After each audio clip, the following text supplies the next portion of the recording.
society. It doesn't True. matter that from where we come from, what is our background, what is our genetics, what is our past. Doesn't matter. All matters is if we truly realize who we are, then we can not only change our own lives, but we can change the world as well. And as it is rightly said, that women are the pillars of society.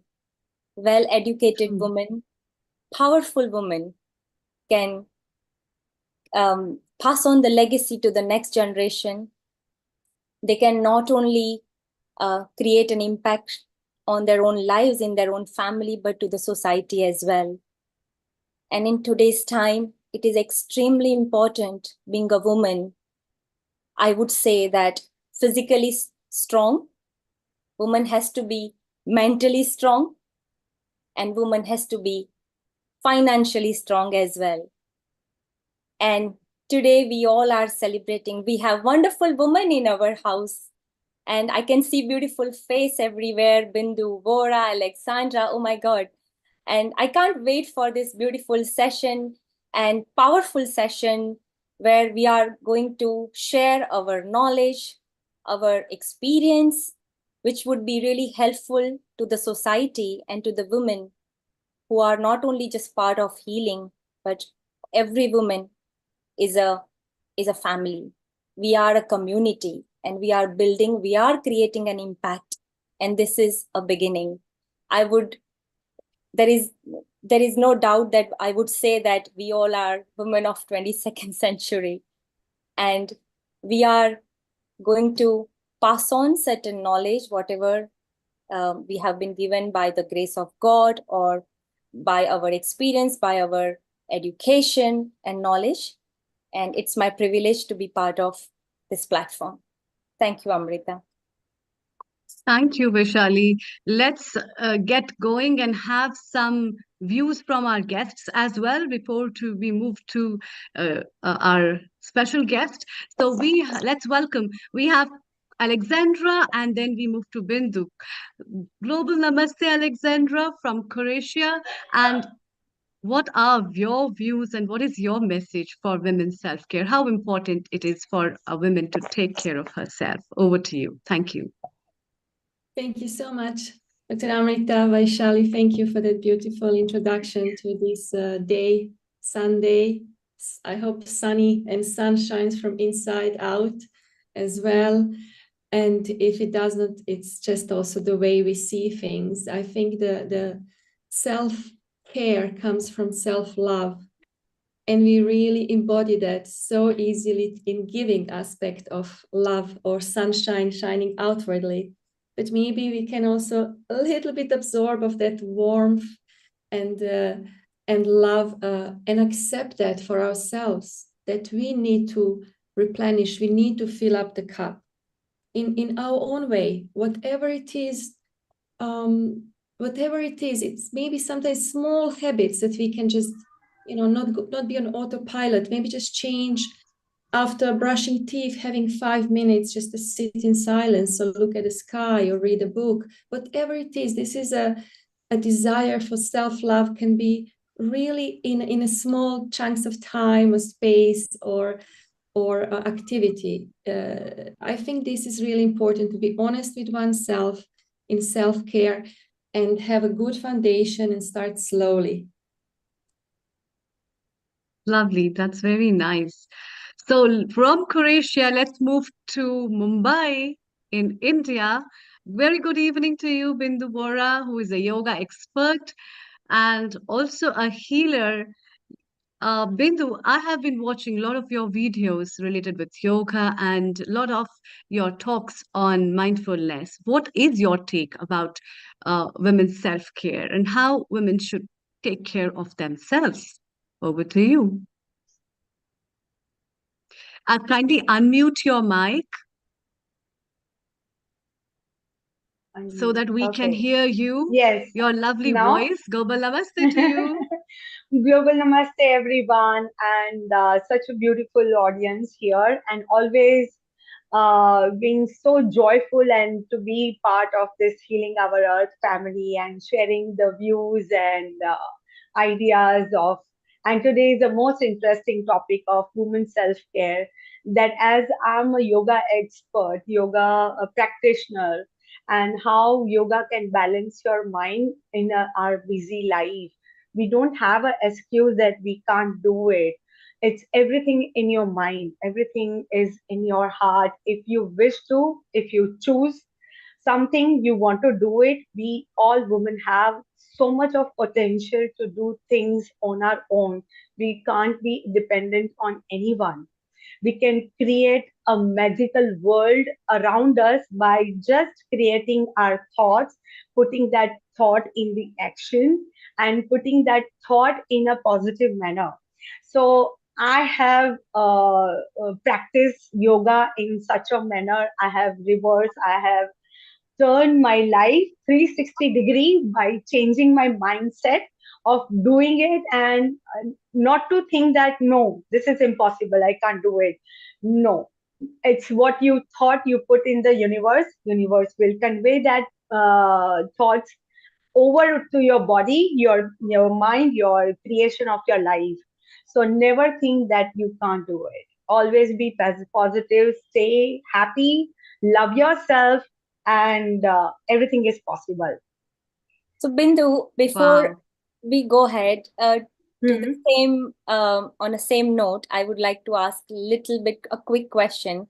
That you are you have got a beautiful body. No wonder that your yoga vibes and the way you teach, your Yeah. yoga flexibility, it also leads Yeah. to a great body, because shape of the body is a byproduct.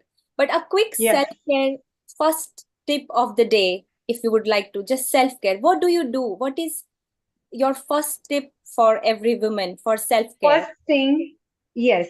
First thing, good question, Vaishali. That don't go by looking at others that, oh, she has a good body, she has good hair, she has. Be confident in your own skin, and that's how will make you look so beautiful.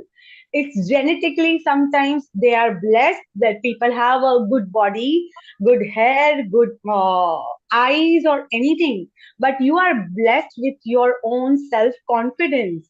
Wear the things which is only 500 rupees, but you wear with that confidence that you are wearing such a brand clothes. So wear that confident only will make you look very, very beautiful. Nothing, don't compare yourself, don't judge yourself, and never doubt yourself. That is only I follow in my daily routine life, which has helped me to achieve where I am right now. So, girls, be confident, stay beautiful, stay confident, and love yourself. Amazing. So, on that note, confidence is the key for every woman, no matter Yes, what brand you are wearing, what clothes you are wearing. Have that smile and be confident. So, Amrita and yes. Neil Kumarji, what you have to say about this? And let's welcome our another guest as well, Amrita. Yes, let's hear what Neil Kumar has to say, our Yeah. founder and director. But everyone has been talking about self-love, self-confidence, and building up the self-resilience to be what you are and your own individual entity. So, Neil Kumar, your comments before we move to Hiral. Over to you. Thank you, ladies. Welcome to Healing Our Earth. This is a special women's self-care. And we'd like to remind people in our Zoom, we are actually broadcasting live on several social media channels, YouTube, Facebook, website, Twitch, Twitter, which is now X, and other media partners. And we remind everybody to put their camera landscape so we get the maximum view of you. And we would like to shortly welcome our special guest today, who is not only a beauty futurist, but she is a top 100 influential person in the United Kingdom. So we'll be moving over to Sharon Floyd in a moment. Let's take a comment from Hiral and Danada, and we move on to Sharon. So Hiral, you can unmute yourself. Your self-care tip from Mumbai. Stay around and we'll go to Sharon Floyd. Over to you, Hiral. Hello, Global Namaste. I'm Hiral Merchant from India. Thank you for giving me this amazing platform to talk about like how Vaishali told that we can tell and we can share our knowledge. So today I just came from a beautiful workshop and I became a practitioner of you can say 3-day body class. And I like to tell about our body that we as in like how you can self-care, how you can take care of our body. That is also one of the most important thing which we always need to take care of our body. So basically, it is connected for everything well-being, your wellness, the yoga, everything is connected with, the body. So basically, two things, three things I like to tell about loving ourselves. It's very easy to say, love yourself, love yourself. Do you really love yourself? Do you know how to love yourself? Do you know how loving ourselves makes a lot of difference in everyone's life, our life? Everything can be changed through you, through your body. So basically, I like to tell you something about 2, 3 tips on body, what I have learned, and I like to share it to you all about how to love yourself. Basically, body is a kind of like, a soul is a machine and body is a vehicle. So if the soul is there, but if the body is not with us, how we are like a spirit. So basically, we need to acknowledge our body, whatever it is, whether we are fat, whether we are thin, whether we are whatever, skin, this, whatever happens, but acknowledge it. And that's called self-love for your body. So once you start loving yourself, loving your body, loving everything about you, what you have, God has given us, we can change anything. And second tip is just talk to your body. Hey, hello body. Hello body, do you like this? Hello body, do you really want to eat this? Hello body, how I'm looking today? Do I'm looking good? Okay, you can choose the dress. So you talk to your body and trust me, it works wonderful. When you talk to your body, the body will give you answers. Trust me, it works wonderful. I have done 3 days, 4 days this, and really it's like wow. Things are changed and I get awareness from the body. So talk to your body, whatever you want. That's it. Thank you so much for that. Beautiful. Hiral, that Talking was to wonderful. So self-care is also love yourself. If you love yourself, Yeah. if you respect yourself, believe me, ladies, self-esteem will come with abundance. You know, it's so beautiful. And Croatia, Alexandra, do you agree that one should love oneself before one goes and tells anybody else? Do you agree to that? Well, Neil, that's a difficult question, but just what Hiral said, I would absolutely agree. I mean, Carl Jung, the psychologist, said that the most terrifying thing is to accept oneself completely. And this is what Hiral mentioned, like just checking in instead of object of attention being outwardly, checking in with your body. How are you feeling? Reconnecting with your own wisdom, creativity, and then as a byproduct of what Vaishali said about the body maybe becoming more flexible after doing yoga, also the self-love will, I think, come eventually. Thank you, Alexandra. And just to remind the viewers, Alexandra is our resident guest contributor. She's been there since pandemic, bringing yoga, meditation, and lots of women to improve our women empowerment group over there. Alexandra, stay around. We move from Croatia. We leave India for a moment. We come back to United Kingdom. Vaishali, take it over with our special guest contributor, Sharon Floyd. Please introduce her. And Sharon, welcome to Healing Our Hearts. Sharon, what can I say for this versatile personality? I think even if I would introduce her for a whole day, it would be not enough. But Okay. before we go ahead, I would like to speak a little bit about this wonderful personality who is my soul sister, and Sure. she is a beauty futurist, and As an academic change maker and beauty futurist, Sharon D. Lloyd sees cosmetic application as frivolous, conformist, materialist, anti-feminist, transgressive, and a key role in self-expression, and consequently developed the first groundbreaking postgraduate degree in makeup and hair futures. She has written critically on cosmetic excess, ugly beauty, killer blondes, black beauty, and cosmetic transgression.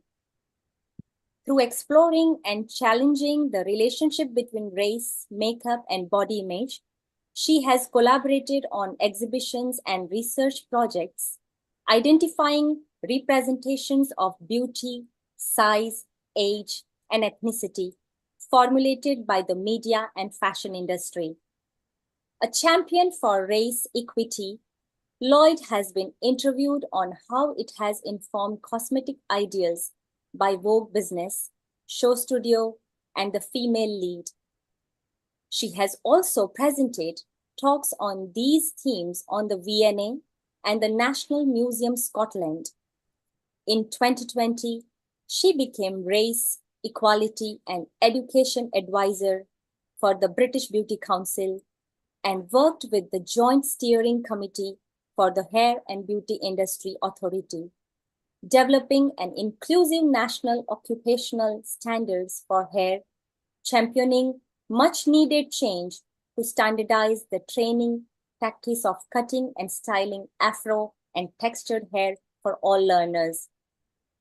Lloyd is also co-founder of Fashion Academics Creating Equality, FACE, firm to value and encourage Black and Brown voices in further and higher education, which directly impacts the experience of all young creatives, but especially Black and Brown students, working with the Council for Higher Education in Art and Design and the British Fashion Council.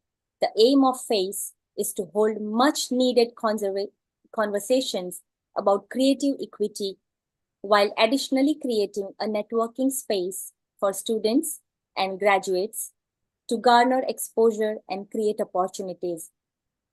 In 2023, she was awarded the title of Champion of Change for the Vogue 100 Innovators list. As a thought leader working towards making an equitable future for all, she is currently co-chair of the British Beauty Council's Diversity, Equity and Inclusivity Committee and trustee board member of the Cultural Trust Southampton Forward. So without further ado, I would like to welcome my soul sister, beauty futurist, and a versatile personality, Sharon D. Lloyd. Global Namaste, Sharon, and welcome to Healing Our Earth family. Thank you so much. Wow. That was Namaste, an Sharon. introduction. What an introduction. Hello. Hi, everyone. What an opportunity to appear today. Today on this, it's really sunny for once in the UK. So I'm sending everyone joy today on this Sunday afternoon. And I'm saying again, thank you so much for inviting me to talk today about beauty, of course. Lots of introductions from a variety of people today, talking about loving oneself, which I think is really important. I just want to say, Horatia, so interesting listening to you. I'm going to, because you mentioned the idea of loving yourself, but I think that loving oneself and liking oneself, two different things. And so I think what we also need to do is talk about how we like ourselves. And I think that there's a journey that we all go on. I'm getting very serious very suddenly. A journey that we all go on. And I think that particularly since the pandemic, we've all been on a very interesting journey in reconnecting to ourselves. And so today's a really good opportunity to talk about how we have been reconnecting to ourselves, particularly through the process of self-care and this ideation of focusing on physical appearance, which I know for so many people is seen as something that particularly women shouldn't pay attention to. We're in this really strange dichotomy where within the media in particular, there's a focus on what we look like, and yet we're told not to focus on what we look like. Where do we go with this one? So the idea of beauty, self-care, inner beauty, outer beauty, I think as women are stuck on so many paths. We're on so many crossroads rather. What is the area that's going to bring us ultimate inner happiness? And when we achieve inner happiness, of course, it reverberates outwards. And there is the sense that there is a longevity to the happiness that we incur within those that surround us and those that we impact on. So that's one of the things I want to talk about today. Croatia, later, I'm sure. I think I'm just going to say that what we need to also do is remember that the conversations that we're having today, I talked about this reverberation, we need to carry it on to others. It doesn't end just today. This is an ongoing conversation that we should all be having and focusing on each other. So yeah, I'm really enjoying talking. I'm going to really enjoy talking about some of my thoughts later on. And absolutely amazing, Sharon. And it's always lovely to, hear your ideas, your ideology. And because I'm so blessed that many people don't know that you were my course leader for my master's MA Makeup Hair Design Futures. And I'm absolutely blessed to be able to learn each and everything about cosmetology, cosmetic culture, beauty futurism, speculative design, and all those beautiful modules. So Sharon, before we go ahead, my first question to you, because you have an ocean of knowledge, and in terms of sharing your thoughts on, so what is your self-care routine in terms of what do you feel about self-care? Like you said, the self-care is not just a loving, it should be liking as well.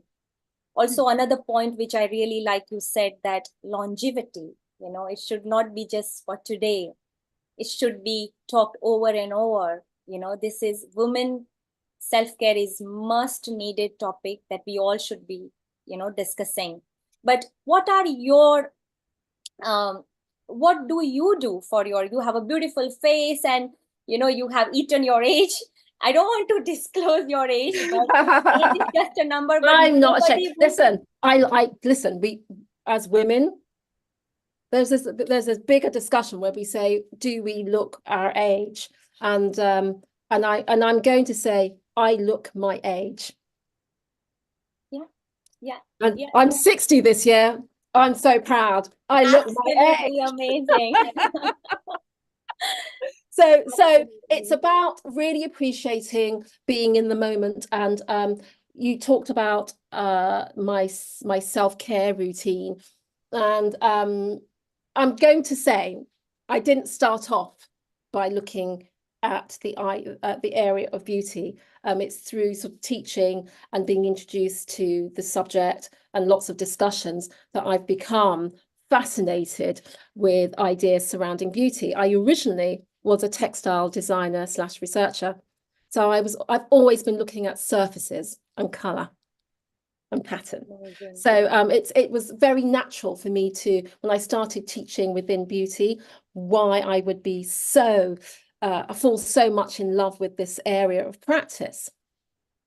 In terms of my own self-care routine, I have to say, like lots of women, I started off soap, water, moisturizer. I was done. But I have learned to appreciate my my beauty routine as a way of taking time. And I think that not just as mothers, because we're not all mothers here, but I certainly know that as a mother, that I immediately became time poor, and taking time to put my makeup on every morning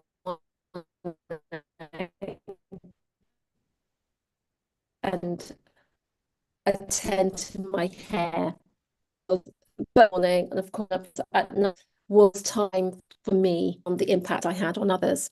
And I think that, you know, beauty is seen as an area that, well, it's constantly denigrated. Just think about all the terrible words that are in everyone's vocabulary when we talk about beauty practice. And I think it's been really interesting thinking, actually, how can we turn this around so it's a very positive experience? And so I tend to take time. Of course, I've become a bit of an expert in retinols, vitamin C. I was about to ask the same question to you, that cosmetic applications, and because we are in the beauty industry, and however, I know that, you know, your main focus is accepting who you are, accepting your age, accepting your skin, your color. Everything depends on how you accept yourself first. But still, we are living in a world where there are pollutants, environmental aggressors, and it does affect our skin, isn't it? Oh, and so in that case, I would like to know, because you are the expert, you are the beauty futurist, you are the expert. So we want to know that what is your skincare routine? How do you look after your beautiful skin? It's always glowing and tight and shiny. We want to know those molecules that you use, your AM/PM routine. Can you please share something with our audience, Sharron? Well, I mean, you know, there's the and can I just say it's not consistent, which is the thing that they say you need to be consistent. But I think taking time every day to do a beauty routine, and it's not a set routine, means that I can tinker with it. So it means that at night, you know, I've discovered that my skin likes oils. It likes a good oil wash. It you know, I use a hyaluronic acid and then a retinol. That's it at night. And then Aquaphor. Can I just say, particularly if you're in an area where there's hard water, Aquaphor as an emollient on your skin at night is brilliant, because it seals everything in. And then of course there's in the morning, there's the routine of more hyaluronic, vitamin C. It tends to be my go-to. I do use snail mucin. I'm sorry. I know not everyone loves the idea of using it, but and that mainly is it on a day-to-day basis, unless I feel as if I need something because I'm feeling run down, I haven't had enough sun, etc. So always sunblock. I'm just going to say always. But you know, it's pretty simple. I think the thing to remember is that it's not just what I'm putting on my skin, it's also what I'm putting in my body. And so of course I've got vitamin D's, vitamin C. Yeah, there's a variety of sort of supplements that I take, including collagen, because I am a woman of a certain age. So you've got to look after your whole body. It's not this. This is just icing on the cake, right? It's how I feel. And if I feel tired, doesn't matter how much makeup I put on, I'm going to look tired. And it'll be within my body language, my voice. But I think the thing that, and I haven't appreciated this until now, and I curse myself for not appreciating it, is sleep. For women who are post 40, going through the menopause, sleep is your best friend. And sleep, you know, clean sleep. And by that I mean being uninterrupted sleep throughout the night. And so that's really important. I've learned that. Thank goodness I've learned it. But yeah. So that cosmetic beauty, when we think about practices, It isn't just how you spend that 5-10 minutes in the morning and at night focusing on you. Apologies, and how you've gone on throughout the day. It is also how you look after yourself throughout that day as well. That's really important. Lastly, peace of mind. Peace of mind. And you know, we don't always, it's not easily achieved. We think it's so simple. You resolve a problem and you have peace of mind. But I don't think it's not so simple, really. Peace of mind takes time to forgive yourself for things that, apologies, lots of people contacting me here. Forgive yourself for things that you may or may not have done properly or in the way that served served everyone else, your community, very well. And I think that's really important when we think about beauty. Yeah, so that carries through everything we do. And I think it's really interesting. If I don't have peace of mind, my makeup becomes more extreme when I do, you know, when I'm putting my makeup on. When I have peace of mind, I'm not so I'm focused on looking healthy, glowy. I'm not thinking about the impact that I'm making. There you go. That's a hint. Amazing, Sharon. And our founder, Neil Kumarji, what are your comments on Sharon's wonderful explanation about self-love, self-care, peace of mind, self-forgiveness? So what are your comments? Over to Neil Kumar. The point I liked what Sharon was mentioning, the beauty, external aesthetics are not important in life. If we become beautiful in our thoughts and mind, the aura and the face will reflect that. So all the ladies, when you're watching, don't worry if you got a pimples and spots and you feel down. Feel beautiful inside because externally you will radiate that aura. Sharon, I like that point. Sharon, you particularly mentioned in from your bio and everything, equality as well. And we've got Mia Morris here, who actually has fought for the Black Beauty and magazine and equality. So I'm going to call her in a moment, and maybe you know her because she's from that fraternity. Do you feel we have achieved equality? No. Okay. Yeah, we don't want to be political. And I'm going to say there was a slight hesitance there. Not that I was thinking about it. It was a, oh my, no. and I think the majority of women would just be, why, you know, it's an impossible question to ask. Come back in 100 years' time, right? Ask if we've got equality then. When I can. When I'm just going to say the idea that as a woman going about London, when I am in London, and I have to be careful on regarding how I position myself. Correct. Okay, I have to check my, you know, my whole body language, my makeup. You know, people have got to know where I'm going and what time I'm getting there. My husband doesn't do that. I mean, he lets me know what he's doing, but he doesn't check himself. And I just think that's just one tiny example. It doesn't even matter. You know, it does matter. Sorry, you know, when we think about equality in equality. Sorry, in wages when we're in the workplace.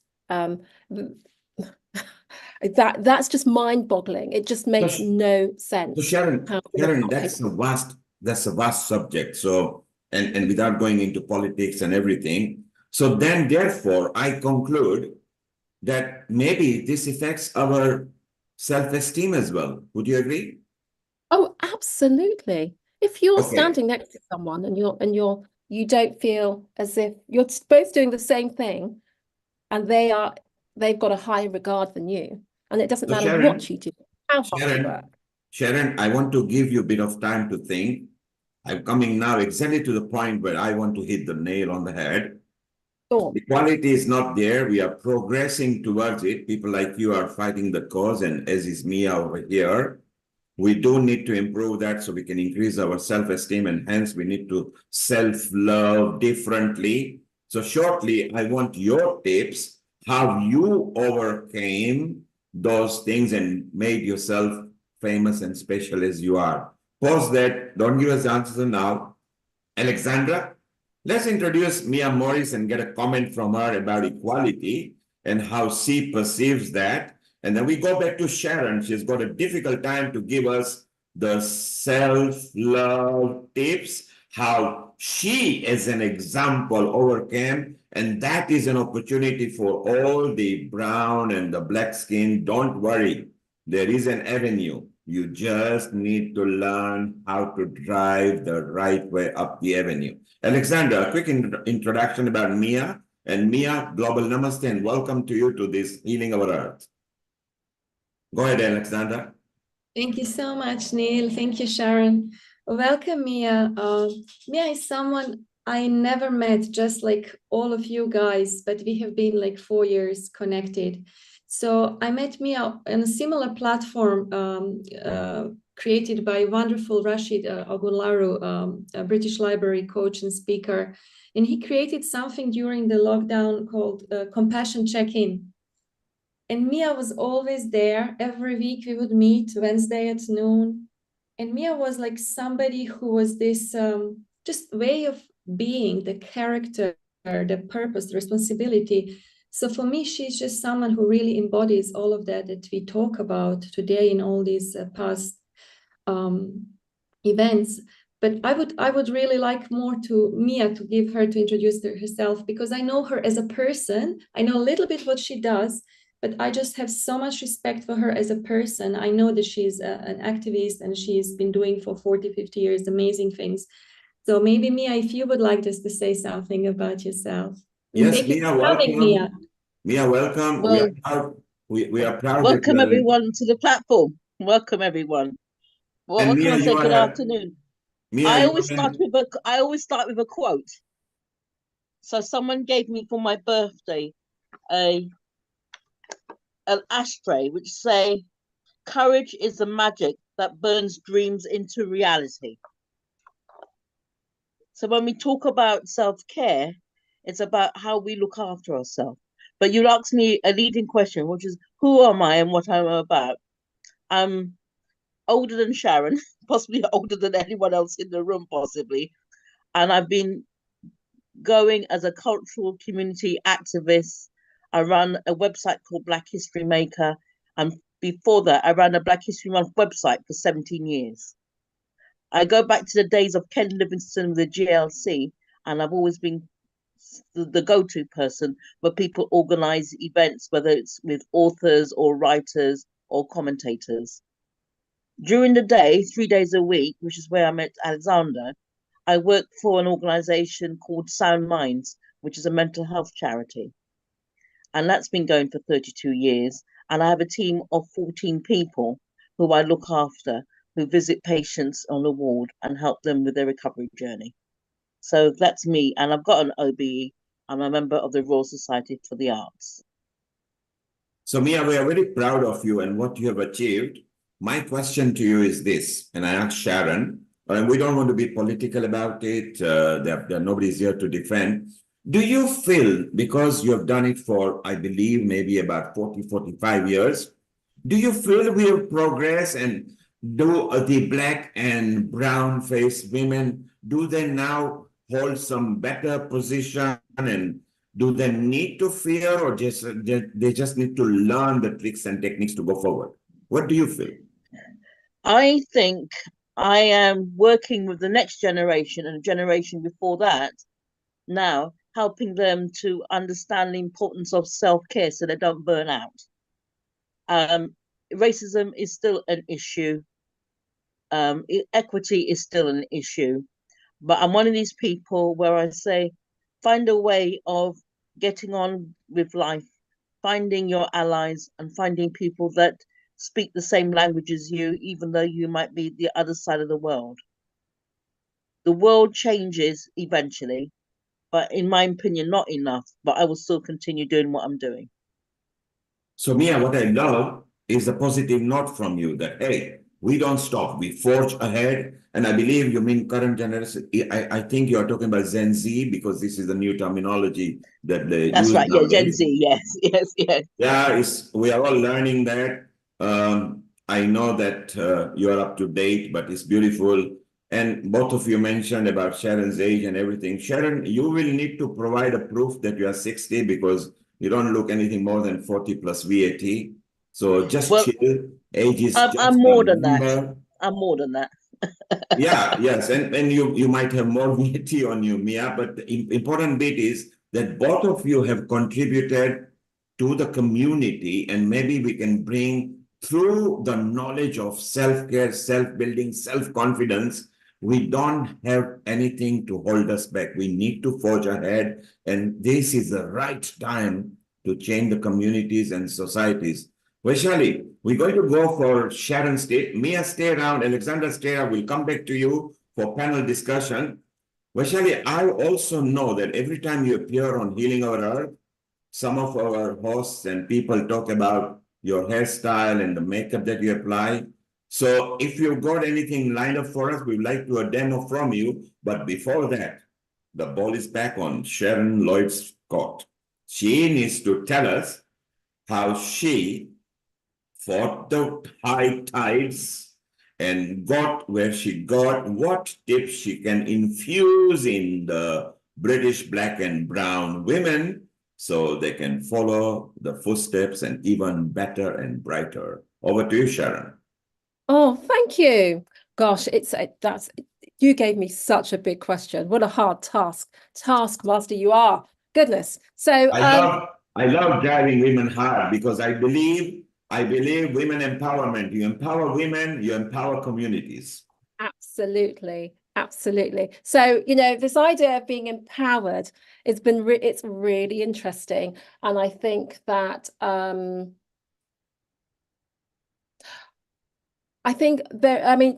it's not a moment, it's a series of moments of thinking, well, why not? If not me, then who? And you have to remind yourself that constantly. If not me, then who? And being brave enough to get on a plane, and I know some of you, including Vaishali, have done the same, been very brave and just moving country as an example. If not me, then who? And I think that's really important. I won't go into my first occasion of doing that. That's quite personal, but I think that it's certainly been the thing that's driven me as I've gone on and up into my career. Initially as a textile designer, then next as an academic, an educator, and now as an activist. And I think that this latest incarnation of being quite active in lots of different areas certainly has been powered by 2020, the pandemic and the death of George Floyd. So I think that was the last point when I just thought, well, if I don't say something, who will? And I'm not saying that other people weren't saying things, but I felt as if I had to add my voice to a lot of the things that were being discussed, certainly around Black Lives Matter, around education, around the disservice, and this is what my other head-on activist, the disservice that we have very often to our students in the UK, and then also within the area of beauty, thinking, well, actually, as much as I love the beauty industry, are we helping and supporting everyone? It's sold as and talked up as an industry that we have equity in a way that we don't in so many other areas. And yes, there is a sisterhood and a community, but when we start to drill down into what that community consists of, that's when I start to think, oh, is it that fair? We're so supportive of each other in many respects. But there is this one area, particularly in beauty, in the beauty industry, where I think actually we could do better. And that's where I've been, particularly in the last 6 months, I've been most vocal. We can do better. We should do better. In fact, I'm just about to launch a major campaign next month. Watch out for it, with the British Beauty Council, where we will have to do better. I think if I was going to say to anyone who wanted to think about a journey in improving oneself, thinking about one's gender, I think it's about being brave. Again, we talk about bravery a lot, and talking to other women, having your heroes around you. Surround yourself with that love and that care, which is why I'll be emailing so many of the women out on here later, because I can see that they are on the same wavelength of love and self-care, and sharing that, making sure that we are this larger community. So I think that's really important. I've always worked in fashion and an area of fashion, but I think beauty, the area of beauty, has been the best community for sharing that understanding of love and self-worth. Sharon, I'm going to pause you there. You mentioned two things that struck the chord here: talking to other women. At Healing Our Earth, we have several thousands of women in different countries which are connected to us, because we started the first Saturday of pandemic just for 2 episodes, and we are now coming to 240th episode every Sunday. Vaishali will be connecting with you to a special women forum that we are setting up, a global women forum. You will be connected to several women, and maybe on behalf of Healing Our Earth, you can lead the Futurist program of beauty and how we enhance the less privileged, and we are not actually less privileged, but effectively we are like underprivileged, where we ought not to be, because you say that if we can't equal, we can be slightly better. You don't have to go for equal. I think some of the beauty schemes and tips that we have got can even enhance the indigenous population, whichever country they're from. So Sharon, we're gonna get you invited to us, or Amrita and Vaishali will invite you. Secondly, within a month, you are launching a project. So at Healing Our Earth, at your convenience to the next available date, maybe we can help you launch that idea after you have launched to the women of the earth, because that's what Healing Our Earth does. It takes people's project and reaches to other countries. It doesn't require anything in return. We don't want anything. We like giving at Healing Our Earth. We like giving love, harmony, peace, unity, and a community feeling. So it's wonderful. Vaishali, thank you for bringing Sharon. Sharon, we're going to let you go because we're going to carry on after Vaishali is going to show a trick or two, because she's a prosthetic and a beauty expert, apart from being a healer, as Amrita introduced. Amrita, what do you think of Sharon's contribution so far? Thank you, Neil Kumar. It has been really wonderful contribution from her side, not only just in her field of her expertise, but as a human being in itself, and what diverse ways she can help the community, as well as promoting humanity is one of these aspects, which is really very wonderful. Sharon, I have a lot of questions for you, which I'll be asking and putting forward time to time. But let's have Vaishali with her demonstration, Neil Kumar, and Yes. let's see her, and Amrita, then we move over. Amrita, I love what you talked about Sharon.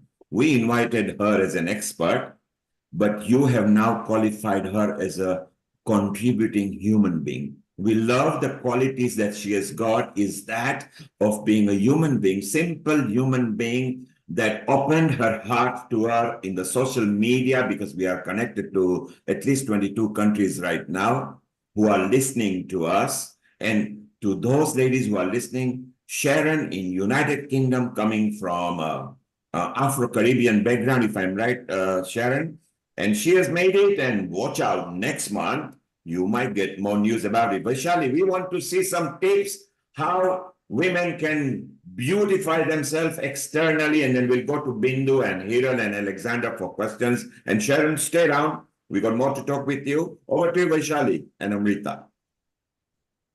Thank you, Neil Kumar.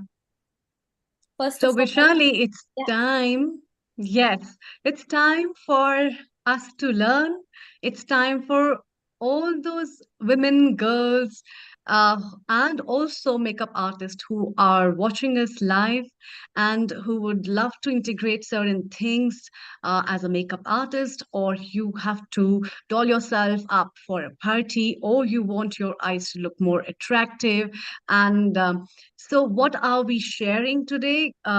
Please throw light on that. And also, what are the simple steps for all that? So, over to you. Thank Amrita, you. before Vaishali does that, what I like about Vaishali right now, her mentor is there from her course, Sharon. Although Vaishali's beauty expertise starts from Los Angeles, where she used to be there prosthetics, she's actually quite senior. But some of the tricks that Sharon has infused in Vaishali, and she is willing to do it right in front of her. So this comes with good self-care, comes self-esteem. With self-esteem comes confidence, and just be the real you. Vaishali, we wish you all the best. Go for it and hit us with some beauty tips. Thank you, Amrita. Thank you, Neil Kumar, and my mentor, my soul sister, Sharon. And what a privilege. I mean, life is sometimes, I feel that I had never thought that, we are going to have such episode where Sharon will be witnessing my demonstration, makeup demonstration. So Sharon, you are my guru, and you remember our first meeting. So seeking your blessings first. Yeah. Before I am sending you so much love. You don't need it from me because you have it within yourself, and we are all here for you. Thank you, Sharon. But during this demonstration, because since you are here, it would be like an interaction.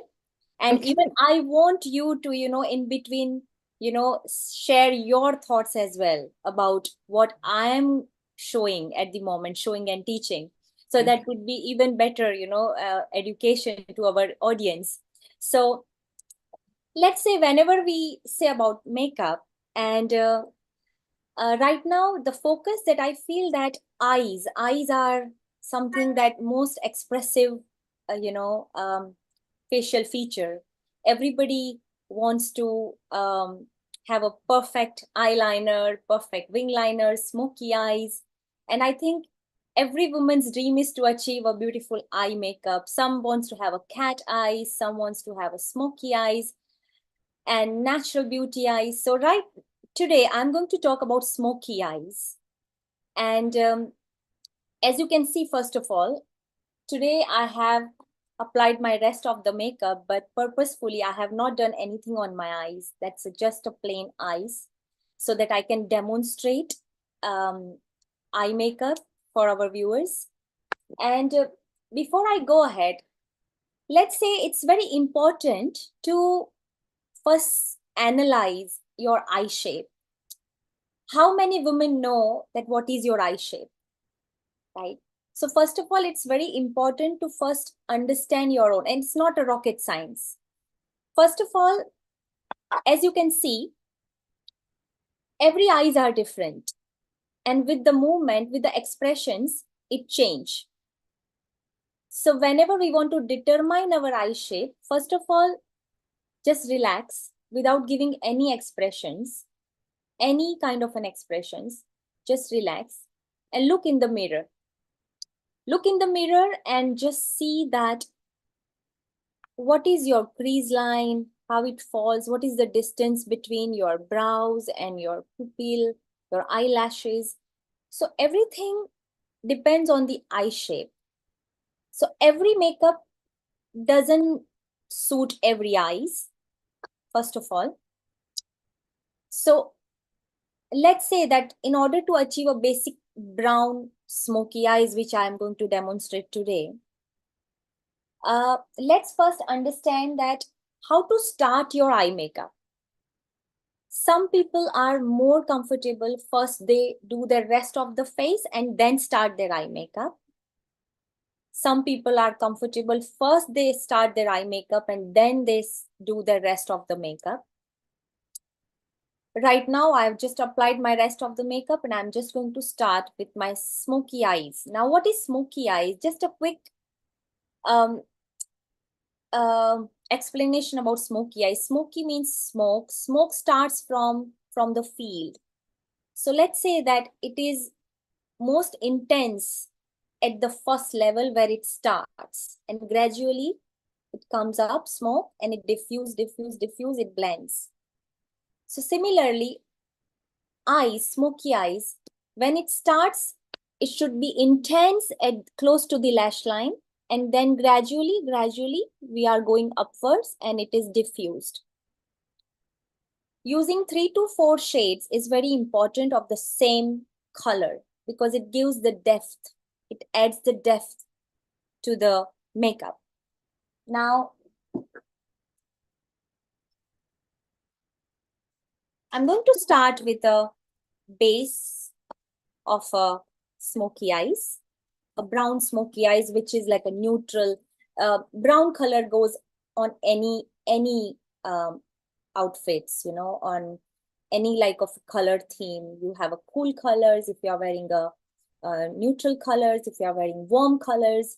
So brown smoky eyes looks really good on every colors. So I'm using this gel eyeshadow as my base, and this is a blending brush, as you can see. So I'm going to use this blending brush to blend my gel eyeshadow. So let's begin. Is everything okay? Is everybody able to see properly before I go ahead? Yes, very well. Yes, Yeah? please go ahead. Wonderful. So let's start with a base.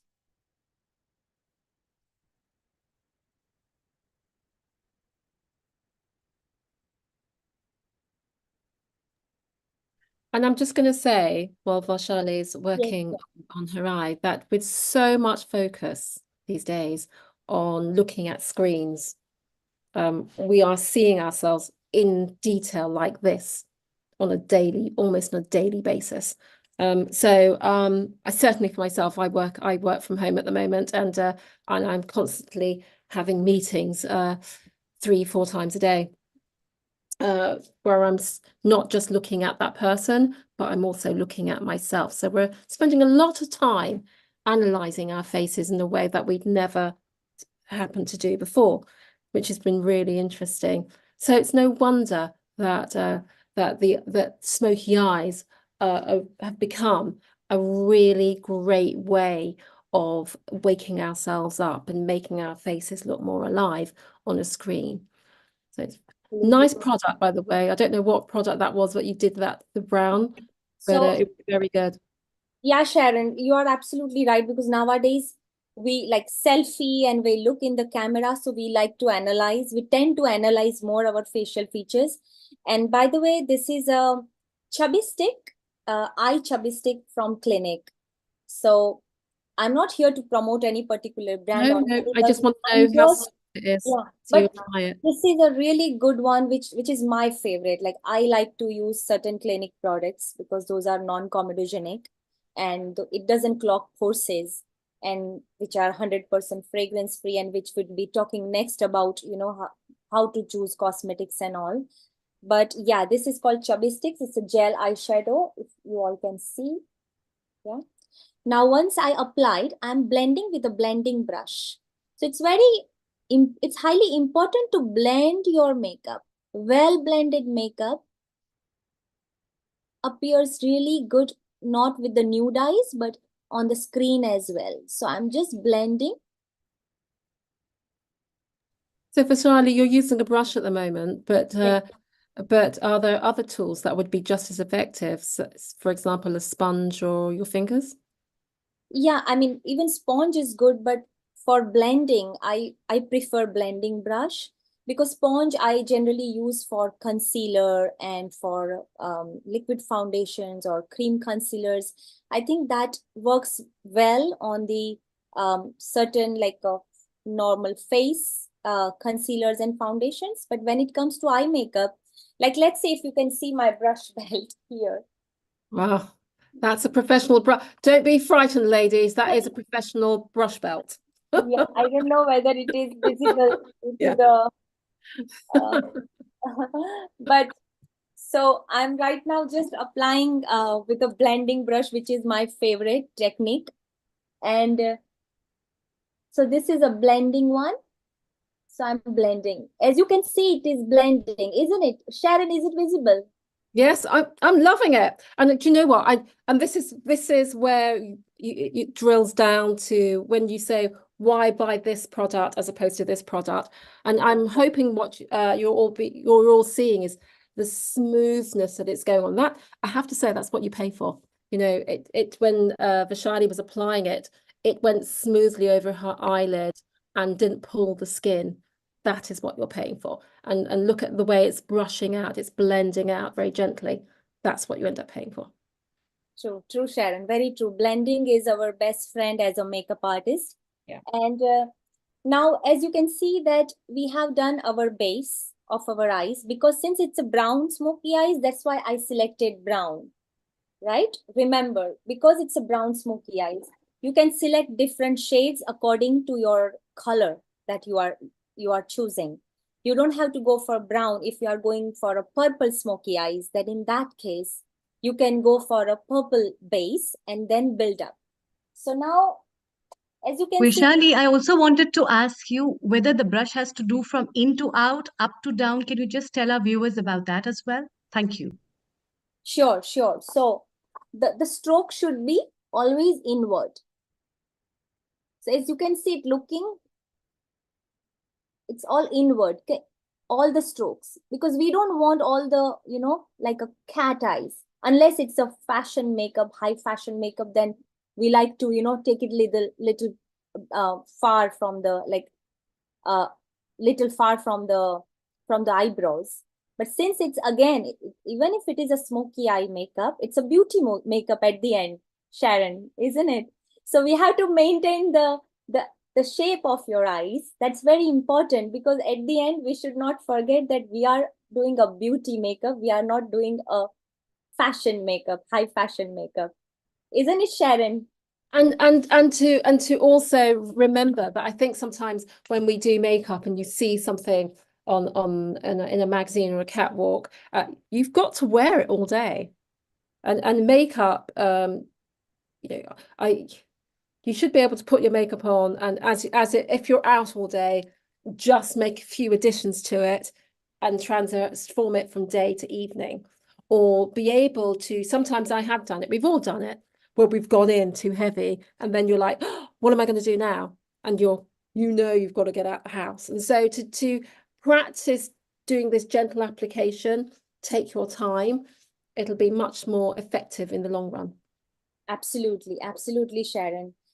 And once we have done, this is my brown palette. If it is visible to, I'm not sure. It is slightly blurred. You're going to have to pull it out a bit.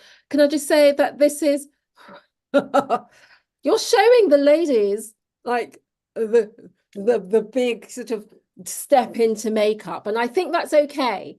But I think it's also, I'm just going to say, you don't have to buy the big palettes. You can start quite gently and buy the smaller palettes and experiment that way too. True, because see, this is a smaller as well, like you can see. Oh, what one's that? One smaller as well. Who's that? What brand is that? That's Charlotte Tilbury. Of course it is. Yeah.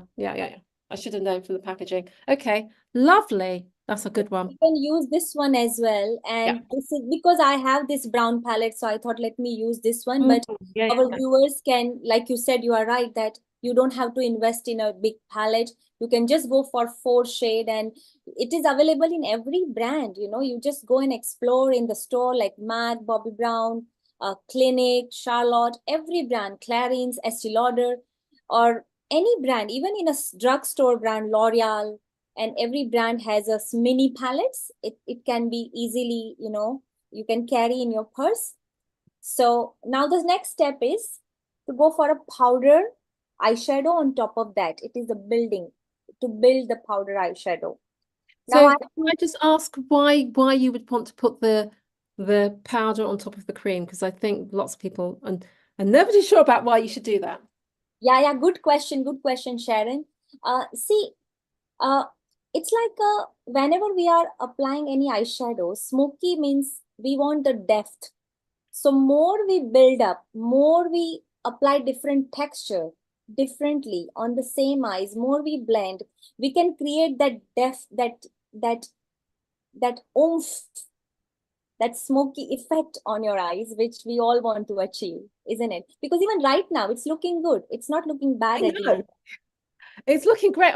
I was just, as you're talking, I was admiring because you had gone in. And now remember, remember, outside, in, out. I think it's so easy to naturally brush outwards, outside, in. It makes a massive difference. Yeah. Outside in, absolutely. And now, since I'm choosing one brown shade from my palette, so I'm first using this brown. This is a flat eyeshadow brush, which is for depositing the product. The blending brush will not deposit the product, but flat eyeshadow brush will deposit the product. So now it's time to deposit the product. Another tip I would like to say, I would like to show here. I always, like, as you can see, the maximum amount is on the tip of the brush, not at the beginning of the brush. So I always keep my brush upside down. Can you see? In order to put the maximum amount on my lash line. So now I'm putting this on my lash line. Can you see? Lovely. And it also stops product dropping onto anyone like me, myself, got high cheekbones. Yeah. You do that and you find you get a little dusting underneath the eyes, you know, on the cheekbones. Yeah. So as you can see, again, I'm build up. Don't put more amount on first, you know. It's all right to build up because build up is always your friend. You should always build up in order to achieve the depth. Again, I'm taking some amount and make sure that maintaining your eye shape. Like you can see, if my eye shape, we have different eye shape, hooded eyes, and every eyes are beautiful. Every eye shape is different. Every eye shape is beautiful, but my eye shape is almond eye shape. So I want to maintain my almond eye shape even if I'm doing my smoky eyes. So again, I'm building up, not going very up from the crease line, as you can see. Building up, building up.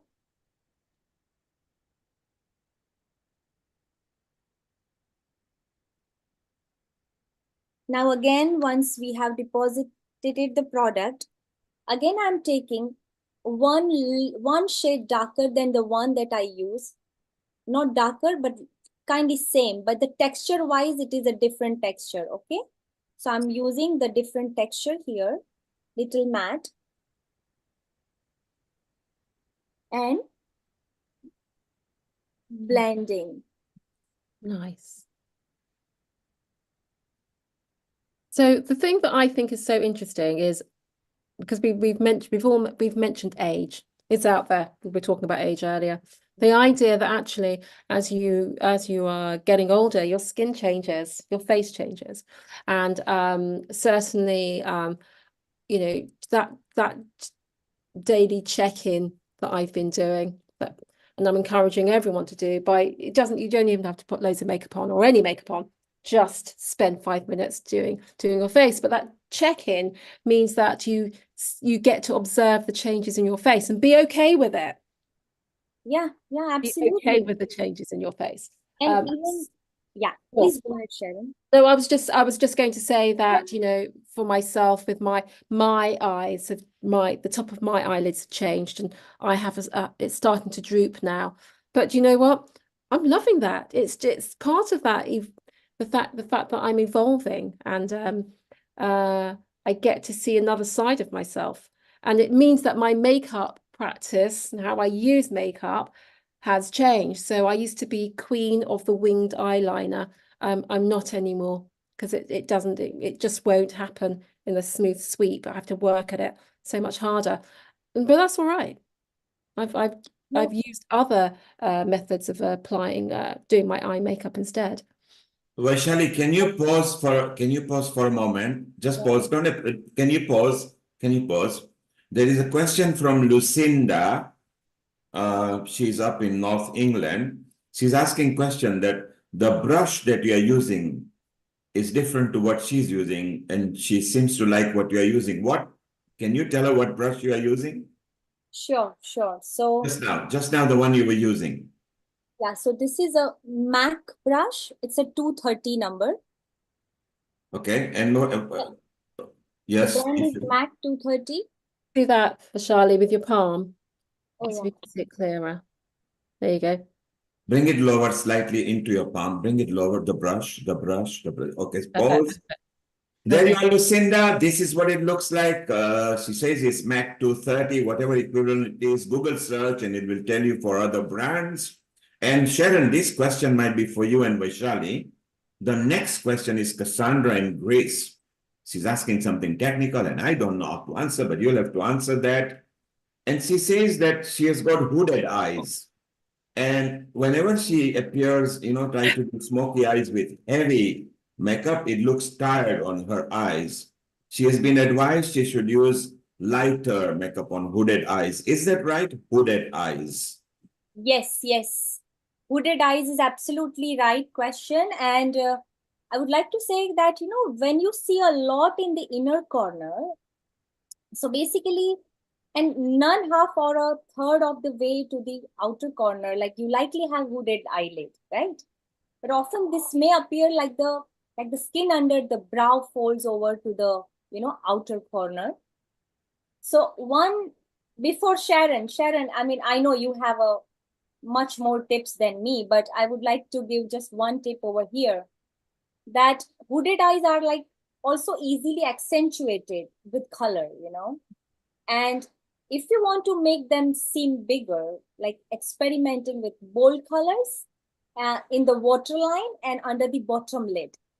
So it draws away from the hood that can cover up where we are usually taught to place our colors. I mean, what do you have to say, Sharon? And it's interesting because I mean I love a good smoky eye. I tend not to have the smoky eye so much now because of that makeup fall away, which can happen.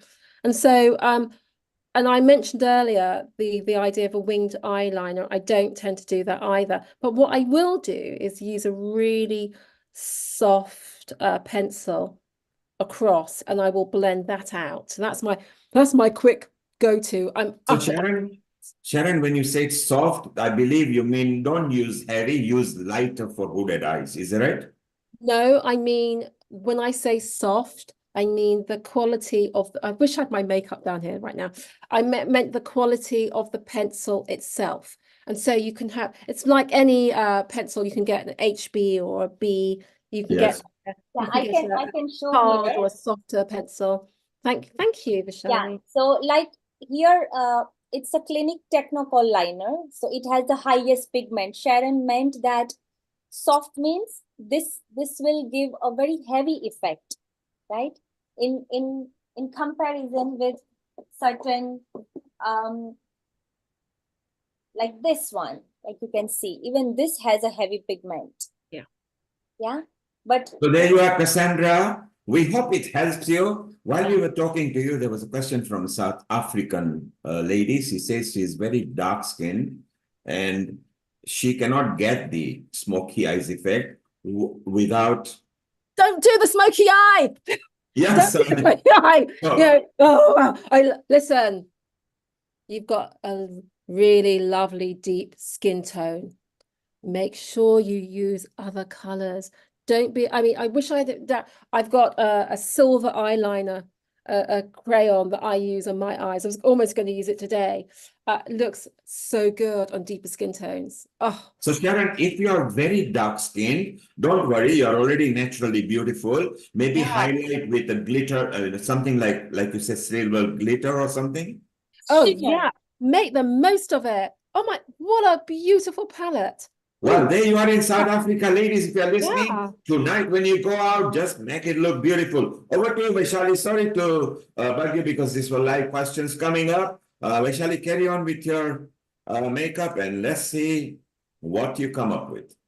Yeah, sure. And like for a deeper tone, like we were discussing, just a quick tip again, like metallic colors work so good on deeper tone. Sharon, I know metallic colors. You love those colors. I know that. What is the metallic color for the viewers? So metallic colors are the palette has lots and lots of like a drama, like shimmer. It adds a lot of pigments, like light reflects on those colors and it appears, it pops out like anything. It doesn't pushes in, it pushes out. So what happens that when light hits on those pigments, it reflects. So metallic colors are like more bold, more like a. Are you going to apply today or after smoking? No? Not today, not today. No good today? No, not today. But I'm going to say for a deeper skin tone, there is metallic colors, but also lots of gloss. Oh, gloss 2024. Yeah. Gloss Year of the 2024, gloss. women, if you are listening, gloss. What is 2024? For those who don't know. The trend for this year Ah, is glossy. so 2024 is not a serial number or something. She's talking about trend setting in a Trends, chronological way. makeup trends. And so Yeah. it's glossy skin. And if you don't want the glossy skin all over, it's glossy eyelids. Oh, so good. And So you Sharon, can you are a powder beauty everything else you need to futurist. get your eyelid glossy. Sharon, you are a beauty futurist. What will be the shade or what will be the color for 2025, both in fashion sense and eye sense? Oh my gosh, I haven't been looking at the 2020. Oh, I'm really naughty. I haven't been looking at the 2025 trends per se. However, I will say that what we have is always a backlash against what happened before. Very much like fashion. Very much. So we go in a cycle, is that right? Oh, absolutely. It's always circular. And so we've had, and it'll start, we're almost at the peak gloss. We've had this glossy, healthy skin and no makeup happening for the last, 5 years? It's slowly risen. I'm going to say that it will go back the other way. And suddenly for those that are sort of really ahead of the game, suddenly they're introducing powders back into their skincare. And powdering everything again. Yeah. So there you are. You got a brief of what might happen in 2025. Vaishali, we still have got 5 minutes before we go sorry, to Vaishali, India carry on. sector. No, that's all right. So I'm just about to finish this. Carry on. We've got 5 minutes before we go to India sector. Amrita wants to ask you a question. Alexandra wants to ask you a question. So again, I'm just completing the second eyes. And again, I'm using the little darker shade, and I'm just I'm defining my. I noticed, Vaishali, and maybe Sharon, you can come in. I can see a gradient in a smoky eyes. Is that the trick? You start with a shade and you finish with a different shade. I mean, there's a gradient between the 1 centimeter of an eyelid. Is that how it should be? Yeah, so it's a difference of texture. So the first on eyeball area, I use little shimmery eyeshadow because I wanted it to pop out because we have a natural bump here.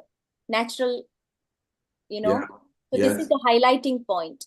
So I use the shimmer one. Vaishali and Sharon and Amrita, shall we say God has been kind to man? Because we don't have to do anything like this. We just wake up, brush our teeth, feel good, maybe shave and just rock and roll. You just say that. You say that. My husband used to say that until I'd say, "Can you go back and put some more moisturizer on before you leave the house? Can you make sure, we just let you think that you're in control. That's okay." So Sharon loves bit of a control on a man. Okay, Sharon. I'm not control. I'm not control. I want every human being to present the best version of themselves. Absolutely. Okay. Well, there you are. That's a woman's excuse that I love to take care of my men. And when I self-care, I care for my men too.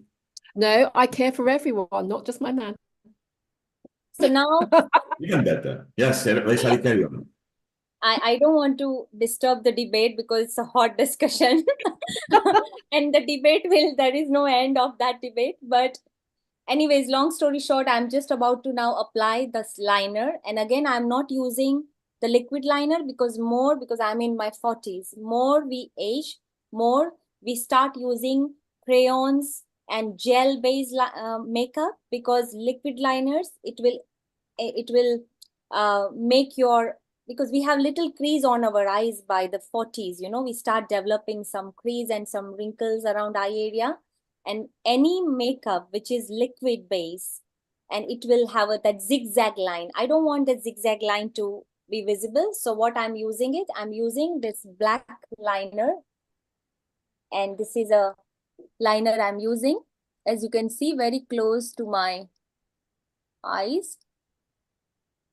And it's really, I mean, I'm so glad you mentioned that, Vaishali, because actually that's so lovely. It's a real reminder that actually we evolve our makeup practices. Okay, just because, and I know that there are women out there that they found a really good way of applying their makeup, or their, their eye makeup or their lipstick in their 20s, and they stuck with it. Yes, do that, play. Absolutely, Sharon. Very, very good point, that it is very important for as a woman to understand the changes in our body, changes in our skin texture, skin type. Even skin type do change with the age. I was skin type 2 before, and now I know I'm more into skin type 1 in terms of like more dryness, more on a dry combination side. I am drier side. So it's very important to understand your own skin and accordingly decide your makeup. Like you can see, I have done my eyeliner is done. It is not a liquid liner. It is just like a pencil liner, but it looks like it doesn't accentuate or exaggerate or my fine lines and zigzag, where I don't have much fine lines though, but still I have little bit compared to 10 years back. So I feel like I should be extra careful while applying eyeliner. Similarly, I'm applying on other side, very close to the lash line.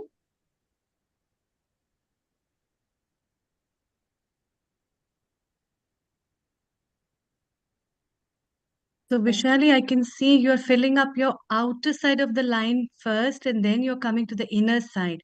Could you tell this technique of applying the liner to our viewers as well?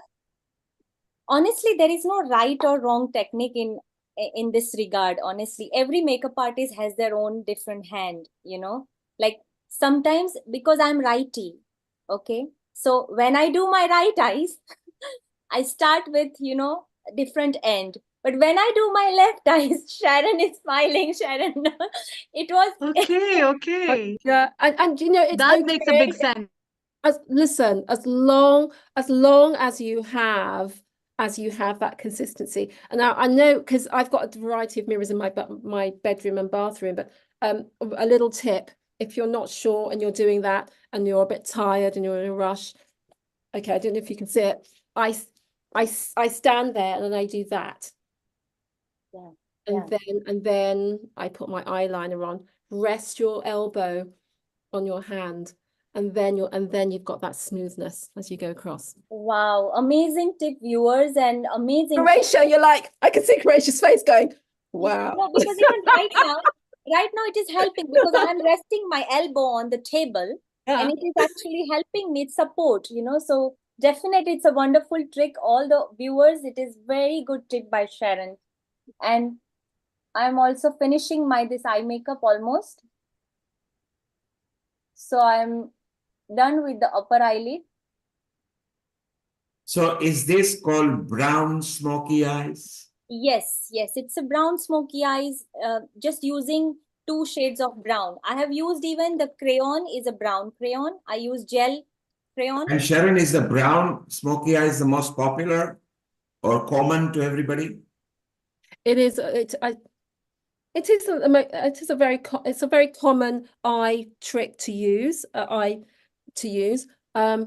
I think, if you are someone that's really into trends, I'm a little bit into trends. Well, I love a good green as well, particularly on brown skin. Greens, so good.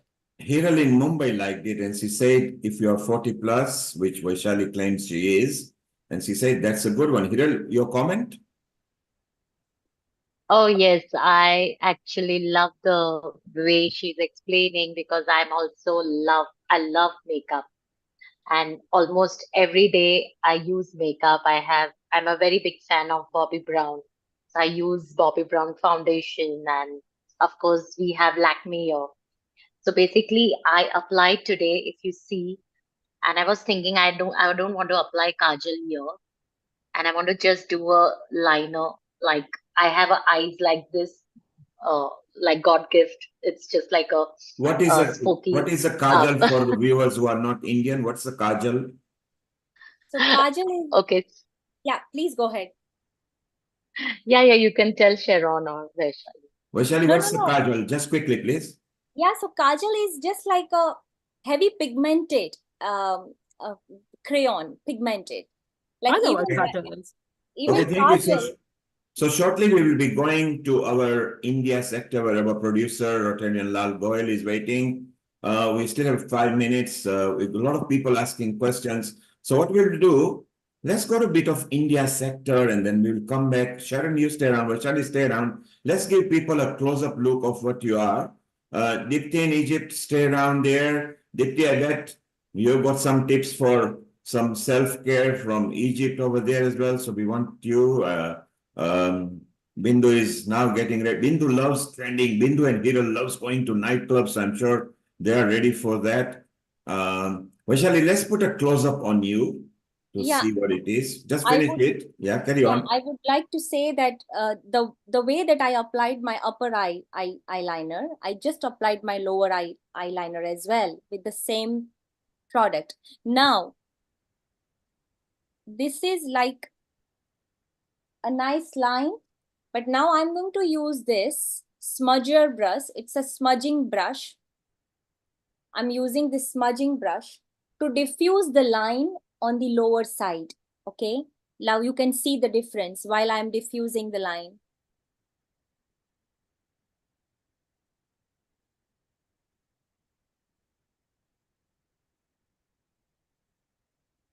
Just to make sure that there is no sharp line of demarcation. A well blended makeup, and then when there is no line of demarcation, it looks really good and more presentable, more pleasing to the eyes. Can you see the difference now between these two? Okay, Vaishali, come closer to the eye camera on the bit more closer. Lower your face and bring your eyes into the camera. And just lower your face slightly. We can see very clearly. Well, we'll ask the ladies. Ladies, your comments on it. Sharon. My comments, well, I was just going to say, I'm just beautiful. And can I just say, I think, sorry, it's my. Yeah, I've just muted Sharon temporarily. Alexandra, what do you think? What are you looking at? This is amazing. I mean, as Sharon said and Vaishali, this is a practice. It's a makeup practice. So it's a training, just like a self-care, self-love, self-respect. It's a practice. It's a training to do. It's not just one thing, you take a tablet, a pill, and then it's done. So it's a skill to be learned. And I'm definitely learning this skill now. Thank you And so much. Rena in Israel, what do you think? Hello, namaste, everybody. Namaste. Always a pleasure and an honor to be here. I think it was Sharon who said this. I actually wrote it down and I hung it up on my mirror. Beauty is about presenting the best version of oneself. I never thought about beauty that way. So thank you for that. So from Croatia to Israel to Egypt. Deepti, what do you think of what Vaishali has done there? It was beautiful. I mean, as Rena said it, beauty is all about how do you look after yourself so beautifully. I mean, this is self-care, definitely. Lovely. Especially to the ones who are into that makeup. She gave very minute, instructions, how to apply, how to use it, what color, which palette, which brand, which pigmentation. So it's quite detailed. Thank you. And Deepti, earlier we discussed that it doesn't have to be just the external aesthetics. If you keep good inside, self-care inside, the external will reflect itself. Let us try to go to our Indian sector now, where our producer from India is waiting, and we see what happens. Vaishali, one last quick look. I'm just going to highlight just your video for the viewers on our social media, where we are connected on a YouTube, Facebook, Twitter, which is now X, and the website, where they are keenly watching. So this is our final product, our own host and beauty expert at Healing Our Earth, Vaishali Acharya. Okay, you can stop applying anything else now. We'll just show it as it is. If you could bring your eyes closer to the camera hole. That's it. Just lower your face slightly and close your eyes. Thank you. There you are, ladies and gentlemen. That's the finished product there. This is internal beauty enhanced with external beauty. And Vaishali, well done. We love the demo. Stay around. We'll be coming. We want to know more about it. Let us get a men's opinion for our producer in India, our Rotarian, Lal Goyal. Lal Goyal, global namaste to you. Global namaste, Nil Kumar ji. Global And namaste, global Lal namaste bhai. to everyone, and global namaste to Vaishali ji. And you, of course, are with your co-host there, Vaishali. What do you think with our Vaishali's smile and the smoky eyes she created?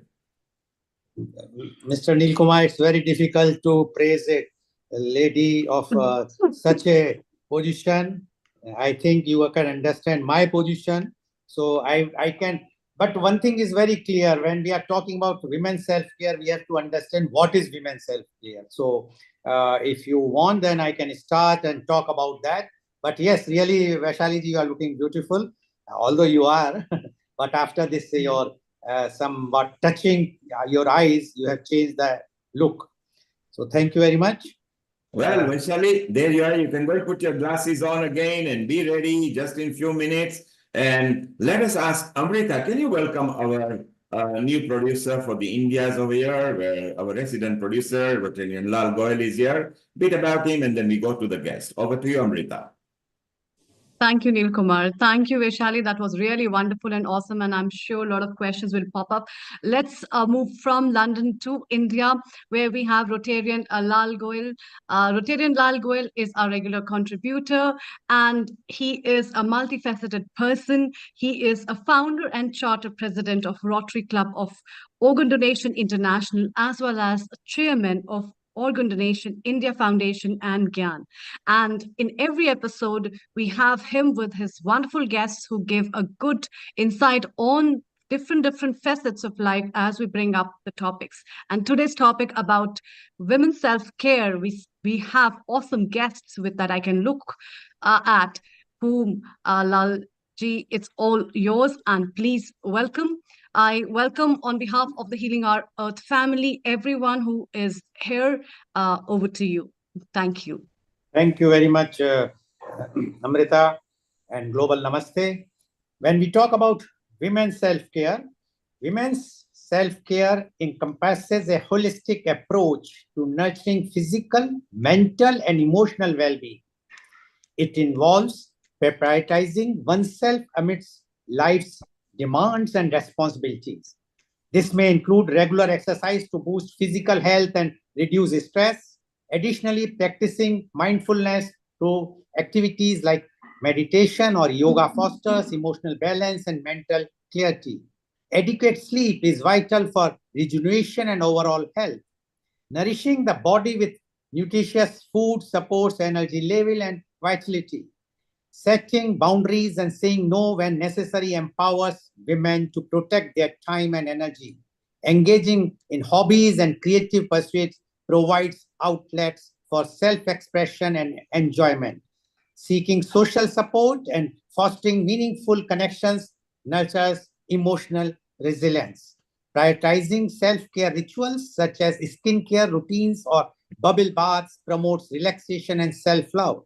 Lastly, practicing gratitude cultivates a positive mindset and enhances overall well-being.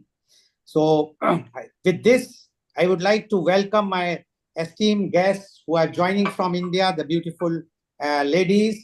And I would like to invite my first panelist guest, and she is Miss Parul Jindal. Ms. Parul Jindal is the director of Narayani International School. She is the member of Advisory Forum Aligarh Smart City Aligarh. She is an inspired social worker. She is serving in educational field for the last 14 years. She is pursuing PhD in mathematics. She is a nominated member of Aligarh Smart City Advisory Forum. On the occasion of UP Day, she is felicitated with an award by the government of UP for her contribution in the field of education. Recently, she was felicitated by UP Governor Her Excellency Anandiben Patel for her outstanding social work. Welcome, Ms. Parul Jindal on our show. Ms. Parul Jindal, this show is globally telecast through different medias, as you have already heard what Mr. Neil Kumar has said, and it has been brought to everyone by the Healing Our Earth. Now, you being a women who I think your any other device is on, Ms. Parul Jindal. Please. No, I think somewhere else I am getting the disturbance. Yeah, now it's okay. So, Ms. Parul Jindal, you being a person who is a leading a social worker, I have seen your work in Aligarh myself, and the way you are dedicated your life in spite of you are running a very good play school and you are running a nursery, etc.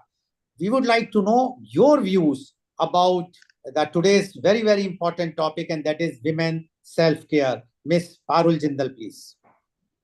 Thank you so much, Mr. Lal, for inviting me here. आज मैं आपके साथ share करना चाहूंगी. We all know that women keep themselves in the last priority in spite of knowing that they contribute a lot in the society. Woman is the pillar of our house, and without her, things will not go proper at home. If we talk about food, suppose वो सुबह उठती है तो बच्चों के लिए भी खाना बनाना है. Either she is a working woman or a housewife. अगर वो हम बात करें हाउसवाइफ की, तो वो सुबह उठेगी, उसके पास अपने लिए एक्सरसाइज करने के लिए भी टाइम नहीं होगा कि वो अपनी बॉडी को एक्सरसाइज कर सके, वो योगा कर सके. She don't have a time for that. वो अपने बच्चों के लिए काम करेगी, अपने पति के लिए काम करेगी, इवन घर में जितने उसके सराउंडिंग्स में पीपल हैं, वो सबके लिए खाना बनाएगी और अपना ब्रेकफास्ट करना भी भूल जाएगी. नोबडी कैन से कि आपने ब्रेकफास्ट किया या नहीं. नोबडी कैन आस्क हर कि आप अपना हेल्थ की केयर करो. सेकंड, उसे अपने लिए बिल्कुल भी टाइम मिलता ही नहीं है. अगर हम बात करें मेंस्ट्रुएशनल साइकिल की, menstruation cycle is not a disease, not a curse.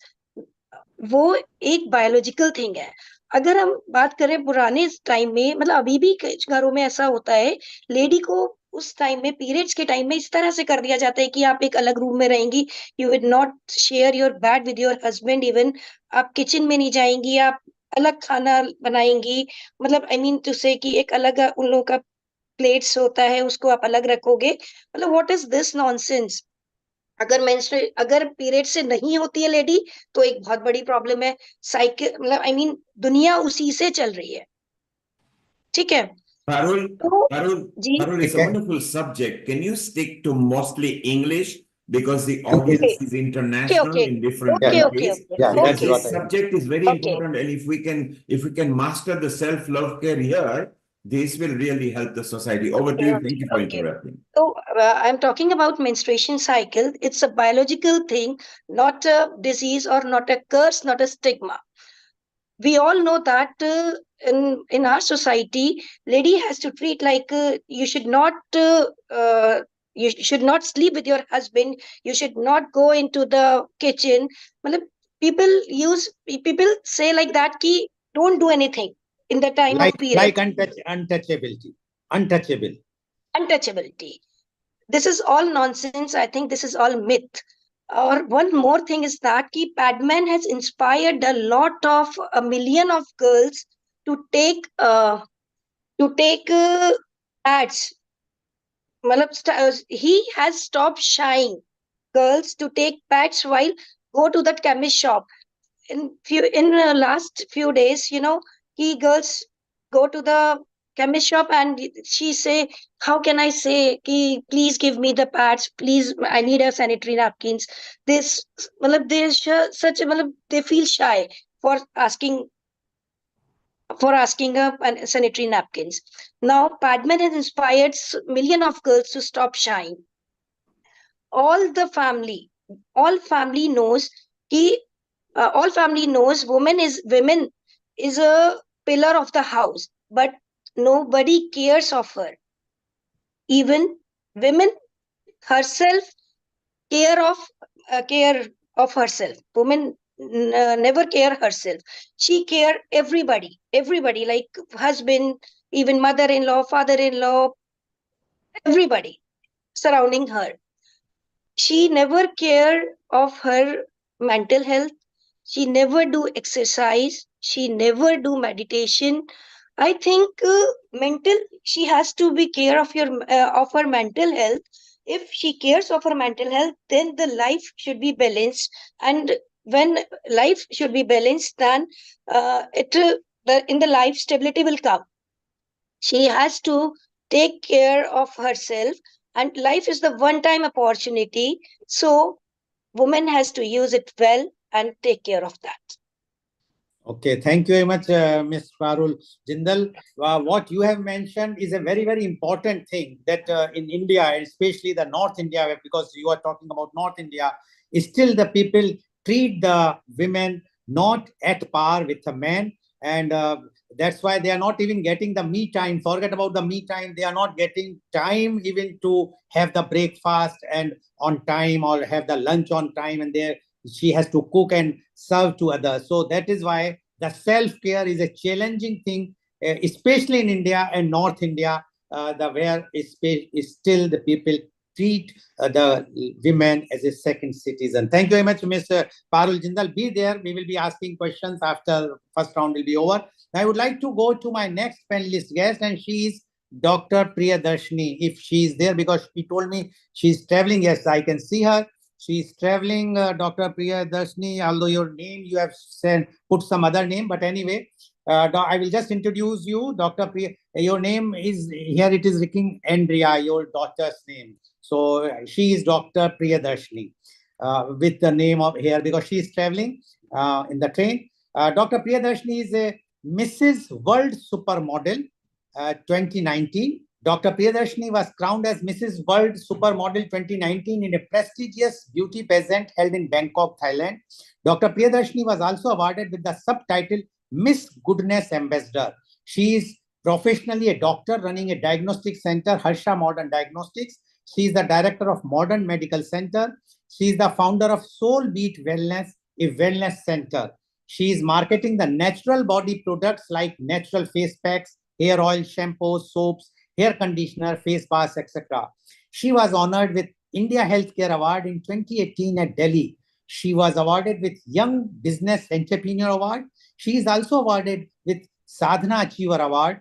She is working for women empowerment and women health. More than 500 free health camps and health talks were organized by her in and around Mangalore. She was the president of the First Lady Lion Club, Kaveri of District 317D in the year 2016-17. Welcome, Dr. Priyadarshini on our show. Dr. Priyadarshini, you yourself being a Mrs. World Supermodel, as well as you have been subtitled Miss Goodness Ambassador, and you are running a wellness center, and you know about the self-care about the women, and you are also marketing the products, natural products, and which I know that you are, by that way, you are empowering the women of those who are not of, these are the weaker section women. I would like to know from you about this today's very, very important topic, and that is the women's self-care. Dr. Priyadarshini, please. Thank you, Rotandian Lal. What name is she signed under? Andrea. Andrea, yes, we can be located, and here she comes. And then she's traveling in a train. I'm traveling. I'm extremely sorry. There may be some disturbance and network issues also, but I didn't want to.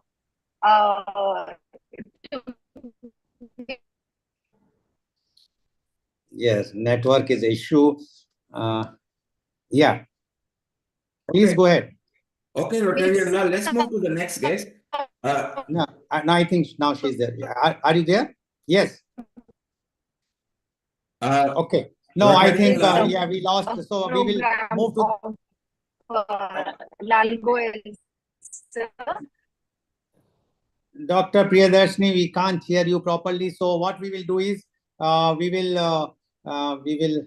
Can you speak now? Otherwise, we will move to the next. Rotarian Lal, we will skip her because she's jamming our signal. Yeah. Let's go to the next guest, please. Okay. I would like to invite now the advocate Avishi Dhaka. Advocate Avishi Dhaka, can I locate you? Yes, I can locate you. Yes. Advocate Avishi Dhaka is BA, LLB Honors, LLM. She is a professional, highly skilled corporate lawyer with 8 years of experience providing comprehensive legal counsel and representation to corporate clients. She has proven track record of delivering strategic legal solutions and achieving favorable outcomes in complex transactions and litigation matters. She is the legal manager of NetAmbit, which provides comprehensive legal counsel and representation to corporate clients. Her area of expertise is in corporate law, contract negotiation, regulatory compliance, corporate governance, litigation management, policy drafting and review, client negotiation, merger and acquisitions, legal research, and legal mediation. She regularly appears for matters in High Court, Supreme Court, and all the District Court, Delhi and NCR, and NCDRC, NCLT, and Cooperative Society Registrar Office, and Labor Courts Tribunal. Welcome, Advocate Avishi Dhaka, on our show. Advocate Avishi Dhaka, this show is being globally telecast in 26 plus countries all over the world, like USA, UK, Australia, many countries, and Canada also. And in this, we are having the panelists from around the world. You being a young advocate, as well as quite I can say active in the not only in the legal thing but also in the social circle. We would like to know about from you your views, because the earlier panelist mentioned about the menstrual problems in India, especially in North India. She is from Aligarh and she mentioned what problems they are facing. So she says, what about self-care when we are being treated as untouchable? Now we would like to know from you your views on women's self-care. Advocate Avishi Dhaka, please. Thank you so much. Good evening, esteemed guests and my audience. And first of all, I would like to thank Mr. Lal Goel and our international panelist, Mr. Neil Kumar. Thank you so much for introducing me to such a nice platform. And English is not my core subject or the language. It is not my first language. So please excuse me if I, do not get the language so fluent, but I will stick to the subject and I will make sure that I speak with the relevant subject and in the relevant time interval. First of all, I will introduce myself. I am Advocate Avishi Dhaka, and it has been like 7 years into the profession. For 7 years, I practiced in all the courts of Delhi, mostly High Court and Supreme Court. And then I moved to the corporate. So it's been not more than a year that I have moved to the corporate. So it's a new experience for me, you can say that. So far, if I talk about a woman is I will talk about the... Excuse me, Advocate, yes. Can you just turn your mobile in such a way so that you can be covered? Or if it's possible to turn on landscape sync, so your, now it is better. You are in the center. Yes, please go ahead. Sorry. Okay. Avishi, if you just flip your phone, it will become landscape. It will be it will be full screen. Like this, you want? Yeah. Okay, and now just turn it the right way around. Yes, right. Go ahead. Please go ahead. Thank you. Like this? No, it's fine. It's fine. The earlier one is fine. Okay, this one. Don't move it. This is perfect. Over to you. Carry on talking. Thank you. Okay. First of all, I will talk about what is a woman. A woman, I will count a biological woman, not the people who just think like they are a woman and they can just talk and walk like a 5-year-old, show tantrums and say that they are a woman. I will count biological woman and real problems over here. It is not a problem to be a woman. And the things which are about self-care is it comes from within. How we take birth as a woman. First of all, we take birth and then, it is by the doctor that a beti paida hui hai, like a daughter is born to your family.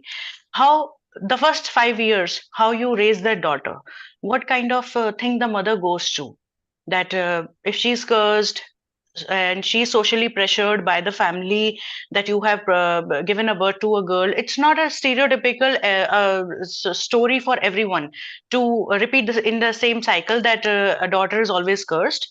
She can never be a boon, and she can never be as equivalent to a boy. And I do not say that we are equal. We cannot be equal, and it is not a fight to be equal, and we are not aiming to be a divorced and a single mom here. So it's more of that we have to be independent, like financially independent. The solution to the thing is, how will you take self care when you are not dependent on anyone else? Not just about the verdict or the emotion thing. I'm talking about the sensible moral, and it is also our morality and our responsibility towards our parents and towards the thing that we have been educated as, just like the male people in our society, just like our brothers. When we are brought up like that, we can handle our finances, we can handle the bank, we can handle the credit thing, we can handle our insurances. We should know about the financial policies. Why is it that we are always dependent? It's not about being dependent. It's not that we, oh my god, we are first of all born like a woman, and now all our biological things are of a woman. Ah, very sensitive. Now after that, it starts, the clock ticks the 13th year, and now you are going through menstruation. It's a very repetitive cycle. Fine. I will not talk about the rural part of India. We are not representing the rural part. ये international platform है, यहाँ पे सब international लोग हैं. ठीक है, fine. It's a menstruation thing. It is your responsibility. Up to the thing that the daddy is bringing up the daughter, she doesn't know much about the things, so she is using whatever the things are available to her by the parents, which is anything, the pad thing or the cloth thing or the cotton thing, whatever it is. Now it comes that you are living in a society, so you're not alone. You're not being in jungle. You are seeing, you are being with your friends, with peer, you talk, you socialize with the people, so you know what is going on. So it is your responsibility to um, conduct how you conduct yourself, how you make yourself independent. You have to learn from your own mistakes. It is for the both the genders, not just for women. So it is a responsibility, first of all, of the mothers. And I will not say that the society is so much responsible. It is about a gender. We are 50-50. We males know about their problems. They are also, judged by their pocket, by their bank balances. People do not look at their age, at their faces or anything, their beauty or any other thing. They're also judged. So they have their problems, how they are discriminated. So it is more about how you are independent. Mainly, you can only achieve your dreams when you are independent. You know how to be free. You know what you need. You know who you are. You know what is your individuality. The main fear of the woman throughout life is, I have to be so perfect. I have to be there for my family. I have to be the best example for my religion, for my family, for my culture. And the another fear is, I have to do it all alone. I have to be super perfect. And then I do not want to get lonely. And because of those fears, it's not always actually that you land lonely if you pursue your dreams. If you are an independent woman, you stand alone. Because you are intelligent, you are pursuing your mind, you are pursuing your willpower. That doesn't mean that you'll land alone, or you will stay alone in the end. You won't get a husband, or you will end up alone. That's a main fear of the woman. Whenever we tell them that take a step anyway, about not just about being in the law field, anywhere we see, like in the corporate one, in my litigation, I saw cases like property cases or civil cases or criminal cases or matrimonial ones or the domestic violence ones. But in the corporate world, like for the normal people who do not engage in cases, for common people, it's like women are working, and suddenly it's like a prevention of sexual harassment, I see, or the labor laws, they're not getting paid for their work, or equally, or something like starting a family, mainly when they are either kicked out of the job, or the issue which is a maternity relief act, something like those. So all of there's a fear. They will not start the family just because they might lose something. They might have to do that. So not everything is going to be perfect. We have to stop being fearful of the thing that something will come into my in my way of getting my things done perfectly. Nothing is perfect for anyone. The fear is to be perfect all the time and get everything on time. So it's not a clock, it's not a time bomb that it will go on the time. So something have to be sacrificed for something. If I'm sacrificing my freedom, my individuality, I'm getting family, I'm getting praised. Wow, you sacrificed everything, and you can say that, look, I was bringing you up in the usually our moms say all that to us. I was bringing you in the world, so that is why I sacrificed everything. So it is up to her how she thinks. That I cannot compensate it, although I respect my mother, but I need to know the exact figure what she has missed. Being practical, that will give her some kind of confidence to me that I'm burdened throughout my life, that she has sacrificed something for me. So it is for the women who have sacrificed all over the world that you do, because if your husband has to like change a job, change the place, so you cannot say no until unless you are earning more than him to make that a choice. You simply change the place, be with the family, and whatever is the thing, we go as per the rule of the family. The head of the, and who makes the rule of the family? The head of the family, who's earning the most, who's bringing the family. So it is that we have to be free, and we have to decide who we are, what is our individuality, and be ready to sacrifice for practically what we want, how we want it, and what's our plan. Most of us, we do not have any plan, we do not have any strategy, and then we complain throughout life that I did not do my self care because of you, or these points. So it is mostly about self care. So it is about you. You have to prioritize your things, your family, your environment, and the list is endless to be perfect all the time. So this is about me, and I think we can only help. The other genders cannot help us. It is us, Okay. it is our life, and only we can help ourselves. Thank you. Okay. Thank you very much, Advocate Vishi Dhaka. And you rightly said sacrifice, but sacrifice for yourself, not for the others. If you want to sacrifice, just see how you are going to be benefited. And then it is self-care. Otherwise, if you are sacrificing for your children or for your husband or your parents, you will be always complaining the whole life, but you will not succeed. So it is very much required today that all the women should wake up, the girls should wake up and see to it whatsoever their parents have done, very nicely done, very good, but they should come up now and take their own care. And that is why the women's self-care is required. Thank you very much, Advocate Vishi Dhaka. Please stay. We will come and ask questions in the next round. Now, I would like to, Dr. Priyadarshini, are you there? Can we hear from you now? No, I don't think so. Dr. Priyadarshini is not there. I can't see her now. Okay, so I will move to my next panelist guest, and she is Dr. Prerna Sharma. Dr. Prerna Sharma is a renowned memory girl from Noida. She is a counselor. Her motto is work hard in silence and let success make the noise. She did her BSc in Industrial Chemistry, MSc in Chemistry from B.R. Ambedkar University, Agra, and PhD from World University, USA. She also did MSc in psychotherapy, in which she learned the therapy to cure depression and anxiety. Her life was changed by a very famous quote by Robert Frost, which is my I also love this quote. The woods are lovely, dark and deep, but I have promises to keep and miles to go before I sleep, and miles to go before I sleep. Just like our first Prime Minister Pandit Jawaharlal Nehru, she also keep this quotation on her table, and it kept her inspiring, motivating her. She has many achievements and records on her name, such as India Book of Record, Asia Book of Record, URF Record, Limca Book of Record, Guinness Book World Record USA, Guinness World Record Nepal, Guinness World Record Iraq.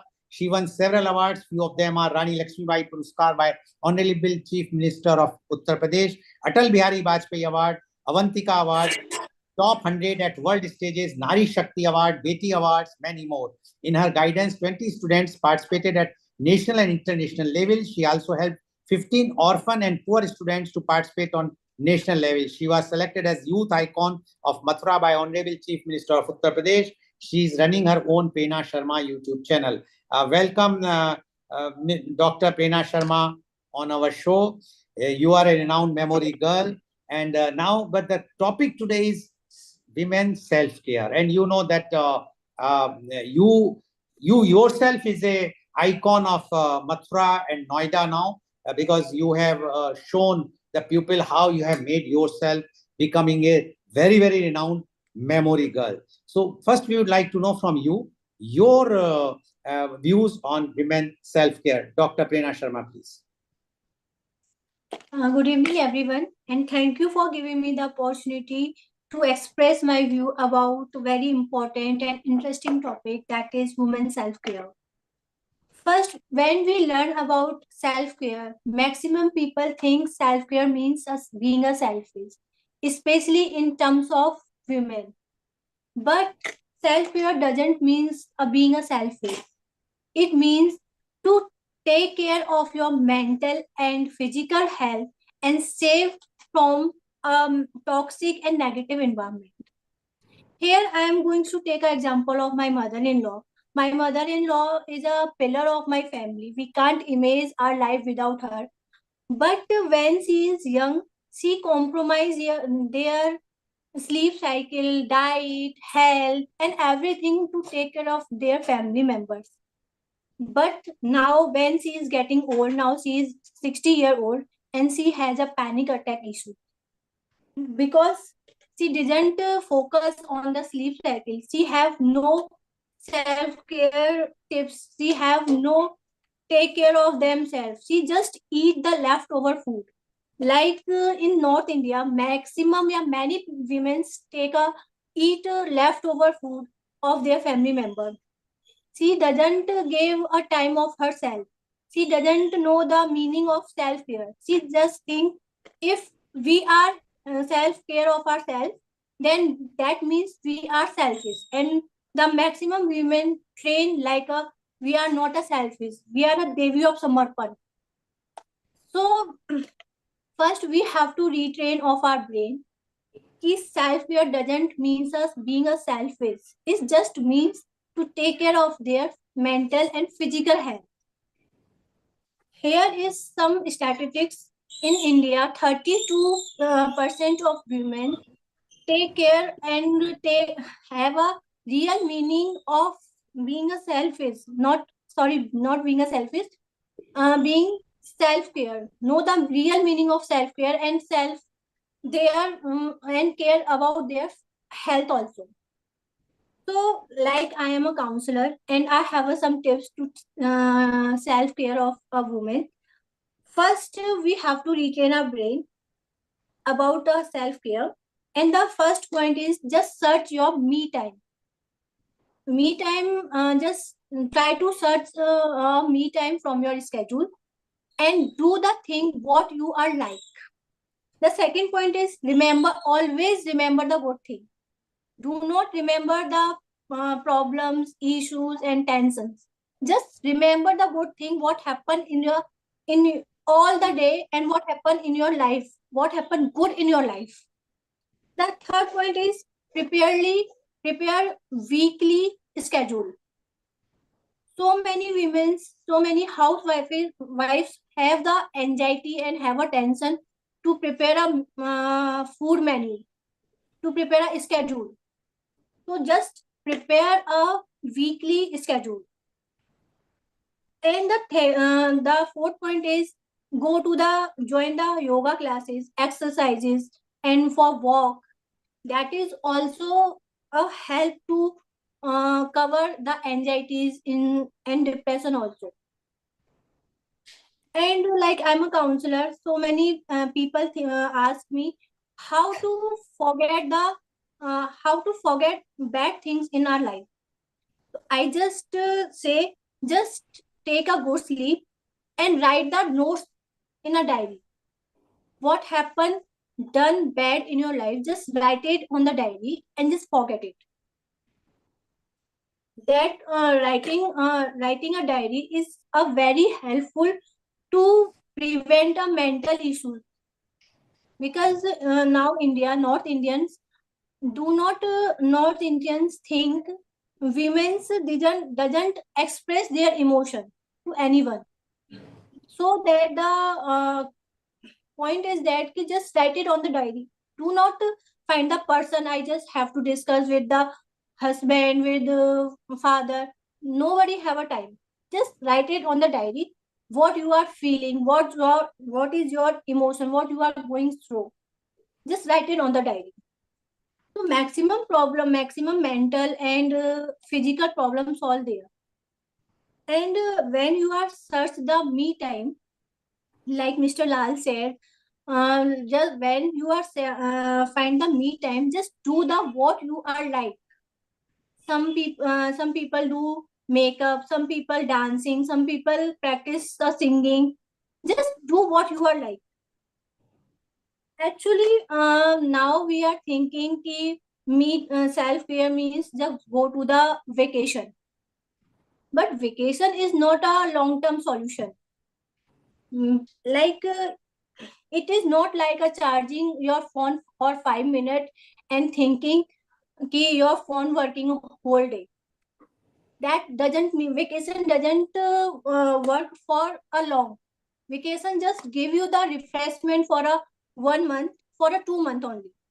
Then after 1 and 2 months, then you need to be a refreshment. The daily refreshment, the long-term refreshment to search a me time and to take care yourself. And the advantage of then the advantage of self-care means he just save advantage of self-care, save the marriages, save the friendship, and move us out from the isolations also, and save our mental peace also, and support a career evolution. So the self-care, so this is the very myth. The self-care means being a selfish. That doesn't mean the being a selfish. When we are happy, when we are care of ourselves, then we are going to care of our family member and our nation and our country. Okay, So thank you. Thank you very much, Dr. Prerna, and you have given a very good advice. Definitely, I will tell my wife also, no need of going to vacation, because vacation is only a temporary relief from all the tensions. It is better that we must go do something every day, walking and yoga and other things. That is a self-care, and really one has to be fit physically as well as mentally if you really want to take care of you, and then only you should have a me time, which is very important, especially for the women in India and especially in the North India, where the me time is not at all available, which is a reality. Thank you very much, and please stay. I will be coming back to you soon. Now I would like to introduce my next panelist guest, and she is Advocate Gayatri S. Mohan. Advocate Gayatri S. Mohan was the Youth Ambassador of India to China in the year 2019. She is the HR Development Trainer. She recently participated in World Energy Parliament, where I was also there. That's where I met her, held in Raj Bhavan, Kolkata, and put forward her views on science and faith, which were appreciated by all the delegates. And I really found her at this age, the way she was speaking there very frankly and with forcefully, that she has a very good future. But this topic is a bit different. Because that topic in the parliament was science and faith. Here the topic is women self-care. So Advocate Gayatri S. Mohan, please. Namaste, esteemed guest, respected Mr. Lal Goyal, Mr. Nikhil Kumar, and hi everybody. Myself, Advocate Gayatri S. Mohan. I'm the Youth Ambassador of Government of India to China 2019. I have been working as an advocate. Before becoming an advocate, I've been a human resource development trainer for 12 years. And I've been a trainer in the field of soft skill training, yoga training, martial arts training. So I've been approaching this topic, women's self-care, through the martial arts. How we can achieve women's safety as well as self-care through martial arts. I'm a martial arts trainer. I've been trained by my father, Kalari fight. Kalari fight is a martial arts technique. It's from Kerala. I'm basically from Kerala, Thiruvananthapuram. That is the southern tip of our India. So I've been trained in Kalarippayat. It's a martial arts technique in Kerala. Then I've been trained by Kerala Police in multiple martial arts techniques, multi self-defense training techniques. That is through karate, Krav Maga. There is intermix of different martial arts techniques. I've been trained in that, and I've been training women of all age groups since 2017 onwards. I'm training women across all age group martial arts techniques.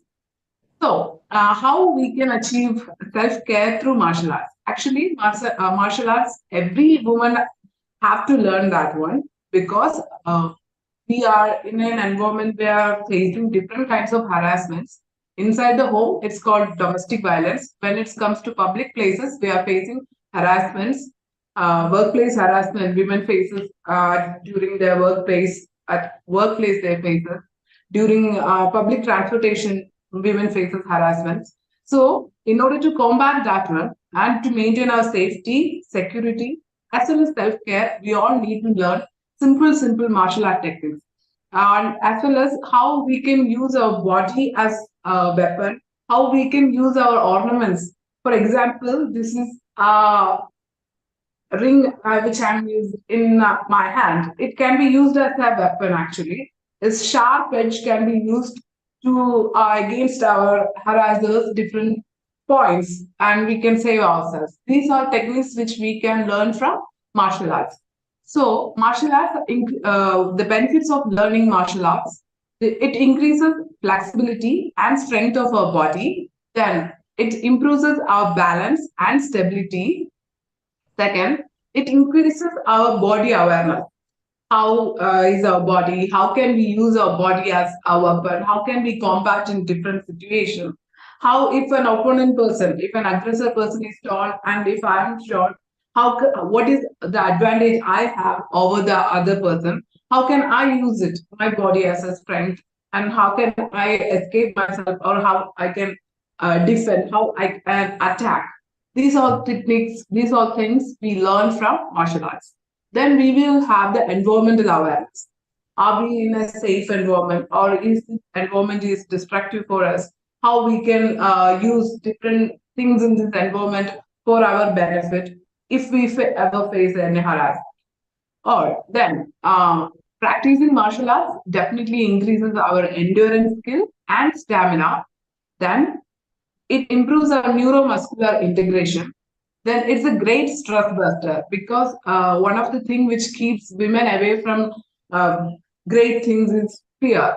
Actually, what will happen if we go to this place, will some harassment phase, or if we go to work, what is a harassment phase? If we learn the martial arts as well as the related law, I will speak about the law relating to that one.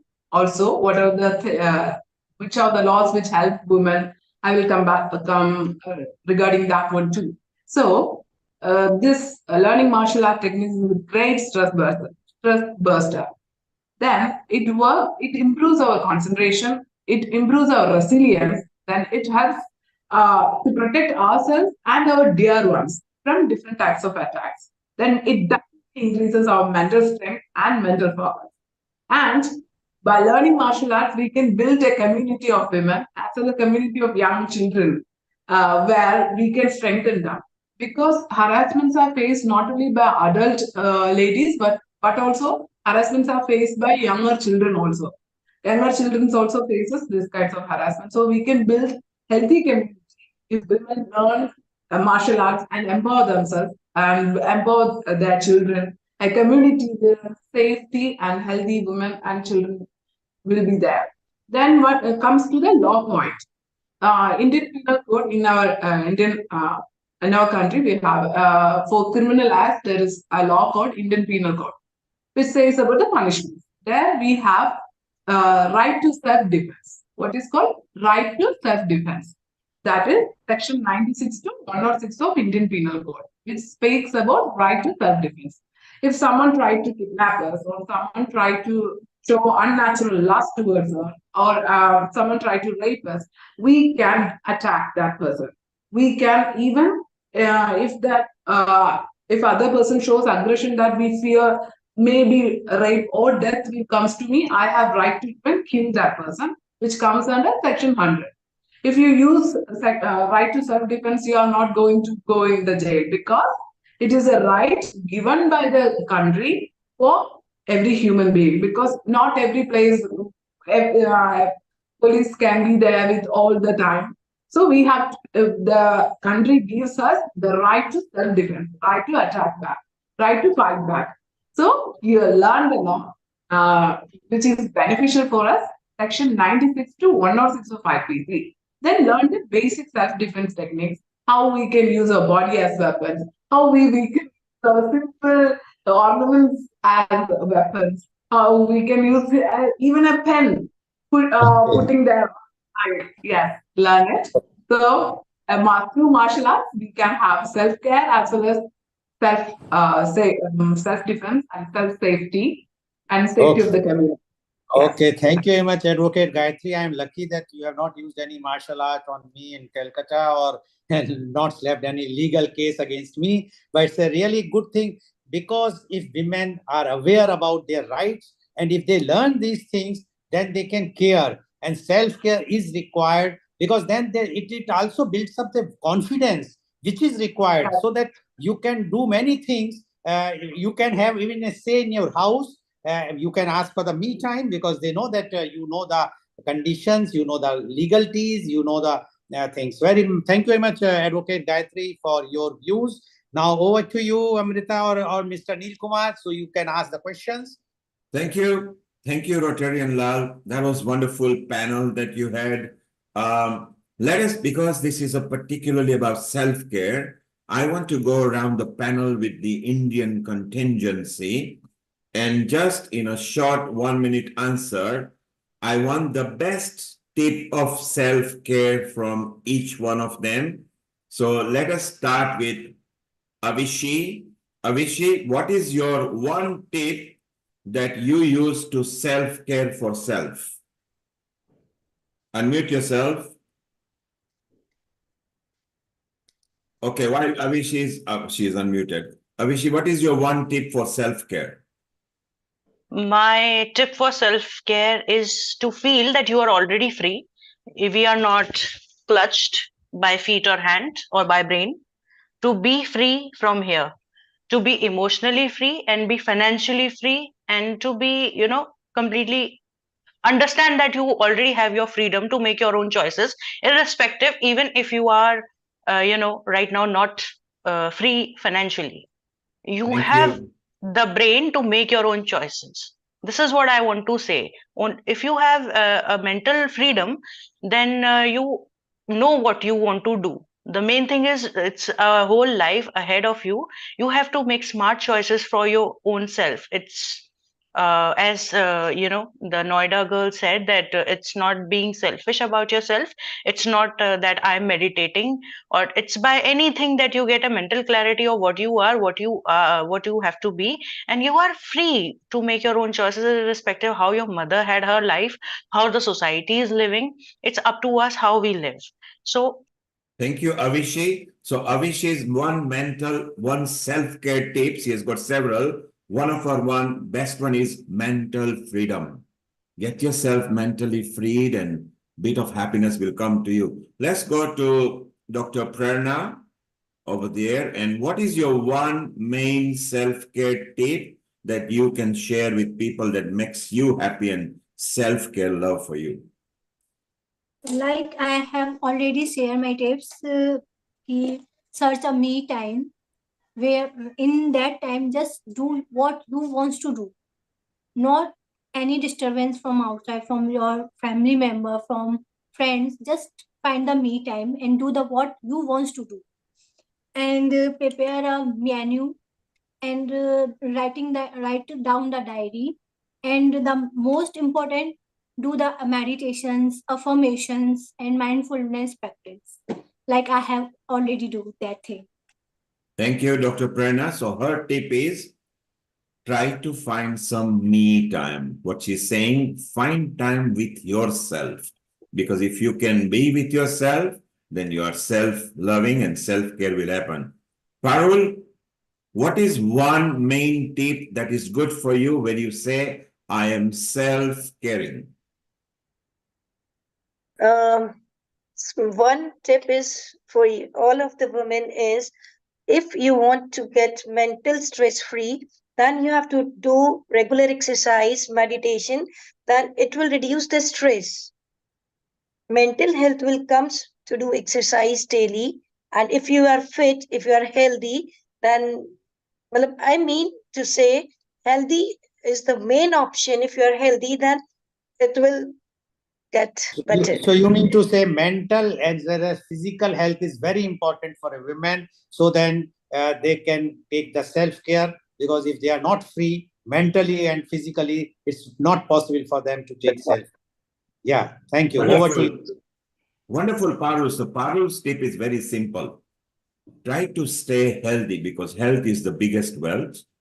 And if you are mentally stable and you are happy and healthy, then you are self-caring. Thank you, Parul. Amrita, what did you think about our panel from India with the different self-care tips they had and a bit of their experience they shared with us? Amrita, over to you.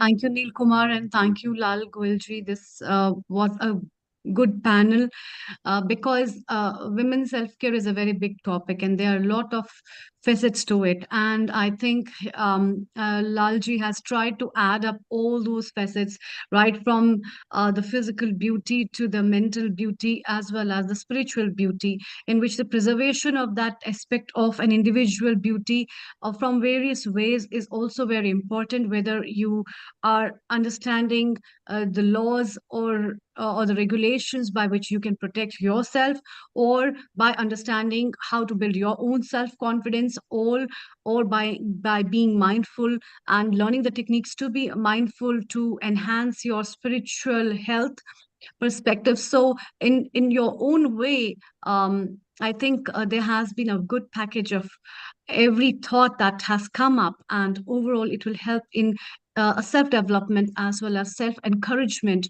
of creating happy women and happy communities ahead.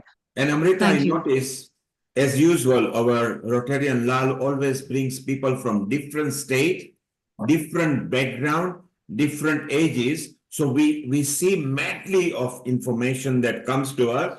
We have got Advocate Gayatri there, if her bandwidth is okay. Gayatri, what is one particular tip that you like, that you want to share with people, which is self-care?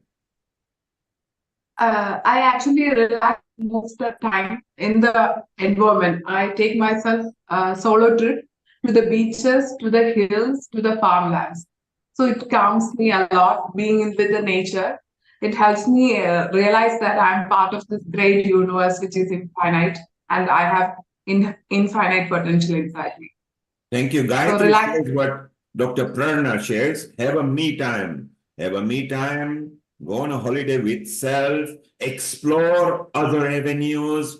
Don't fear. And life will be beautiful. Thank you, Gayatri. Rotarian Lal, as usual, you are one of our dynamic producers here.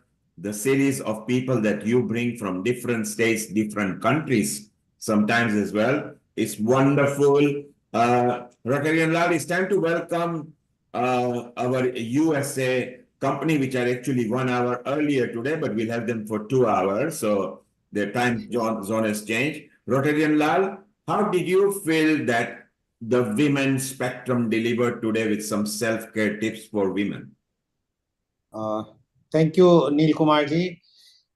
My opinion or my take is like this, that the women themselves, if they determine from the childhood that they have to be someone, then they have to take care of themselves.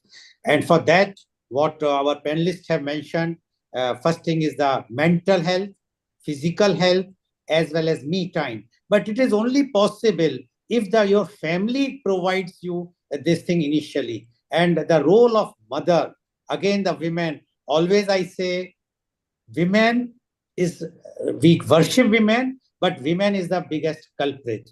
If today we are discussing on this, why we are not discussing about the men self-care?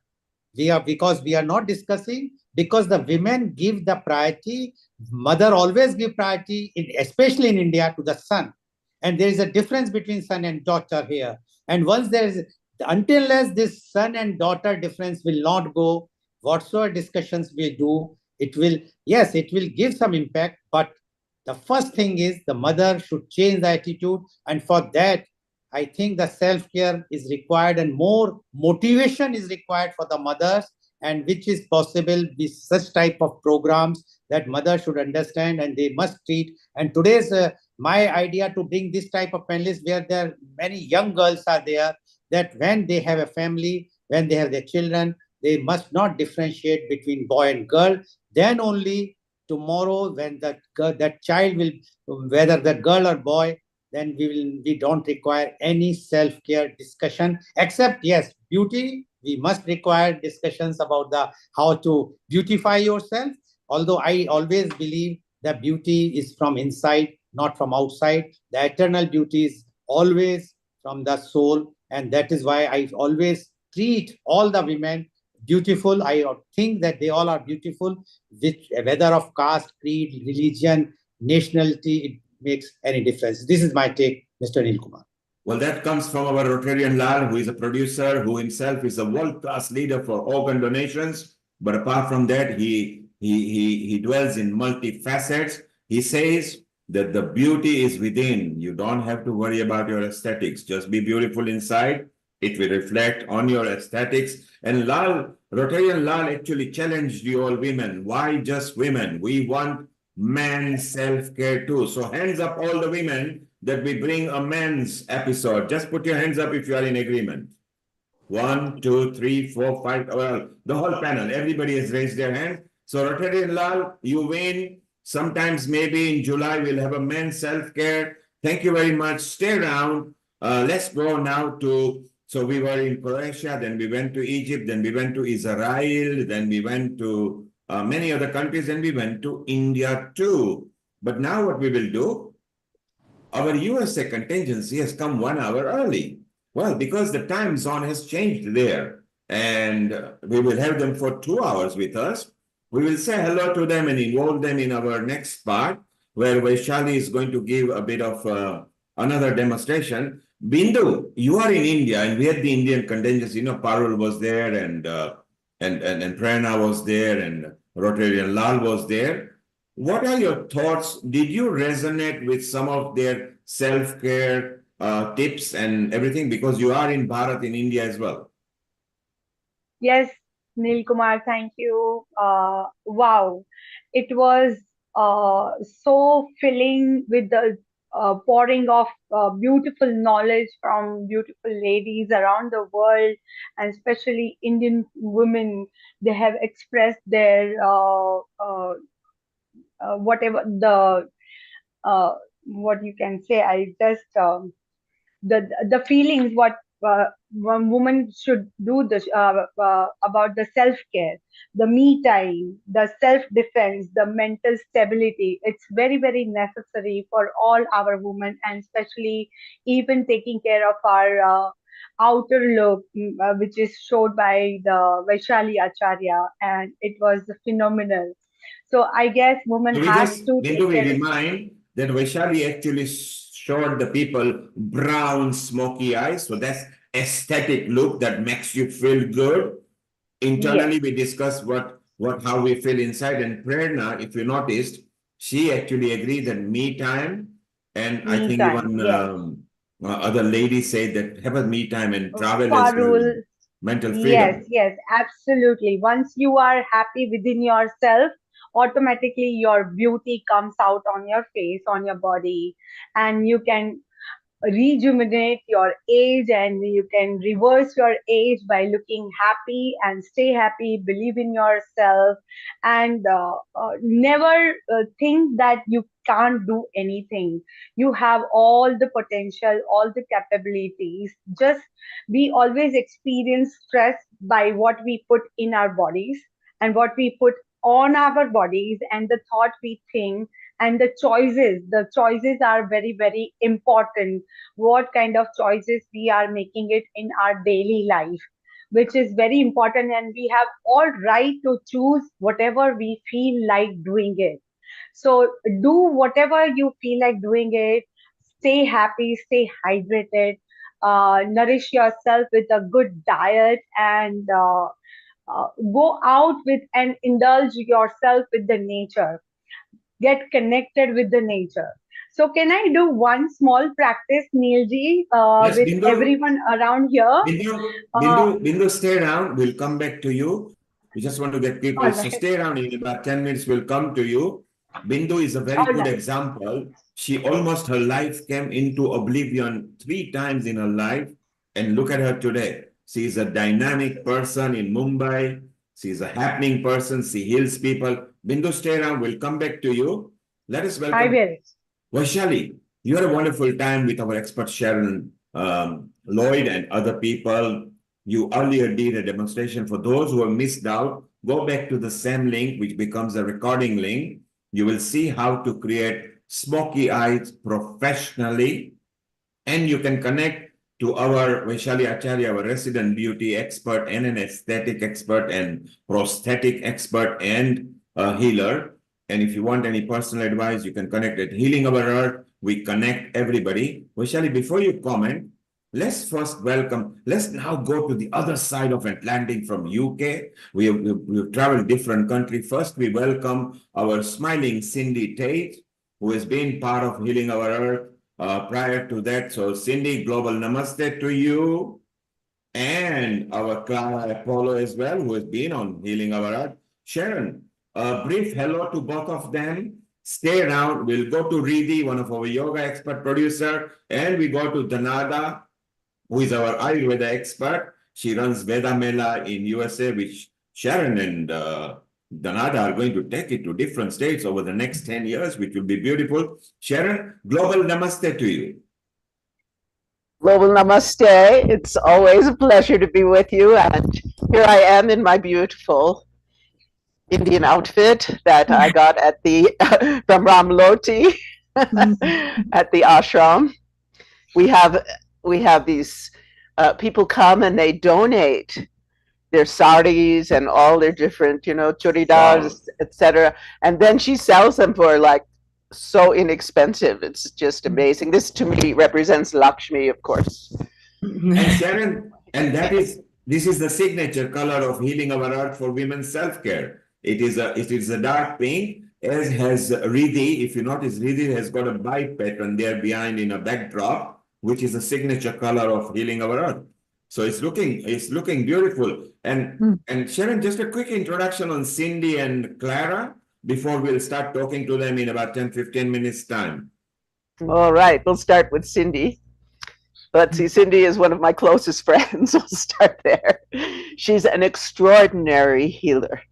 I call her a multidimensional healer because she has so many tools for healing in her toolbox. And she has been such a mentor to me. I mean, recently, we all have met my husband, Chef Jay, and he's a very dynamic, intense guy, tends to dominate things. And she says to me recently, she goes, just live your life. Just do whatever you want. Right, Cindy? And you know what? The more that I do that, and I've also been very, very sweet to him lately, the more, like I got up this morning, I came out here, he goes, wow, you look really beautiful. And that's new. So Cindy is a great, great advisor and healer for everyone and really lifts you up and helps you find your true nature. And today, Sharon, yes. Cindy is going to give her favorite tips for self-care, how Cindy, through her journey, have healed everybody. So Cindy, stay down. We are going to come to you. Sharon, I don't normally disclose your age, but you claim that you are 75. You have still not shown the passport to us. I always tell people they're only 50 plus VAT. So you are a very good example how you have maintained yourself, how through dance and artistic flair you have done. So we want some self-care tips from you too as well. Tell us a bit more about Clara, and then we'll ask Danada to say something. We'll go to Riddhi, Vaishali, and then we go back to Bindu, who has got a little mini self-care demonstration for us. So Sharon, Claire, tell us more about Clara. Clara Apollo. She's a world-class Qigong teacher, and she's worked with thousands of people, letting them understand and helping them through Qigong, helping them to discover the beauty of Qi and find greater health, abundance, self-care, success in life via the magic of Qigong. But not only Qigong, so she was a host. I don't know if you're still doing this on a show called Qi Time out of UK Health Radio. She's an amazing host, and we should have her host some things on Healing Our Earth. And she's just a wonderful, brilliant woman, and was also doing a lot of work in the area of women's empowerment. So I'm thrilled to have her back with us today. Thank Clara, you. Global Namaste. And Sharon, something that you might know, I mean, you didn't know, Clara is an animal lover. And just in the panel, we have got another animal lover, which is Bindu Vora. And Clara loves her cat, as does Bindu in Mumbai. Can we say about the cat saying hello to each other? Can you bring the paw out, Clara, your cat, please? Ooh, she's just jumped down. Classic. Yes, because she understood what we were about to do. And Bindu's cat is similar. The moment you mention her, she runs away. So look, Bindu is chasing her. Okay, at some point, we will introduce the cats to each other. And you know, one of the self-care about life is, if you have got a pet and there you are, Misri, look, that's Bindu's cat. She doesn't like being looked at. She's fighting with her. Just exactly. She's actually sleeping, and I got her to say hello to everyone. She's my lovely daughter. And one of the self-care tip is loving an animal, you know. It can actually really, yeah, she's telling you, leave me alone. Okay, I know. We don't want to That's disturb her. her. Riddhi, let's come to you. Let's welcome Riddhi. She's our yoga and meditation episode producer. She also helps other episodes. And like Amrita, she comes on whenever it's required. Riddhi, global namaste to you. And a lovely pink background. And you got the correct signature top on as well. And how do you feel? Are you ready to part with some of your tips a bit later? Of course I am. Ready as ever. And Riddhi is also very good. And she's we have to be careful here because we have to say things without prejudice. She's a lawyer. Okay, so we have to be careful there. And Riddhi, we're going to come back to Danada in USA again, who is actually exploring some close project with Sharon and Amrita over there, which is beautiful. Danada, you have to give us a self-care tips, including the Ayurveda and Vedic style as well. So stay around and say hello to everybody before we go back to Mumbai. Namaste to everyone. Thank you, Neilji, for having me. Namaste to you. Okay, Bindu, you have got a bit of mini self-care demonstration for us. So we are now going to be connected to the other side of Atlantic, to United Kingdom, which is our American sector. We visited several countries earlier. The panelists came from different countries. We are connected live right now on social media, Facebook, YouTube, Twitch, Twitter, which is X now, our Facebook, so you can connect to us wherever you feel like. Stay connected. Bindu, over to you. What have you got lined up for us? Yes, thank you, Neil Kumarji. Okay, let's have some small exercise. So let's everybody sit comfortably. And whatever you have in your hands, just keep it aside. Pay attention to your body. And slowly and gently close your eyes.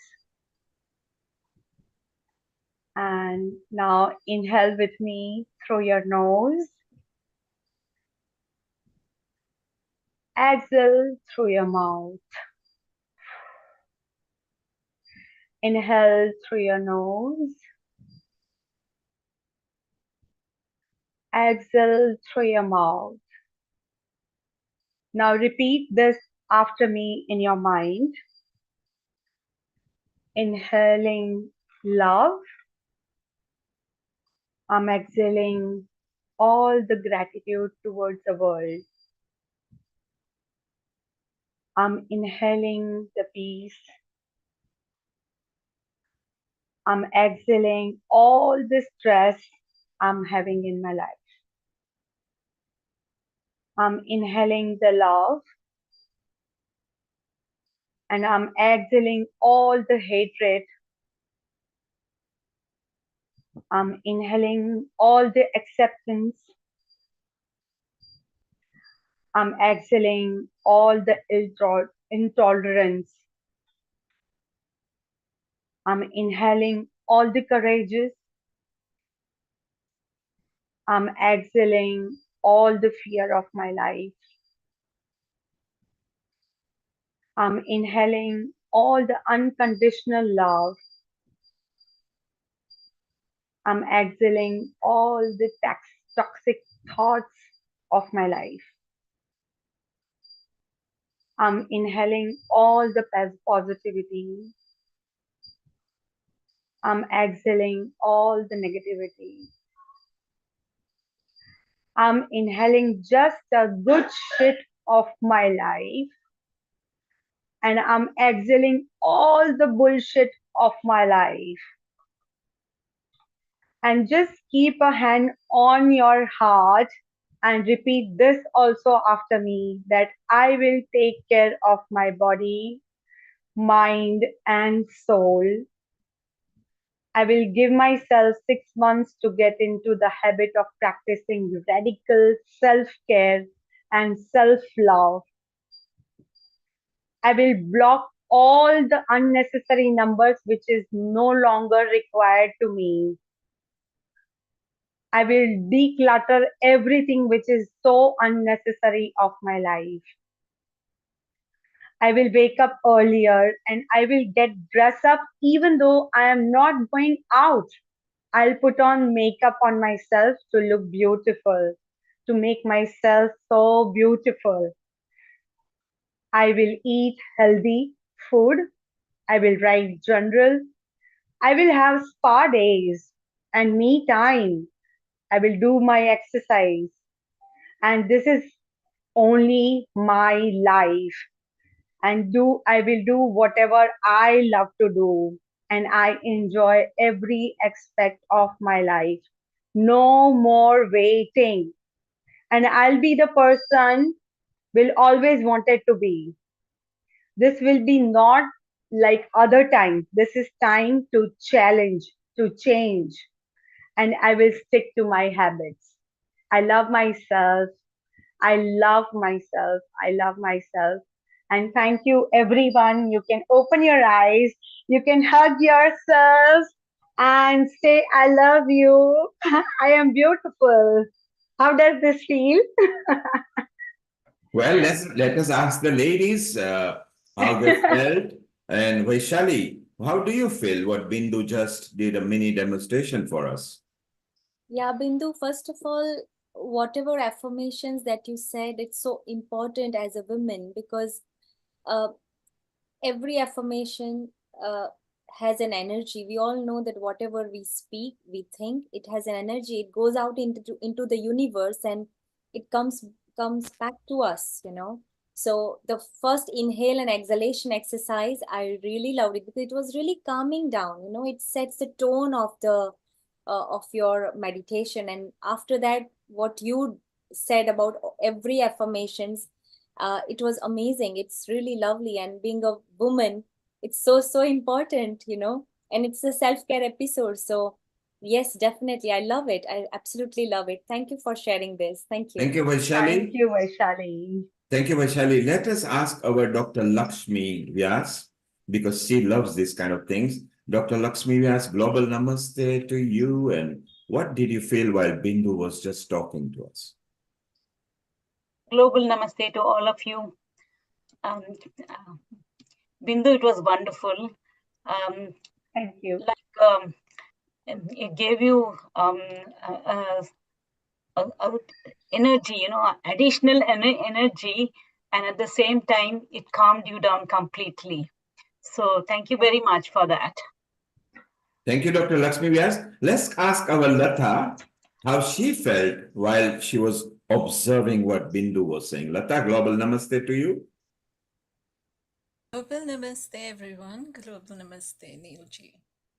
This is one of our favorite episodes, isn't it, women? We love self-care. Well, I think it was nicely rounded out with that affirmations. Yeah, I think my journey, it so resonates with what I've been through in life, and very emotional because I connect to all of you beautiful souls here. You know, I love this family, and well, I And mean, Lata, we you just you have you understood. were a very good lawyer. You still are, because you still write very well. And how well you have done. Whatever you faced in life, you started self-healing, and look at this. You are nearly there now, and you're gonna help a lot of other people. Let us stay down. We want to chit-chat with you again a bit later. Danada, what did you feel while Bindu was expressing it? He wants to say, cut the bullshit out of you, and we are going to move forward. And Sharon actually noticed that. Yes, she's speaking her heart. What do you think, Danada? Say that I remember one time one poet was saying is self-care is how you take your power back, you know, and that's just felt like when she was taking her power to nourish the souls and brings joy through that message. I love it, and made a room for every single declutterize. That's so important, because I think her message is that self-care is your fuel to enlightening yourself, and then you, as you said, that you could enlighten the community and the nation later. But I really enjoyed listening. That I really closed my eyes and I said I need this powerful to come so much to myself also. Thank you so much, Bindu. It was very powerful. And Danada, next Thank you. year, Bindu is going to release a project which we can't talk much about. So it will be next year. Just watch out for it. And you will be all surprised what she has been through and who she is now. She's almost like a Bollywood actress and an anchor there and a healer. And she came from oblivion, from almost, life being finished to over there. So it's so beautiful. Alexandra, Croatia, what did you feel? How Bindu was expressing her points and everything? It was very, very personal and very, very moving. Just like Lata said, I think it's a very important topic of like recovery and just finding safety again and security in our bodies and kind of getting that emotional control again. And that's like involves a little bit of practice. That's why I think Bindu said takes 6 months to develop that kind of flexibility and focus, and just not to judge ourselves if we don't manage immediately, like instantly to do it. So thank you so much. It was wonderful. I love that succinct description, Alexandra. And we like to remind people who are watching us on a social media at the moment that Healing Our Earth is setting up a global women's forum where some of the leaders who are here, Alexandra, Sharon, Amrita, Bindu, Vaishali, they will be in touch with you and actually get you involved in a group that is going to go global very soon. And the whole purpose of that is to enhance women, bring the culture and community back in a correct way, because if you empower women, you empower humanity. And they will be talking about mental health of women, education of women, unprivileged people, how to enhance them, the younger generation from Africa, how we can bring them forward. So there are all the aspects we can do to enhance women, and in so doing, enhance the humanity. So watch out for it. You will be connected soon. People will be slowly approaching you. They've got your connection over here, so that will be very beautiful. Prerna, you are a new member to Healing Our Earth. Rotarian Lal Goyal brought you there. Prerna, are you feeling good at Healing Our Earth? And do you feel you are getting the self-care love from listening to different women from different country, different age? Yeah, exactly, sir. like like Bindu ma'am doing the relaxation. I feel so relaxed. I feel so relaxed, and I am also doing this thing to my client. Then this is a relaxation therapy also called. So and the affirmations she used, that is very very positive, and that is very positive. Give me the very positive vibes also. So, So it actually. Prerna, you need to be connected to Bindu. Rotary and Lal will connect to Bindu. The good thing about healing our earth is we connect everybody seamlessly. Why we do that is because we want to be one big family. Why do we want to be one big family? Well, if we are one big family, living in harmony, love, unity, peace, liberty, then we can also help those who are not living as a family. So we as a family, we start with it here. We, some of the men at Healing Our Earth, we very much vociferously believe that women are not just equal to men. We believe they are slightly ahead of us because they actually give birth to humanity. So, Vaishali, what have we got lined up? Shall we actually do, because you got another demonstration, but shall we go to Sharon, have a bit of chit chat with Clara and Cindy, okay? And then come back to your demonstration. And then we go, you, Riddhi, Clara, Cindy, all the panel that we discuss further and bring some more self-care. Is that okay, Vaishali? We go to USA. Amrita, is that right? We take the USA arm. So, Sharon, over the next 15 minutes, Sharon, you have a wonderful video reel that you shot about just a few months back, which was to do with women empowerment, different women having different views. If you are ready, you can show that to us now. Okay.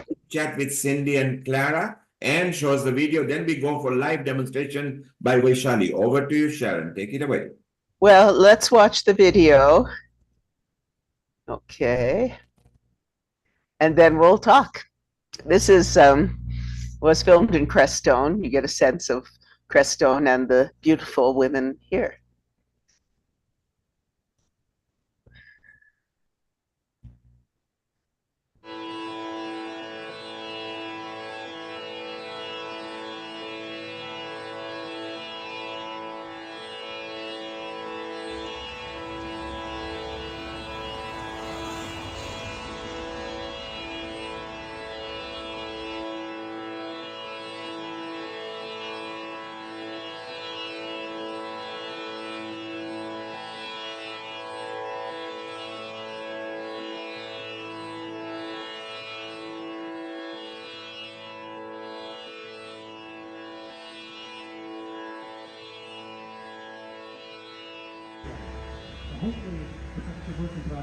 Crestone Energy Fair, our 34th year, and this is Kim Engard, Dr. Kim, and I just wanted to share that I need to be empowered as a woman for this festival, and the way that I do that is just to make sure that I have time to rest my spirit in between the energy that needs to be expended for an event like this.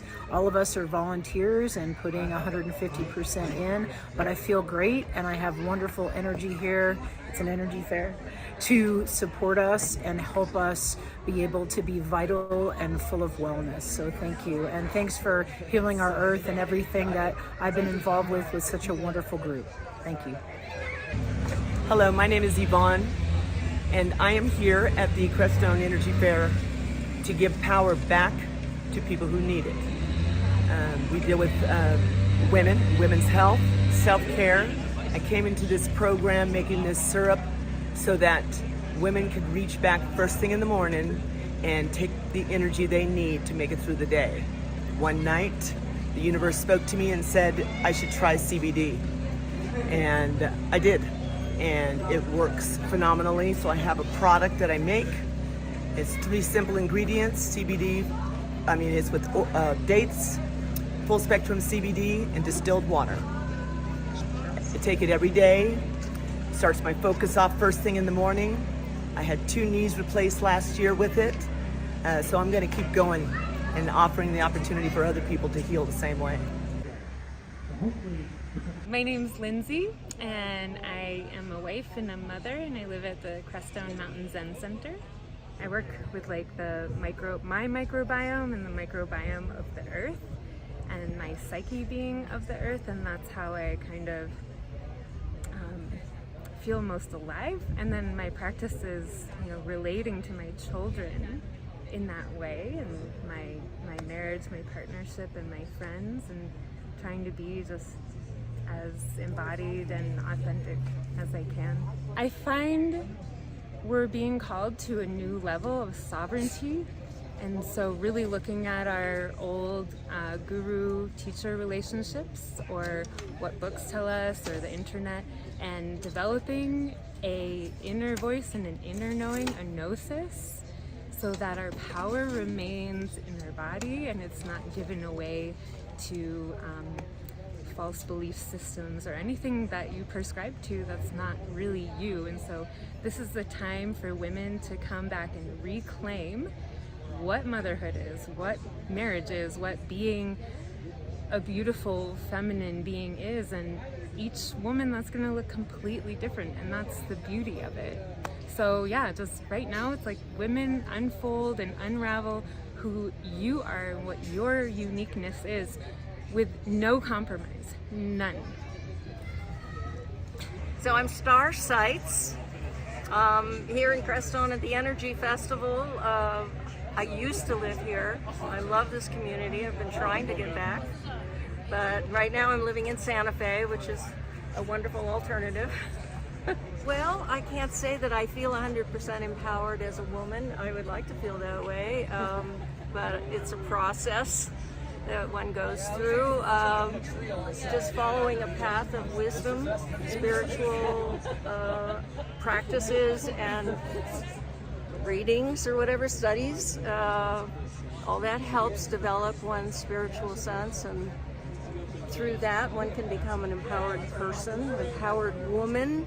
Well, I think most women on the earth were born because they were traumatized in other lifetimes, and we're here to heal the past trauma. And that's a long process of working on oneself through meditative practices, or just feeling or experiencing, not pushing any emotion away, but walking through the emotion and whatever experience that leads us to help clear the trauma, because that's a lot of what's happening right now, is we're clearing trauma from past lives way back and this life. And in the process of that, one becomes increasingly more empowered. Women, for the most part, come in with a whole lot of feeling less than, because that's been the female experience throughout the ages.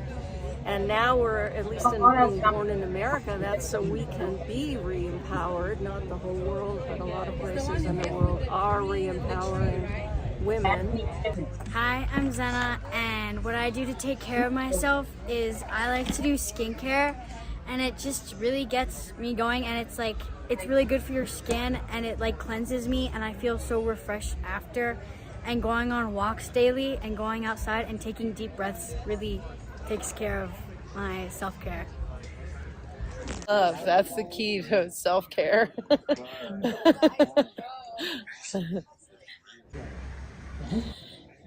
So many things to say. Take a bath, use bath salts, take your vitamins, rest, walk in the woods, so many things. Well, it's Cindy. We all love you and know you. Thank you. I know you have done so much to empower me.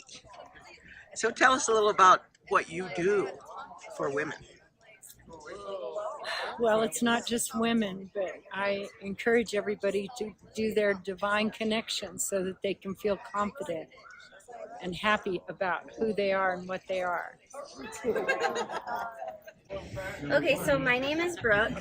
I'm the owner and founder of Botanicals Wellness. These are all my essential oil blends that I make. Each of them are gemstone infused. You can take the lids off of them. This is the specific one that's for the heart center. It's the Anahata, and it's blended with rose, geranium, spearmint, and lime with rose quartz gemstones infused. And this one here is the third eye chakra. So for intuition, each of these blends are formulated to balance and unblock any of our energy centers. This one has lavender, heliochrysum, frankincense, and lang lang with purple amethyst gems. And there's gemstone spheres that you can actually use to roll on to apply the oils and rub them on wherever you feel called. You can use all of these specific blends to balance and unblock your energy centers. So I have the 7 primary. There's the root, sacral, solar, heart chakra, throat, third eye, crown, the 7 primary blends. And then this one here is the soul star. And there's really beautiful rainbow fluorite gems infused in this blend. So this is a yoni goddess oil. This is infused with rose petals, calendula flowers, lavender buds, jasmine, lang lang, and it really smells amazing. It's all infused in an MCT coconut oil base, and it's actually designed to support pH balance. The way you would use this is you would massage externally in the yoni space, and it really helps to moisturize and hydrate and support pH balance. And so this is a really lovely blend to work with. Thank you. My name is Alina, and one way that I find empowerment as a woman is through my martial arts journey. I feel that martial arts gives me a strong sense of who I am and what I'm meant to do on this earth, and really just having that confidence, I find that it helps me carry myself through life, maybe avoiding problems because I can recognize them and I have that like almost coat of armor on. Yeah. Hi, my name is Elza Bieta. I run a martial arts dojo called Inshin Crestone, and I have a 25-year background in clinical care, working with the treatment of chronic disease, lifestyle medicine, and supporting chronic pain, as well as women's health. Every woman is so unique and has such a unique situation, and really I think the most important thing is being able to be in touch with yourself, being able to understand your own desires, understand your own priorities, and understand how to be able to create boundaries to stay connected to that. With that being said, I think one of the most important things that women especially can do is heal their mother bond and heal their relationship to their maternal and all their female energies and their ancestors, because it is within us, those gifts, that sometimes also become the difficult parts of us, the trials and tribulations of our lives, or even, the issues that we face. And being able to make space for ourselves to empower our deficits and turn them around and transform them into our strengths, and really be in touch with that which came before us, so that we can empower those that come after us, especially as mothers.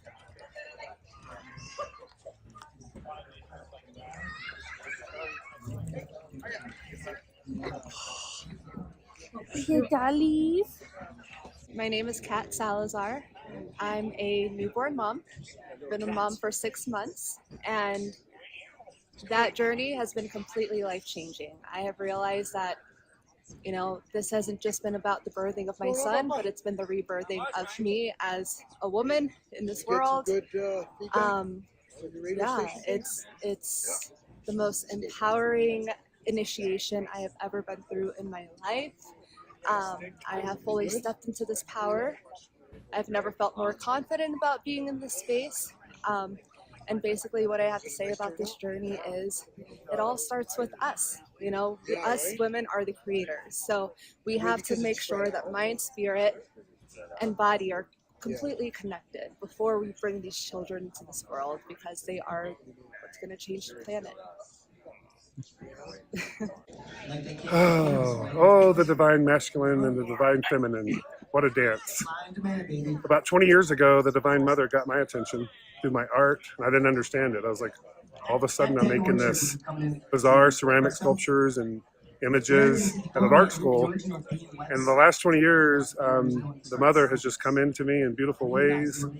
You know, I didn't realize that there was a sacred feminine within me, even though I was always wired like a 13-year-old girl I always heard. And now as I'm just merging those two energies, I'm finding that it is a beautiful dance.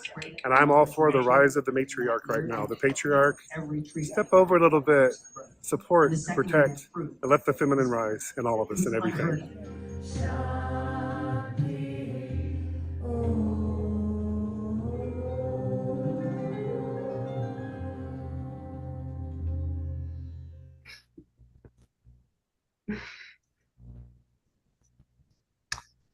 Hi, Cindy.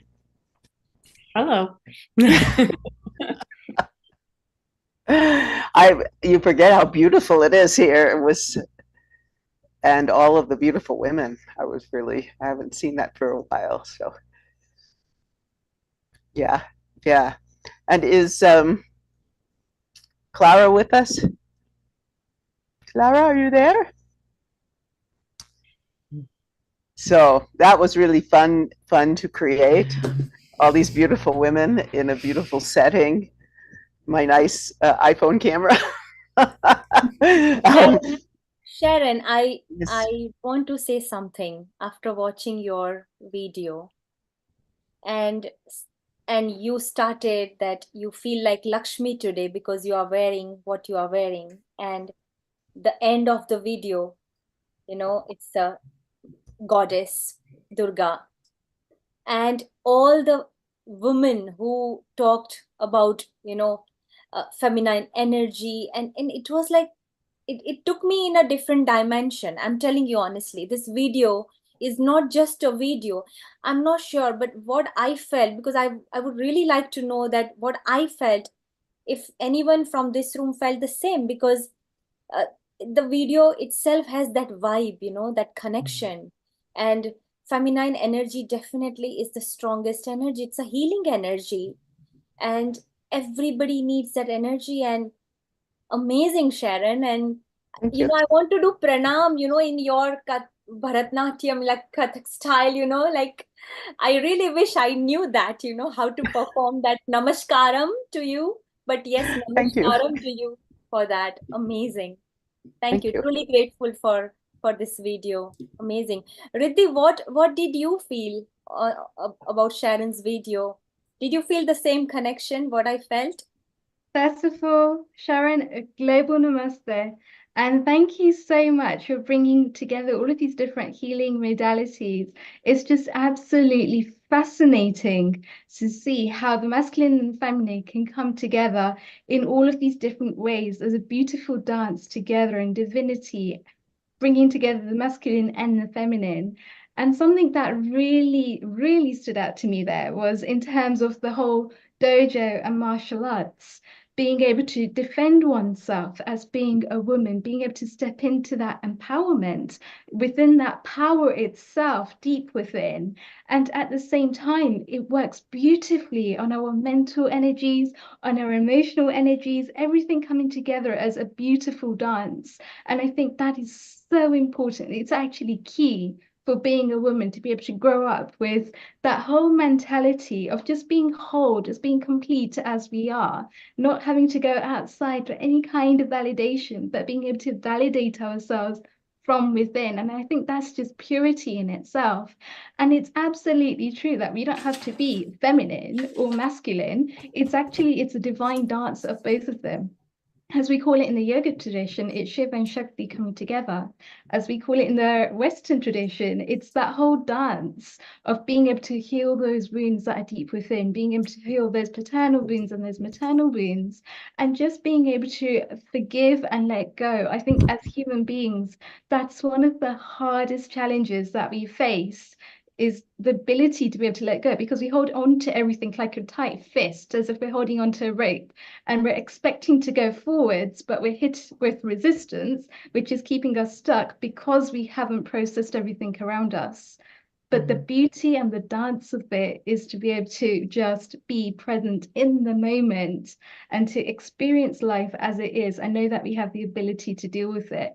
And that's something that your video just reminded me of as well. Beautifully crafted, with so many experts coming together in the field as well. So thank you so much for sharing. You're very welcome. You're very welcome. I would like to bring on Clara for a moment. Clara and I were talking about what we wanted to speak about on this show, and one of the aspects that she brought up, and I'd like her to start with this, and I'm sure you all will have something to say, is the aspect of pleasure. Yes, indeed. We were looking at like self-care and self-maintenance and self-management and all that beautiful stuff that's been shared here already. And it's like, you know, talking about doing what you want, doing what you desire, but what about what about this pleasure principle, you know? What really brings you pleasure and joy? So it's almost more than what you feel like doing. It's kind of what you're drawn to do with your passion. So when you have time to yourself, what do you choose to do first? Could you let yourself do a pleasurable activity, possibly before the chores or maybe after?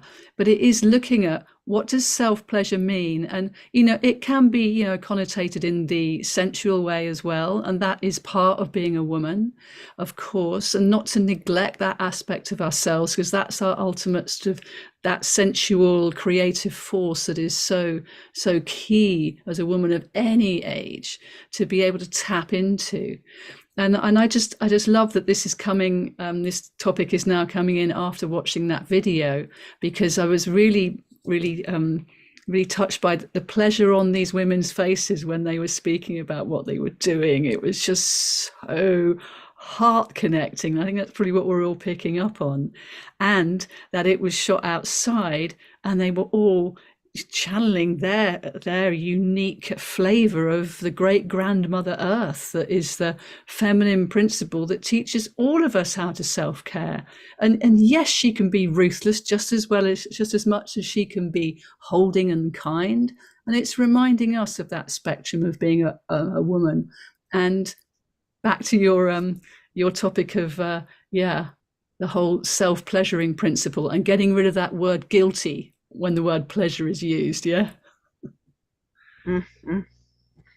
Yes, for me, what brings me great pleasure, besides being in nature, out there gardening and saying my mantras, is to embody Durga, embody Lakshmi, embody Saraswati.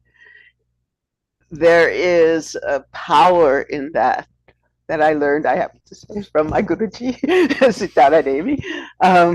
There is a power that we in the West don't really get. You know, who are our big heroes? What, you know, women that are trying to be men, pretty much. They put that, or women that are just over the top sexualized. And when I went to India and lived with her, I found that the true role models for me were the Devis, were Durga and Lakshmi and Saraswati and Parvati and everybody that show you the highest aspects of who you are, because we are all embodiments of the goddesses.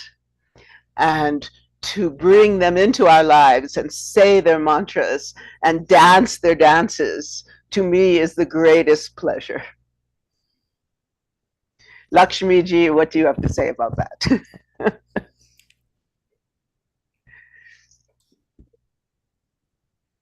We need to hear you.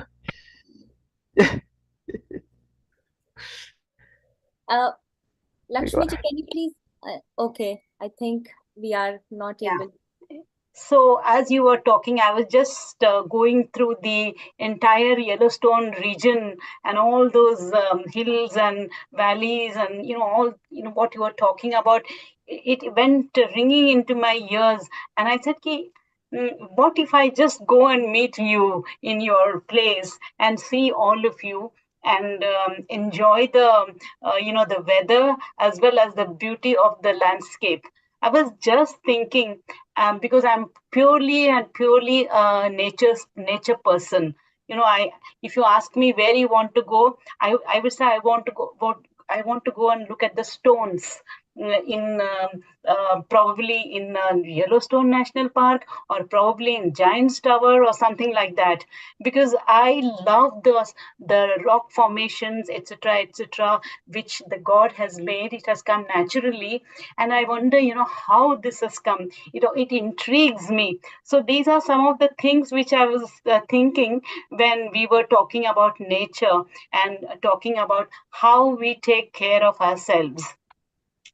And to take care of yourself, you have to forgo a lot of things. I don't drink aerated water at all. Just an example. So like that, so many things I don't I don't take, because I want to keep myself healthy. And probably I'm Sharon, maybe the same age as you are. So we need to both of us need to take care of ourselves. And I also enjoyed what Clara said and Cindy said also, and your people from your land, that is Amina, Elizabeth, Kat, Michael, all of them also spoke so spontaneously, and I really enjoyed whatever they spoke, and so honest and so simple they were all. I admired it. And well, you want me to say anything else? Tell us, what do you do to take care of yourself? If you go to all these big conferences and events, and you always look so beautiful when I see the photographs, these saris, beautiful. I generally do not put a lot of makeup. It's only when it is necessary I put something, but I put coconut oil in my face every day morning, just to nourish myself. And basically nature's things, products I use. I probably Ayurvedic is the good one. Ayurvedic medicines or Ayurvedic products. This is what I use, and I get this from Kerala. Generally, I don't buy it from anywhere here. From Kerala, I get it because my grandfather used to be an Ayurvedic doctor. So I have some links, and I get fresh oil, etc., from there, and that's what I use. And in those oil, if you bring up a small bottle, it lasts so long. So I also use a little bit of that oil to nourish my knees. So every day when I get up in the morning, I take a little bit of oil, put it in my knee, and just massage this for 2-3 seconds. Or if I have a lot of time, maybe for 5 minutes. So that keeps your knees intact without any problems. So these are some of the things when we have to take care of. Knee, your leg, that is from the feet up, you become weak.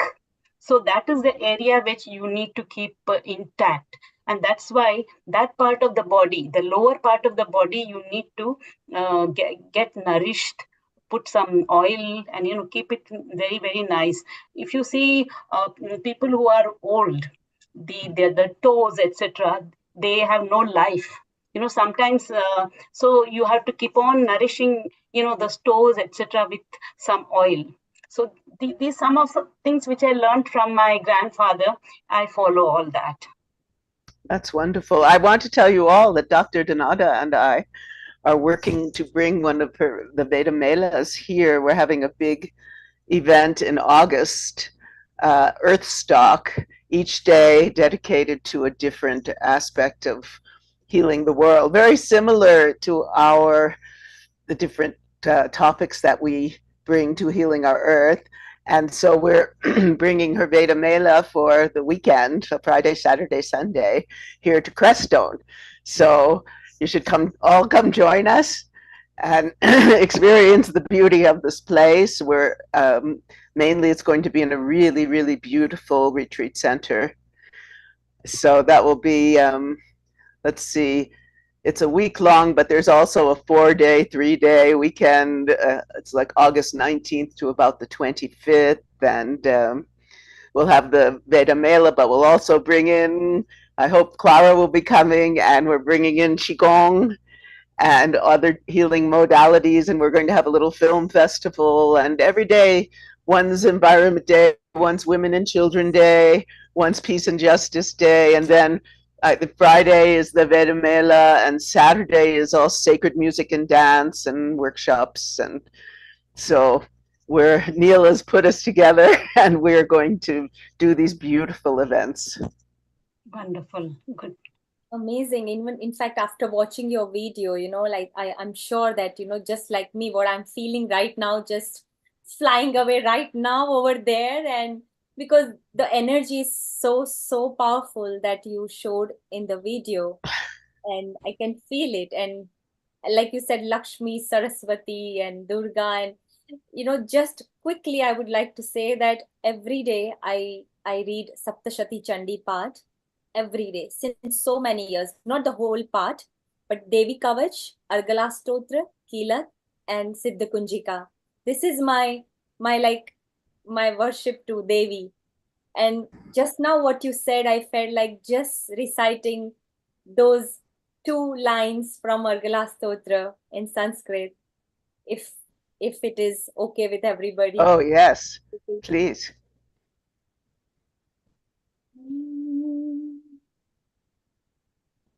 Jayanti Mangala Kali, Bhadrakali Kapalini, Durga Kshama Shiva Dhatri, Swaha Swada Namostute, Jayatvam Devi Chamunde, Jaya Bhutarti Harini, Jaya Sarvagate Devi, Kalaratri Namostute, Madhukaitabha Vidravi, Vidhatru Varade Namaha, Rupam Dehi Jayam Dehi, Yasho Dehi Dvisho Jahi, Mahishasura Nirnashi, Bhaktanam Sukhade Namaha, Rupam Dehi Jayam Dehi, Yasho Dehi Dvisho Jahi, Rakta Bija Vadhe Devi, Chanda Munda Vinashini, Rupam Dehi Jayam Dehi, Yasho Dehi Dvisho Jahi, Shumbhasyaiva Nishumbhasya, Dhumrakshasya cha Mardini, Rupam Dehi Jayam Dehi, Yasho Dehi Dvisho Jahi, Vanditangi Drude Devi, Sarva Saubhagyadaini, Rupam Dehi Jayam Dehi, Yasho Dehi Dvisho Jahi. Om Shri Mahalakshmi Namaha. Om Shri Mahalakshmi Namaha. Om Shri Mahalakshmi Namaha.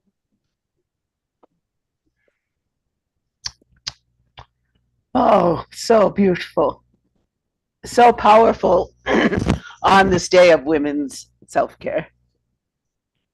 Thank you.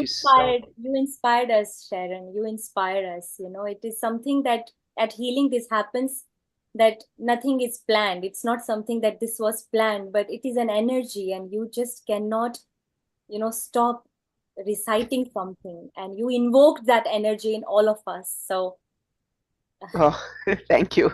Thank you. I feel this is really one of the high points of my week, to be with all of you. I feel so seen. That's another thing. Women, we want to feel seen. We want to, for all of our beauty, all of our knowledge, all of our wisdom.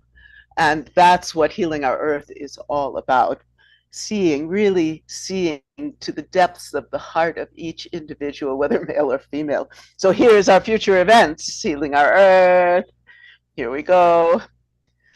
Sunday, 24th March, 2 p.m. GMT, including holy, yes, yes. Everybody bring your powder to throw at the screen. Ayurveda special, Ayurveda for one health, Ayurveda for everyone, every day. And we'll speak more about the big event we're going to have in Crestone on this show. Then, integrated health. I've been talking to Dr. Rajiv about this show. It's going to be a wonderful show with people from very many different traditions. How do we bring all of these healing modalities together to really, really help heal humanity? So join us for Integrated Health, Transforming Healthcare on Sunday, March 31st. It will be wonderful to hear from you and give us your ideas on how do we bring both the Western modalities, the Ayurveda, the acupuncture, the Native American, and hopefully I'm going to be bringing someone, Dr. Alberto Violdo, who worked, a medical anthropologist who worked with the Kero shamans, and his is healing the luminous body. So that should be very interesting. Then, yes, celebrating our 4th anniversary, sing, chant, poetry, or deliver a message. Free global online session, Sunday, the 7th of April. Please join us for this always, always joyous event. 4 years. Neil Kumar, what an amazing job you've done. And all of you.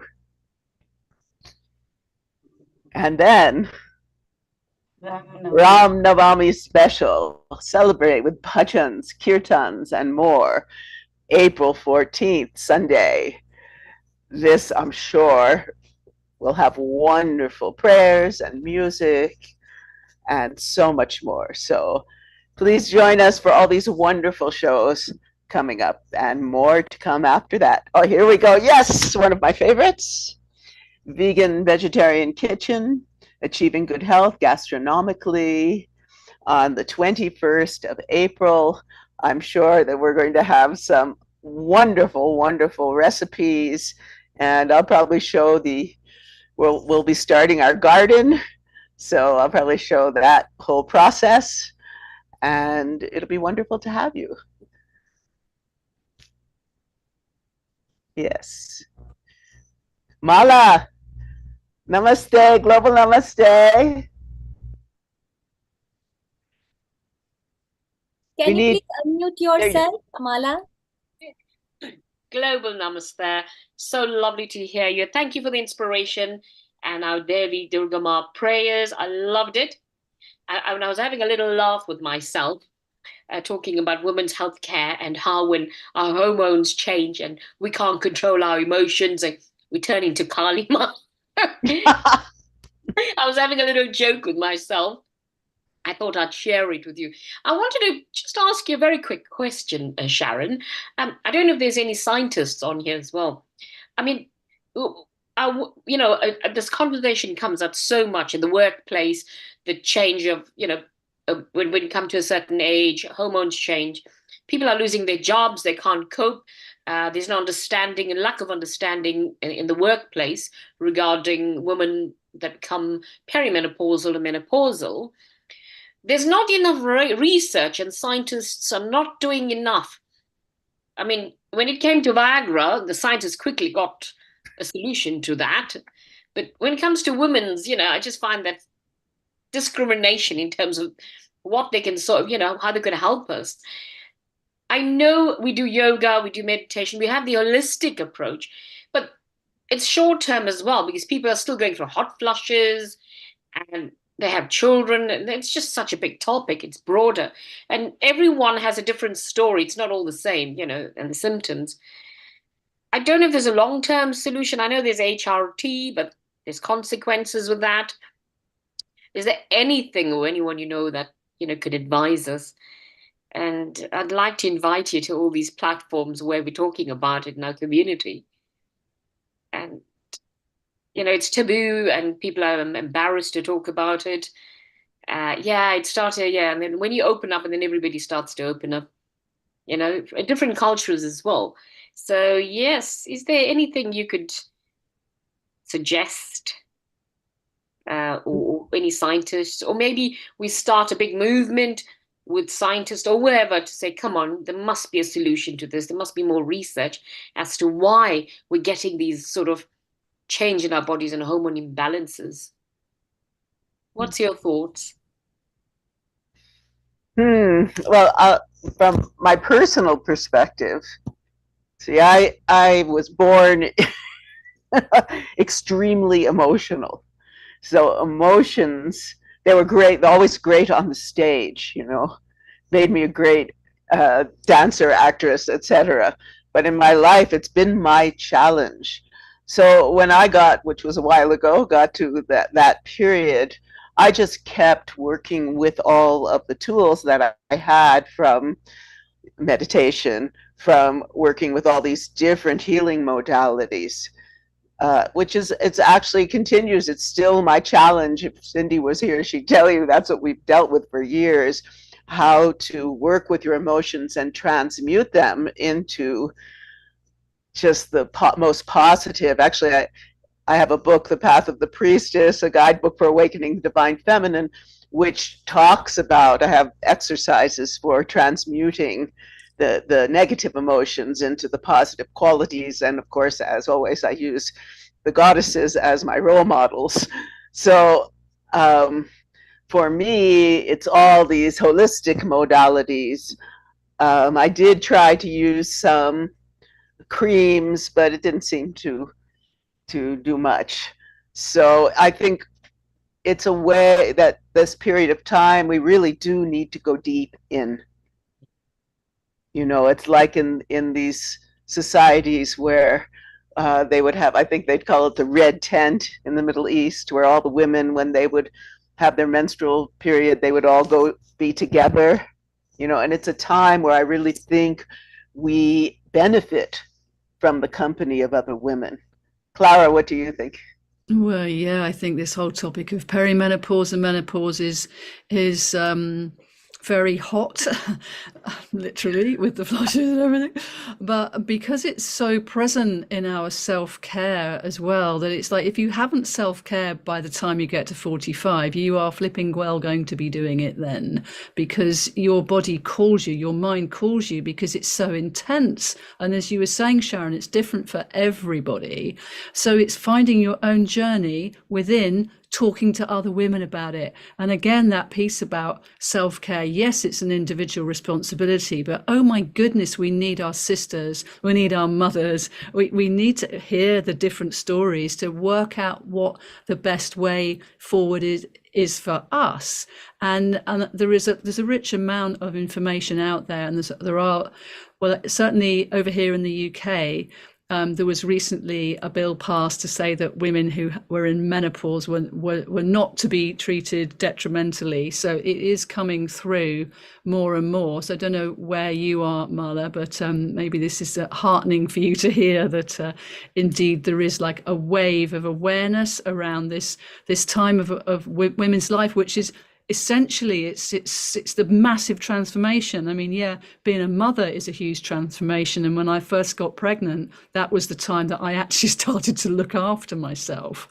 And then my son grew up, left home, and then at the age of 52, menopause, I then left home for 5 years and I went on travels, as Sharron knows all about this story.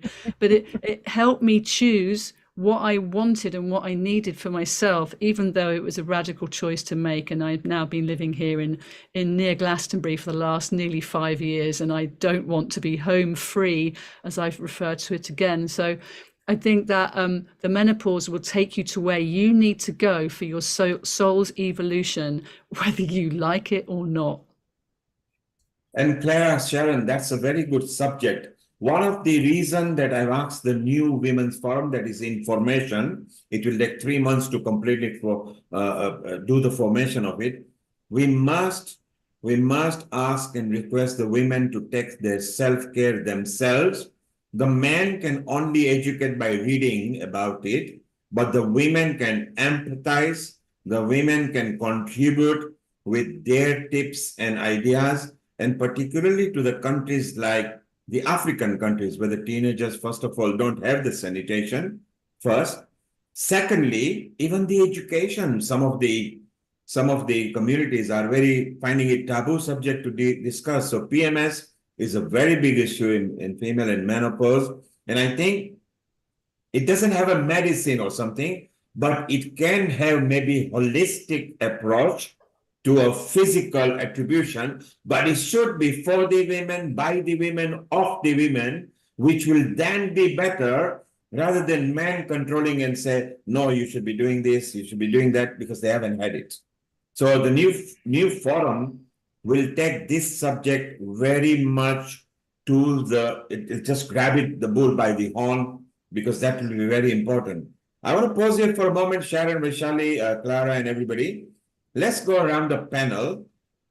As we are tapped into the social media, who cannot discuss like what we are in the Zoom, very quick, in a minute answer or even 30-second answer, each one of you, what is your favorite self-care tip that you would like to share with people in the social media? So we'll go first with Nilanjana, who is our resident contributor. She is a choreographer and she enhances kiddies education. Nilanjana, global namaste to you.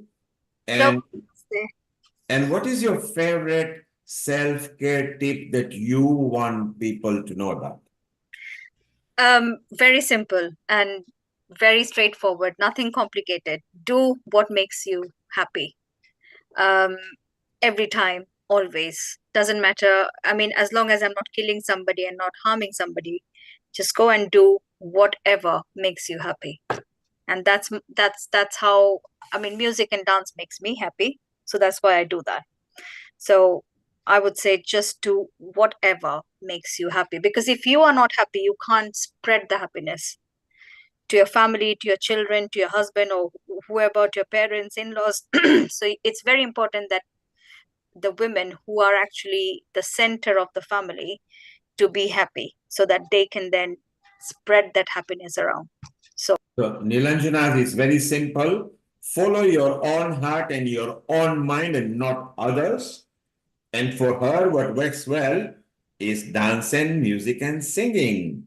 We move over to Mala. Mala, what is your one favorite self-care tip that other women can share? It's while Nilanjana was speaking, I had like a sentence of how many things. I was going to say, just work hard, play hard, and spoil yourself. Go out there and take care of yourself. And look at yourself in the mirror and say to yourself every day, I love you. I love everything about you. But you got to love yourself. And don't forget to sing and dance. I do that. It makes me happy. But love yourself and tell yourself that in front of the mirror, I love you. I love what I'm looking at. Thank you, Mala. Mala's tip is very simple. Love yourself. She suggests you look in the mirror. I'll go step ahead. If you don't have mirrors, even if you are sleeping, you're driving, just psych yourself up and say, my God, I can see, I can drive, I can eat, I can listen. I feel good. Okay, so just do that. Lata, what is your simple self-care tip that has helped you or can help others? Well, I just picked up this book today. It's called Mindfulness. The Rough Guide to Mindfulness, the companion to personal growth. So that's what it's written by two people, co-authored by Albert Tobler and Suzanne Herman. And I think at the moment that's where I am on my journey, to just think and connect to the energy and the outer forces and just be grateful all the time. So you like reading good books, is that right? You like reading good books? I love reading, yes, but I don't get enough opportunity, but I do otherwise do it on internet. But yes, mindfulness has just come into my life recently, although it's been around for about 40 years. I've only just sort of become acquainted with it recently. Okay, so Lata likes reading good books. So I'll go step ahead. Talk to your friends. Look at and listen to some recommendations. So it saves you time to research. And if something is good and you read a couple of chapters and you like it, then enjoy yourself with a good book, because with a good book, you are with yourself, focus on it, try to pay attention and see what it does for your self-care. Dr. Lakshmi Vyas, our president for Hindu Forum Europe, you have been there quite a while and have had a lot of interaction with women. What is your one main self-care tip that we can share? Thank you, Neilji. Yes, I take care of the food that I eat. I'm a pure vegetarian. I do not eat any meat. I keep my bowels clean, which is very important. And if your bowels are not clean, there is a powder called Triphala available. So just take the Triphala in the morning, and you flush all your nonsense out. And I do Iyengar yoga for at least 15 minutes. If not, if I get time, I go for half an hour or something like that. And keep away anxiety and fear out of me, far away. I keep it, and I sleep well. These are some of the principles that keep me going. Thank you. Dr. Lakshmi has got more of them. When she said you throw your nonsense out, she meant all the ugly toxins that your body have got. So yes, do flush them out. Keep your system well. If you are healthy, you have got good chance of becoming happy. And she says, have enough sleep. If you miss one night, doesn't matter. Start the following day. Don't feel bad. Oh my God, I haven't slept one night. I'm finished. No, you can start. Tomorrow is a fresh start. It will do you good. So sleep, keep a healthy mind, and flush your system. If not, use Triphala. It works for her. Riddhi, over to you. Your favorite self-care tip. Well, whilst we're actually on the topic of periods, whilst we're on the topic of perimenopausal and menopausal, I want to say prevention is better than cure. So always start with self-care, whether that's helping ourselves to stay calm, relaxed, nourished in the nervous system, which helps us to ground and center, because that can help to reduce the pain. Also, something that I find works very well for me is actually, if we do experience those symptoms and if we do experience that pain, knowing how to use the healing modalities to overcome that pain is crucial. For me, I like to do restorative yoga. So finding that the yoga actually works really well on the nervous system, not just to maintain good physical health at the core, but also a healthy, happy mind. Riddhi, can you keep a 3 or a 5 minute demo ready for restorative yoga? So maybe we can do a quickie with people. We'll come back to you and we'll get it ready for us, and we'll come back to you. Sharon, you have been there for several decades. You love dancing. You look very well fit, and whenever you feel down, you actually go inwards to yourself and you destroy the negative energy, and you always bounce back. I know you because I always communicate with you. But Sharon, of all the times, which particular tip that you followed that always works? I'll bet a bit late, but it works. Well, there's a couple of things I want to address. First of all, what I do, well, I'm working on a song for the healing goddess Kuan Yin, and it has mantras over mantras and these beautiful female voices, which one day you'll get to hear when it's done. But what I do now is I put that on, and immediately the frequencies and mantras and all that just put me in this healing state, because the words are all about healing. And then I go deep in, and I have a combination of yoga, craniosacral, Feldenkrais, Qigong, that I just do. I go deep in and very subtly go into where I'm feeling pain and move I'll be teaching some of this actually on the Integrated Health Show. And between the music and the vibration of the music and the deep inner experience, it always transforms me. But the other concept I want to bring forth, that Clara and I discussed, is this concept of flow, which is in the Qigong.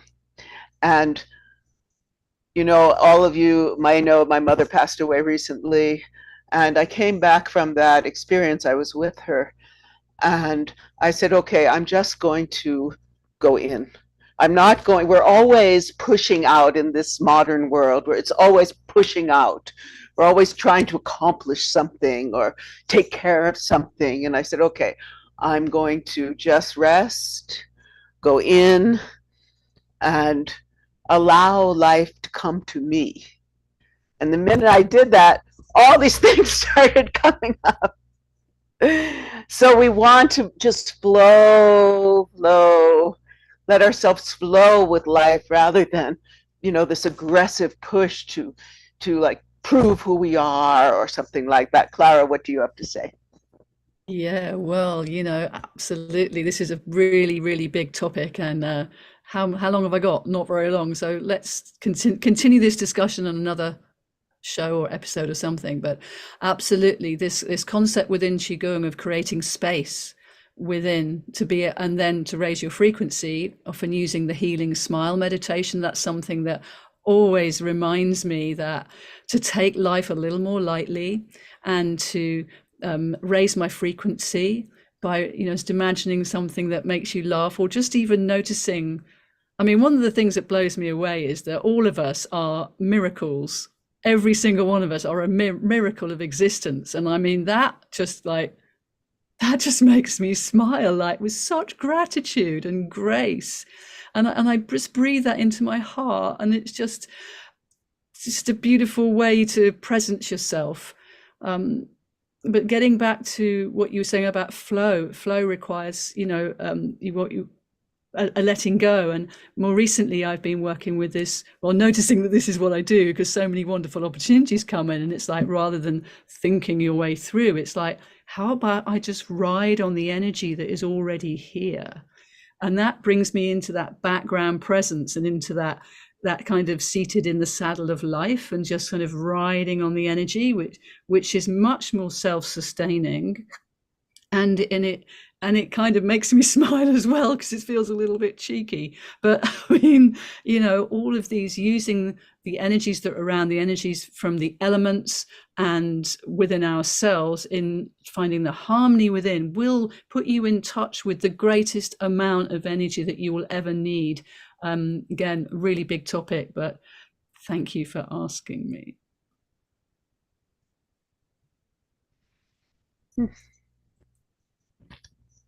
Let's see. Vaishali. Yes, Sharon, and what a beautiful topic, energy. It's one of my favorite topic. Amazingly said, Clara. And Vaishali, the flow. Vaishali, Clara was mentioning where else, because this is a vast topic, where else can we have an opportunity? Well, we have an opportunity coming, Clara, because Sharon will be there on 31st of this month. We've got an integrated health where we can bring this bit extra. And also on 28th of April, where we are celebrating 25 years of World Qigong and Tai Chi Day, where again Sharon is in touch with Keith and Bill Douglas. This will be a perfect time to bring in. So you got two opportunities already. And because you mentioned about energy, well, we've got our Amrita here and Vaishali, who are both into chakra and kundalini, which is an alternative way of looking at it. So Vaishali, this is the right time to ask your best self-care tip, and tell us more about kundalini and chakra that resonates well with Sharon and Clara. I know that you also like to show some of the external beauty as well, because maybe you've got a tip. Earlier you did fantastic smoky eyes. Have you still got the smoky eyes? Yes, it's still there. Can you remove your glasses and come very close to the camera, please? Right to the camera. Okay, these are the brown smoky eyes that she created with her shades. And this was a live demonstration earlier. So if you want to watch it, how it's done, it would be on the recording. Thank you. Vaishali, tell us a bit more about Chakra Kundalini together with Amrita. She'll be here shortly. And then we're going to see if we can do a bit of demo, and we still want to carry on our panel chat. Over to you, Vaishali. Yeah, so when we talk about energy, it's let's on the same track that we all are talking at the moment, that number one thing that we all have to understand, that energy is it can never be created nor be destroyed. It can simply be transmuted from one form into another, right? Similarly, spirituality says that soul never dies, it simply changed the body. So now if we look at other way, that and the other point, the secondary point, that many people ask me, how do you get this energy? You are all the time, running, and you are doing so many things, you are doing different tasks all day, you are here, you are there. How do you get the energy? And I always say that we don't get energy. We are energy. We release the energy where exactly we like. So if we spend our days, if we spend our time, what we like, what we love, then we don't get tired at all, because we are releasing our energy in every single activities that we are right now. We all are releasing our energy. We are in present moment at the moment, and that's the reason that we all like it. We love this platform, because every single person sitting here, they are releasing their energy. Now coming back to the chakra, what chakra is, we have 7 main chakras, and even in the video, Sharon, the wonderful lady, I forgot her name, she had an oils for various chakras, heart or anahat chakra for different oils for heart and all. So basically every chakra has different emotions connected, and it is now scientifically proven that all our ailments, it's a psychosomatic, right? Everything is related to your thought process, to your mind. So what we do is we balance our chakras. Now first is our root chakra, which is Muladhara. There are different emotions, insecurity and groundedness. And so when we feel grounded and secure, that's the base of everything. So that is something that we cure with the chakra balancing. When we meditate, we start curing our root chakra first. Then the second chakra is sacral chakra, which is a creation part where we create. So any artist, like even Sharon is an artist, your sacral chakra is wonderful. It's perfectly active, and the way you are able to show your creativity. So every artist have a wonderful balanced sacral chakra, right? Which also is a sexual energy, and it's a creation, so it has to be balanced in order to have. Every emotions are necessary. Sometimes we feel that why ego is necessary. Ego is, if it is balanced, for example, if someone has lost everything in their life, everything, let's say if a person has nothing left, no family, no money, nothing, they are at ground zero. For example, I'm just giving you an example. And maybe by some different decisions, he ended up getting that, he or she. Then it's the ego. It's the ego which help us to rise from the bottom again. It's our ego. So to some extent, even we need ego, but it has to be balanced. So solar plexus, the third chakra, which is around navel. And after that, there is a heart chakra. Heart chakra has to be open. We have to be open and receptive to all good in life. But when heart chakra is imbalanced, we feel fear, we feel doubt, we don't feel trusted. So love and fear, they both cannot live together. And if you are in fear, you are in fear. You don't have love. When you have love in your heart, you don't have fear, right? So love makes you fearless, which is true actually. And after that comes here, throat chakra is a vocal. It's the Vishuddhi chakra, Vishnu. Here is the the Vishnu Granthi. And every Granthi, sorry, here is a Shiv Granthi. It starts the Shiv from here. And the vocal, more vocal you are, more expressive you are, more you are able to express yourself. It is the Vishuddhi chakra is responsible for your speech. Many people, they feel choked. You know, many times we have heard that they feel choked. They are not able to express. It's because of the imbalance of the Vishuddhi chakra. So it's very important to express yourself with the balancing of your Vishuddhi chakra. Then there is a third eye, intuition. So we have intuitive mind. There is a third eye here. It helps us to look beyond the physical reality. All the time, whatever our five senses can fool us, but our intuitions cannot fool us. You know, energy cannot lie. Like we trust what we see, but actually there is something beyond, and third eye help us to look something beyond, which is actually right now not here. And then there is a crown sahasrara, and that is enlightenment. When there are 1,000 petals, which when it unfolds here, when it is, enlightened, you understand the reality, you understand everything. And then coming back to Sharon, like Sharon said, what happened to her, she didn't go outside to seek answers because all the answers are inside within us. So the moment we realize these energy, the flow of energy, it starts from root chakra, goes upward. And the Kundalini is the life force, the life energy, the serpent energy, what we call. Yes, serpent energy. Some in Western world, they call serpent energy. It's not like a snake actually, but it says that when the Kundalini rises, slowly, it starts curing your every chakras, slowly. And when it comes over here, and it says that here there is actually a hole. Scientifically, I don't know the term actually, but we actually have a hole here. And when from that bindu, that energy drops and again got back in the navel. So when it drops and it goes back. So basically it's not just a spiritual hocus pocus or something. It's a scientifically proven thing that these energy centers help to heal our body, our mind.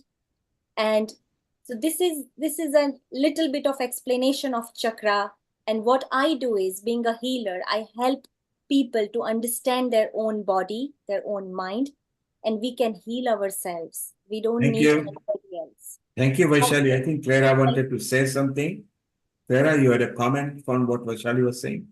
Oh, just beautiful. I would love to speak with you more about energy and what you're bringing through and what you're noticing around the chakras, because in the Qigong perspective, we talk about the dantians. And I'm so curious about the connection between the dantians and the chakras, and within the something else that I do called Akashic record clearing, where we're bringing in the awareness into the chakras and clearing them back through time and space. And it's just like it's another rich topic to come into, to share this brilliant wisdom and practical wisdom too. And then you're mentioning the science behind it as well. So that which we know to be true is now being proved. It's like, great. So thank you so much for sharing all of that. And thanks to all of you. I'm going to have to nip off now, but I really look forward to the next time.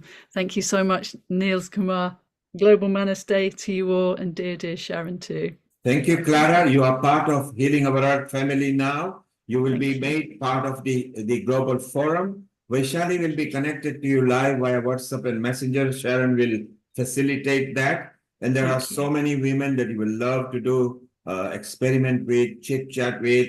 We wish you all the best. Have a pleasant onward time. And thank you for coming to Healing Our Earth. You're very welcome. Go well, my friends. Bye for now. Thank you. Let's move to Amrita. Amrita, you resonate with what Vaishali says because you love chakras and Kundalini too. But from your point of view, Wow, Sharon connected to Vaishali, who connected to Clara. How do you connect self-care with energy, kundalini, and chakra? Yeah, I was listening to Vaishali, what she was telling.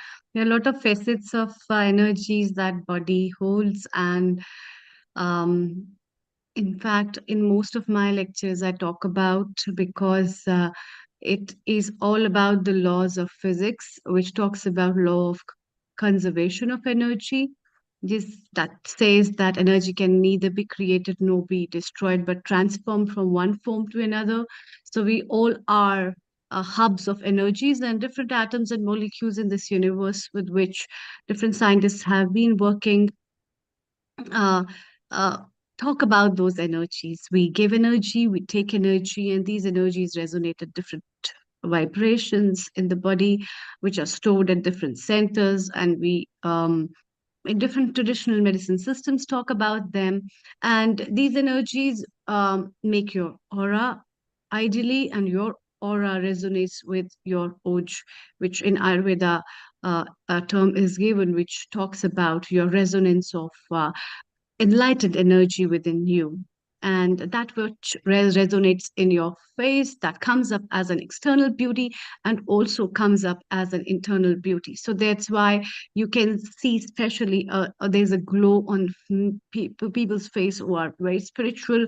There's a glow on and serenity and calmness, and innocence as well, to every individual thing that is pure and natural. And that's what it is about. And as an Ayurvedic expert, I would advise people, especially women, to take care of your diet and your gut health, because your gut health is a very big door for your skin as well as your mind. And if you stay hydrated, if you design your diets that suits you very well, you will be able to manage a lot of problems that are related to skin issues. And another big tip that I would like to give is, don't go by the advertisements of cosmetics and the hub of market of cosmetics, as we are bringing to you various beauty experts who are well potentially capable to give the credibility of the cosmetic products that are well versed and good enough. It's very important to use the products that are very healthy. As in our last episode, which we covered, where we were discussing about the kidney issues and organ transplantation through kidney, the nephrologist panel of doctors had mentioned about the use of cosmetic products and beauty products that caused kidney failures. So all these things have a greater impact, especially the lipsticks that you use, as well as the skin foundations and sunscreens people use, might have those heavy metals as chemicals that are getting absorbed from skin and are flushing off towards your kidney, that might damage your organs and also can be a leading cause of cancers. So you have to be very aware about the different ways, what all things are beautiful for you that can enhance or is required or not. That's also an important thing. So your resonance with energy basically is pretty much dependent on what are your right choices in life, and therefore it's very important to keep up those things and work with them.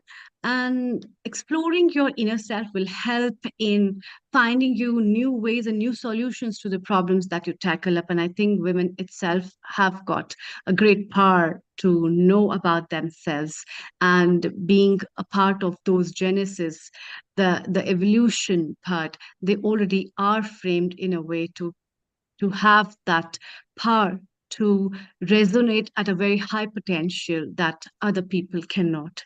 So be powerful and confident in what you have, and be beautiful from inside and outside. That's what I have to say. Thank you, Dr. Amrita. You particularly mentioned from various things when you came to physical appearance and the makeup and the ingredients and metal and etc. Well, we've got a beauty expert here. Let's take a bit of tip, and then our Riddhi is also ready, smiling and beaming. She's going to lead us through a mini session. Then we'll go back to Alexandra, Sharon, Lakshmi, Mala later. Vaishali, for women, so they get the tip, because self-care external is as important as internal. What are your tips when selecting makeup and products?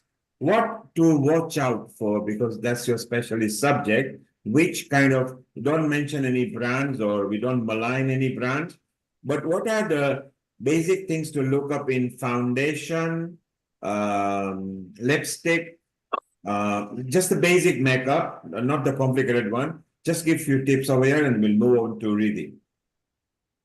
So first of all, it's a very good question because whenever we want to select our makeup or skincare, number one, we have to look for certain aspects. Like number one, if it is a non-comedogenic.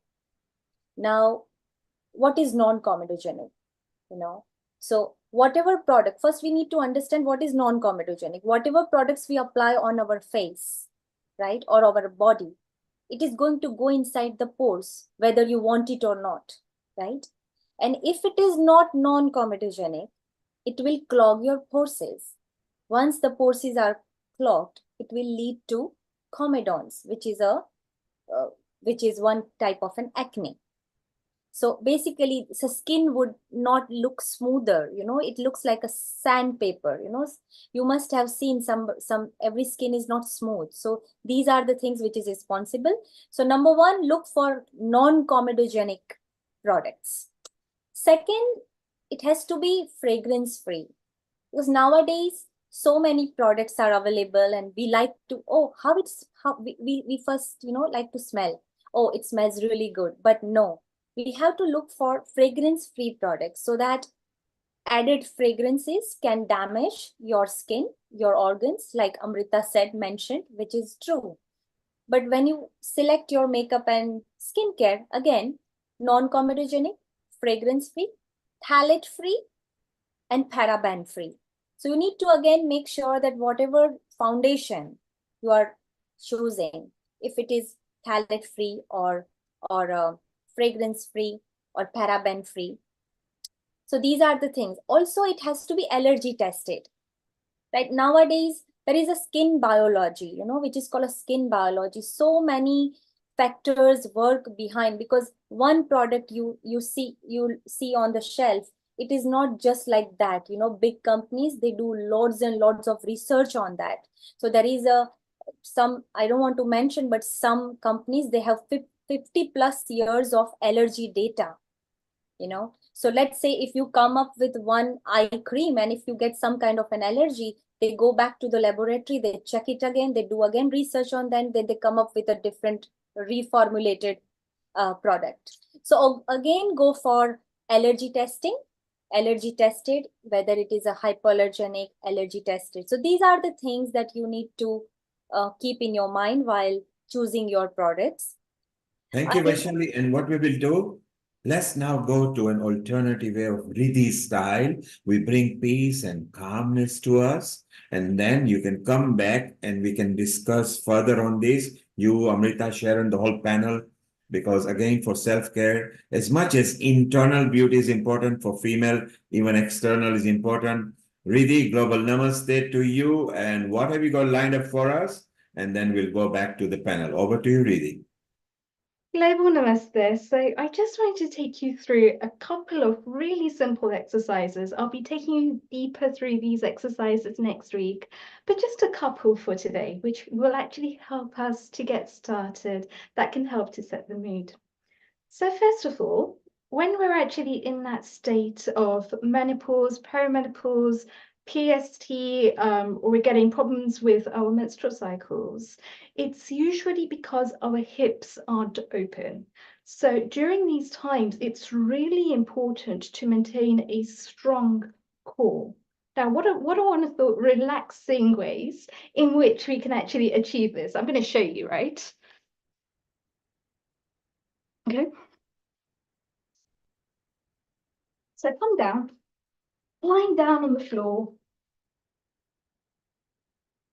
bending your knees up, just opening them to the side, keeping your feet together, palms facing upwards.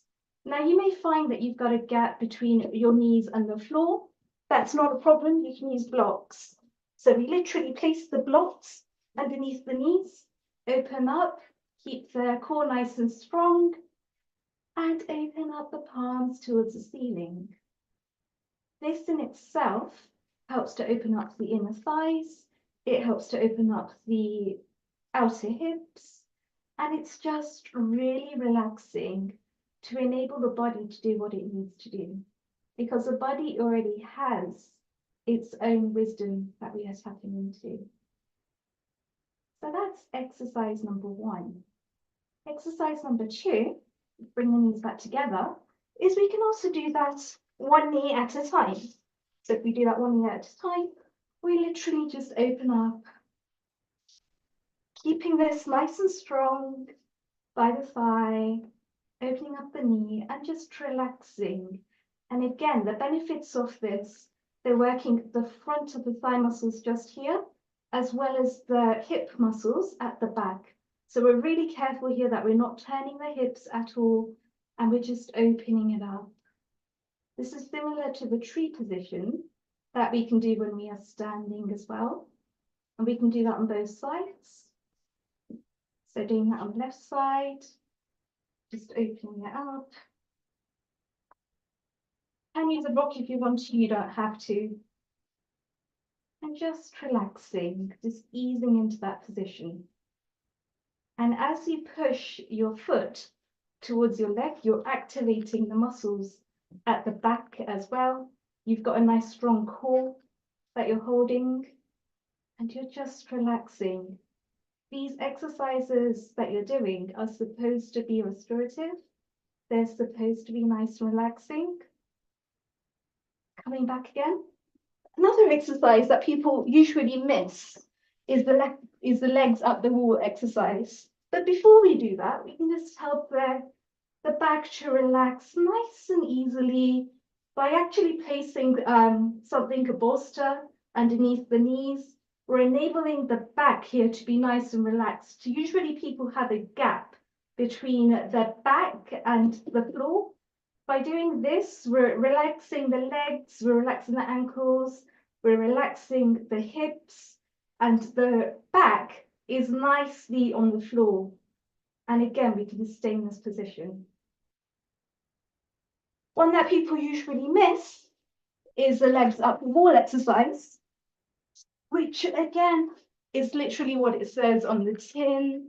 It's just enabling the legs to be higher. And what this does is, again, it just relaxes the body, it relaxes the mind, and it also forms a form of equilibrium. It relaxes, and as well as that, it's a form of Shavasana, and Shavasana is actually really good. It's really meditative as well, in order to be able to get the blood flowing properly around the body, in order to be able to get one to fully relax into that whole system. So a couple of exercises there. Another exercise that we could do, if we have enough time, I'll show you, is to open up the chest and open up the shoulders. Usually when we're sitting for long periods of time, we tend to miss this, but it's a really simple one where we can place a block just underneath. And what we're doing is we're opening up the shoulders and we're opening up the back.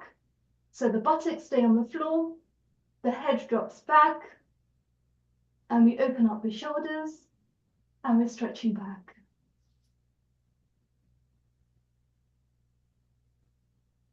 And what benefits are for this, Riddhi? What are the benefits for this?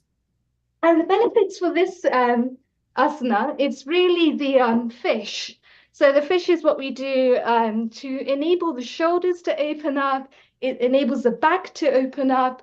So usually when people are working at the desks, they tend to find that they get really sort of curved back because they're constantly working. So this is basically a correction exercise to be able to open up again. That's beautiful. We'll move on to people's opinion. Vaishali, our kitchen producer, episode producer, Seema has posed a question on a chat, and I think she's referring to the wild harvested, organically sourced, cruelty-free skincare. In the skincare product, do you have those kind of ranges with some of the companies? which are organically harvested and no cruelty to animals? Yes, there has to be few companies, but at the moment I don't want to, mention something which I'm 100% not sure, because there are 2-3 factors working, like 100% vegan and cruelty free. Like, for example, some companies, they do animal testing in USA, but they don't do animal testing in UK, right? I'm just giving an example of let's say one company is called Clinic. So their Right. skincare, they do animal testing in USA. So people who come and who may ask that, is it 100% cruelty free? So what should we say? Because products are, I mean, Yes, it's manufactured in difficult to yeah, answer individual yeah. question. But And I need Seema, to and I need Seema is down there. She's in a position. She's out where she can't put a video. But global namaste to you, Seema. Jambo, how are you? You are in Africa.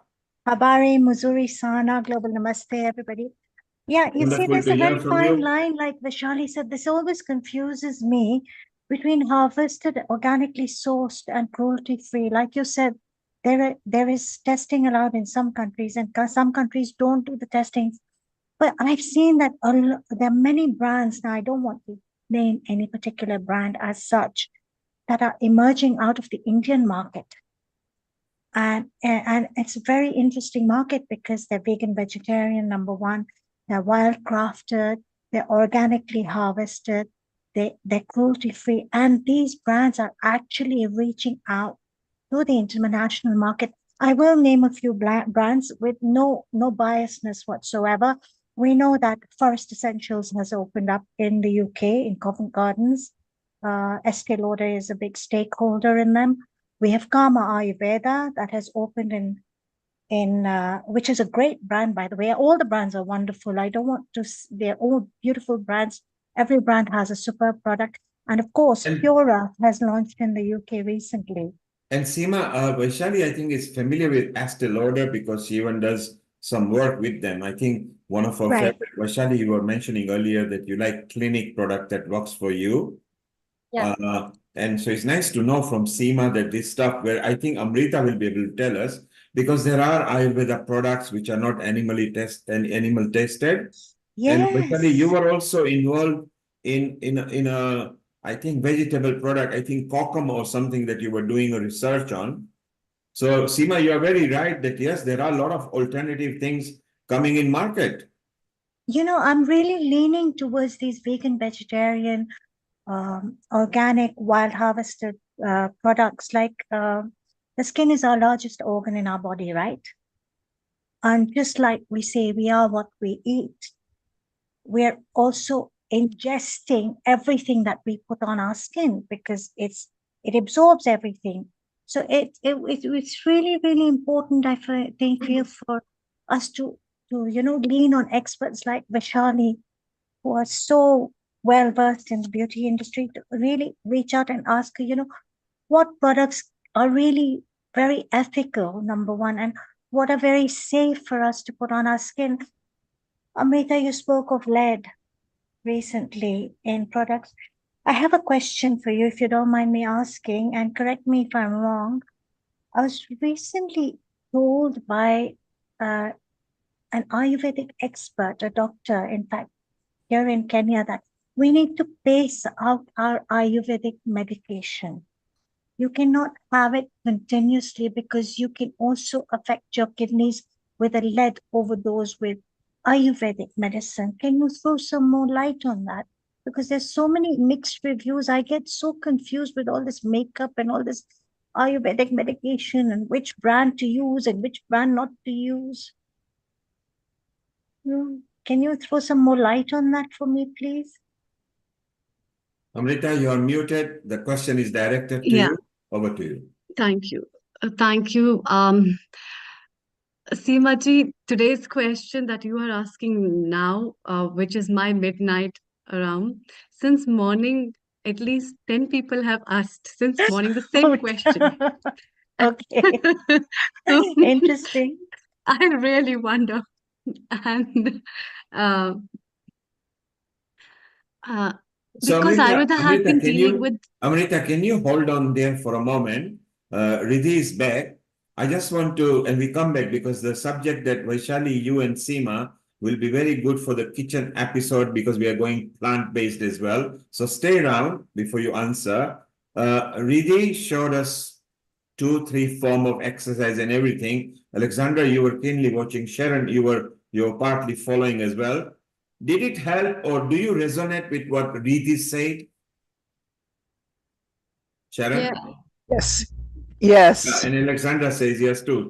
Elaborate a bit more, please. Okay, so everything that she showed is part of my daily routine. And how many years have you been following that, Sharon?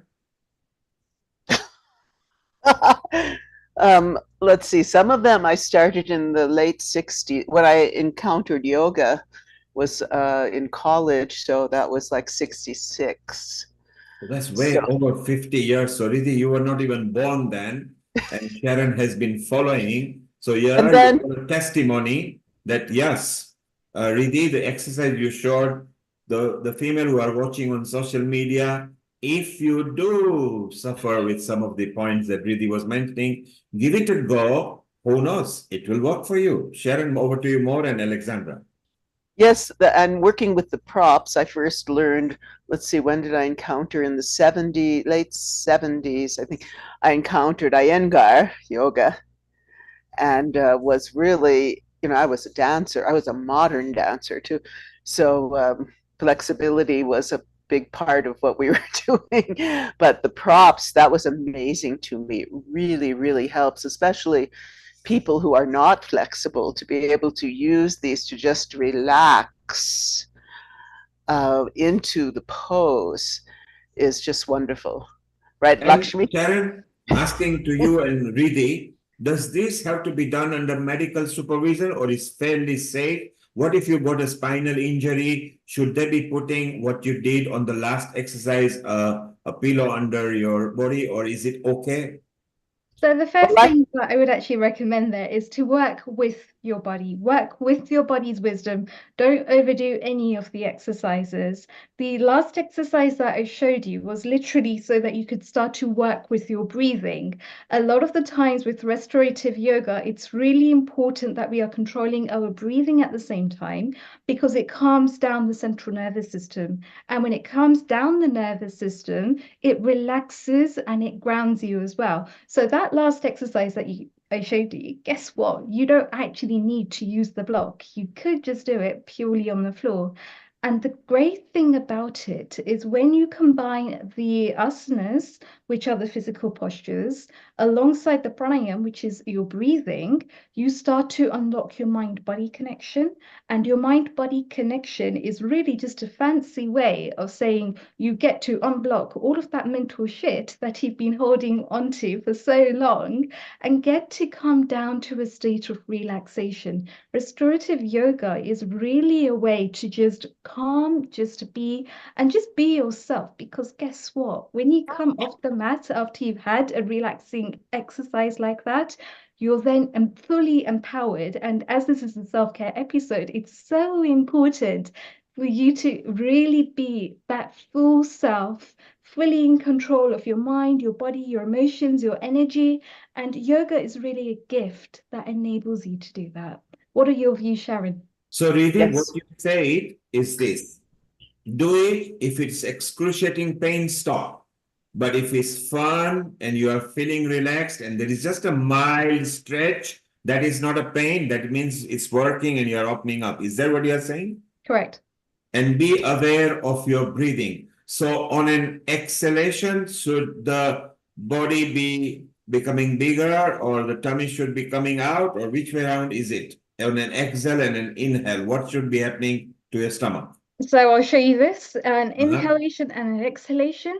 The difference is basically if you place a hand on your chest, I don't know if you can see Yes, the we full can see view. the I have changed my yes. view, but if you place a hand on your chest and you place another one on your stomach and you take in a deep breath, you're breathing in from your stomach, then your chest, then your upper chest. As you exhale, your chest, then your stomach, and you're relaxing, you're breathing back You're pushing your stomach towards your spine as much as you can until you can no more. And then you take another nice deep breath. So it's a three-tier breathing system. It's basically the stomach, then the chest, then your upper clavicles.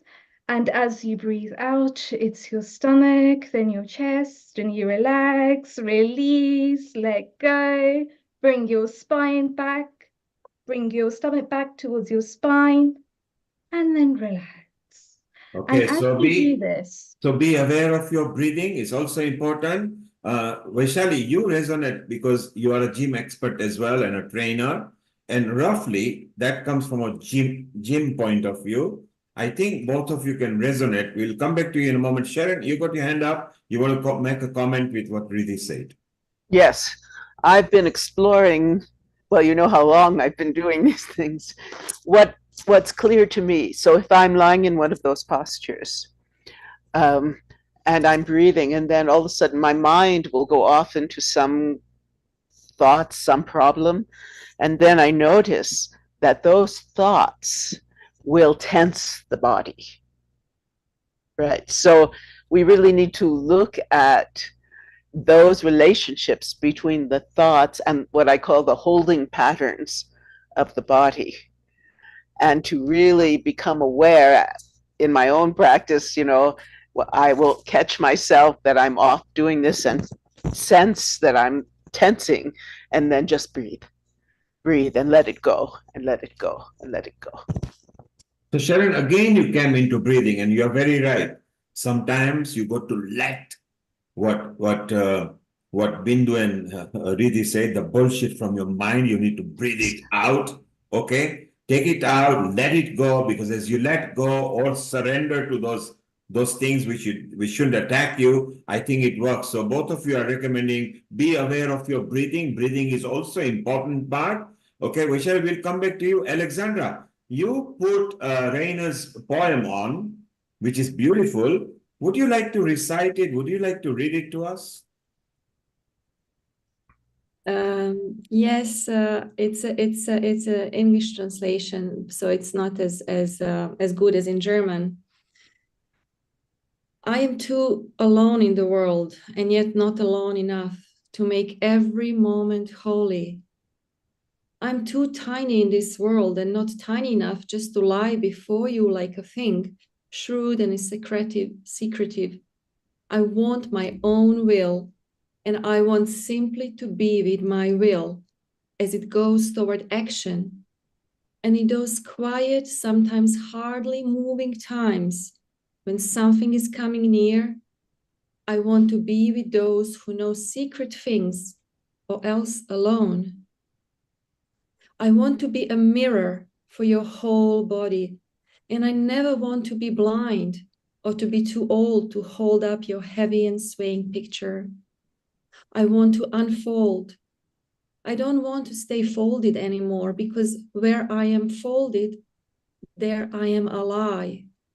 And I want my grasp of things to be true before you. I want to describe myself like a painting that I looked at closely for a long time, like a saying that I finally understood, like the picture I use every day, like the face of my mother, like a ship that carried me through the wildest storm of all.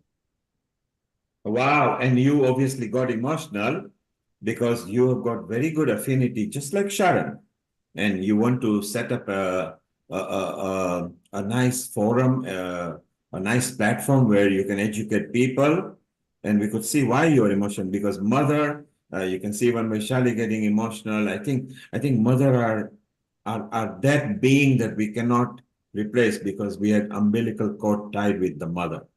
Sharon still loves. In fact, Sharon and I were connected when she went to the hospital where she thought she might not have a chance. And I said, don't worry, put your hand on her forehead. I will be connected. You will be connected, and we'll feel mom. We actually felt her. And then we were peaceful. It was like the fear of losing mom was not there then. It was just the ricochet that comes with losing a mom. And Sharon did fantastic. And look how lip and bound. Now Sharon is actually connected to her mother with the fond memories, as are you, Alexandra. Suddenly mom came in your dream and now you feel connected to her. So it's beautiful. And I love the poem. This is very nice. Shortly we'll be winding up. We've been there. Amrita, you've done amazing. I mean, in your country where you are in India, you've gone past midnight and you are still fresh. I don't know what makeup you use or what Ayurveda you use, but it's beautiful.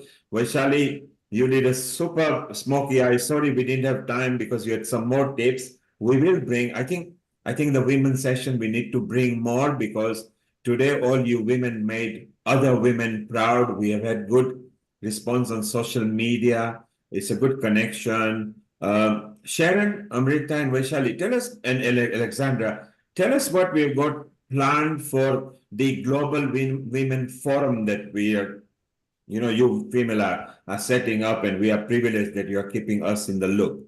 So, Sharon, your thought first, and then we'll go Amrita and Vaishali and Alexandra. I feel like it's a time where, what do they say, women rising. And the way we can do that is all coming together, bringing our thoughts, bringing our experiences, bringing our feelings, our emotions, and our perceptions of what's happening in the world and what can we do to assist each other in really realizing our full potential. I like that bit, assist each other, which means let's work in harmony and help each other and promote each other and uplift each other and make each other rise and elevate to an angle that we can actually uplift our environment. Is that what you're trying to say? Exactly. You've got it. Exactly. Wow. Alexandra, your thoughts on the new offering that is going to come pretty soon, the Global Women Forum? Yeah, I think this is what Sharon said, what she went for, just staying open to what is happening. And I think this is happening at the moment. We really want to turn toward ourselves and to the even pain. We don't want to go away from the pain. And what Lata mentioned about mindfulness, it's really about staying present, just staying present. And this expansion, just like what Riddhi did in Supta Baddha Konasana with the knees, we were lying down with the knees apart, opening hips. It's making room and making space for all the even unpleasant feelings, sensations, urges, memories. So we want to create a space for everyone to come, whatever is currently relevant and happening, so that we can just create a new environment where people are not judged and where they can love themselves. And it's not a luxury, it's not selfish to love oneself, to take care of oneself. It's actually a sanity, I think. So you are saying a non-judgmental forum where everybody can come and we'll together try to heal each other. Is that what you are saying? Exactly. Okay. No, I love that tone. So what from Sharon says to what Alexandra says, that it's time that we did that. It's a time where we stop judging people. It's a time where we unite, I think, for the women, of the women, by the women, and the men who are willing to should be helping towards the women. Amrita, your thoughts on the new forum that is being in formulation? Okay, while Amrita is unmuting, Vaishali, what are your thoughts? I would just say that,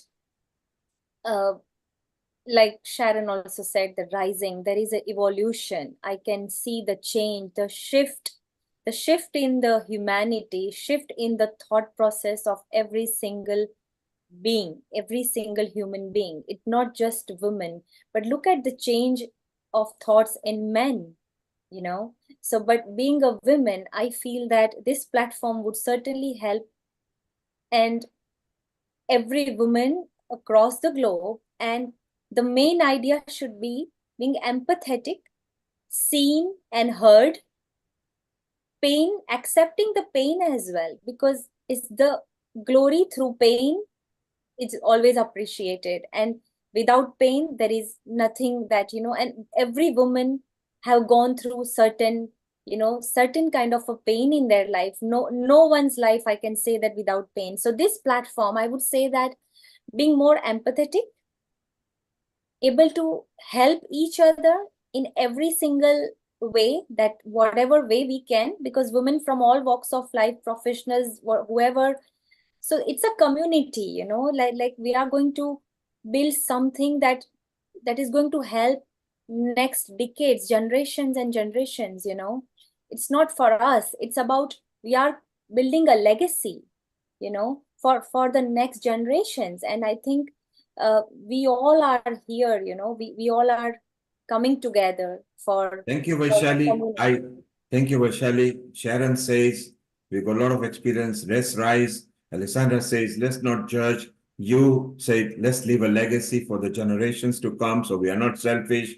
I love that. And before we go to Amrita and Preeti and Dr. Lakshmi and Lata, the point where I stopped Seema, why I say to Amrita that there is an episode coming on 21st of April, which is the kitchen, vegan vegetarian kitchen, where there will be a bit of plant-based recipes also discussed by Seema. Vaishali, it would be a good idea, you and Amrita also together with Seema for half an hour. If we can go plant-based food-wise, why don't we go plant-based equipment-wise, okay? So maybe we can bring that thought where Seema can also be part of it. Seema, your thought on that for the 21st and your thought on the formulation of women, global women platform. I think the platform is going to be superb. We have these dynamic young girls here who are going to do a fantastic job. And then we have Sharon's wisdom. We have wonderful experts like Alexandra and Lakshmi, Dr. Lakshmi Vyas. And of course, our Riddhi, who's always so empowering with everything she does. So, you know, building a community that empowers, supports, inspires, creates social change, leaving a legacy forward for the younger generation, development of skills, celebration, sisterhood, something that we can pass down to our children. I celebrate each and every one of you. Thank you, Thank Seema. you. And of course, we have to not forget men who are allies, who support us in our movement forward. We celebrate you as well. You know, because social change has to happen, and it is happening. And the more I look into the outer world, the more I'm seeing all these communities, these sisterhoods, these women's movements moving. And it's not only UK centric, it's not only Europe centric, it is worldwide. You know, it's happening, and it's about time it happened. Seema, exactly as you said, it's global.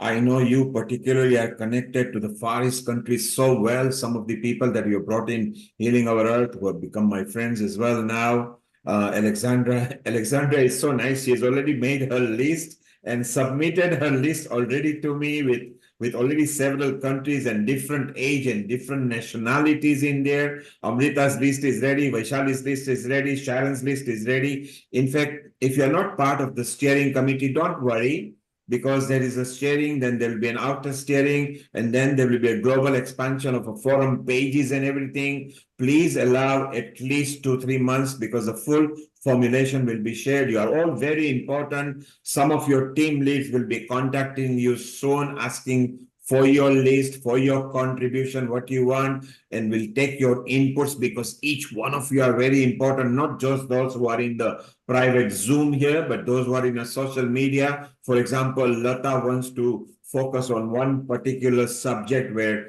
she has gone through and have got contacts, so she will be there. Then we've got like Dr. Lakshmi Vyas, who is already a multi-faith leader in many places. So we got faith leaders. Then we got people like Alexandra, who are so well connected. We got Sharon, who goes back 6 decades, you know, of women, different parts of the world. We got Amrita in a different part of a zone. We got Vaishali, whose connection varies between different genres and different backgrounds.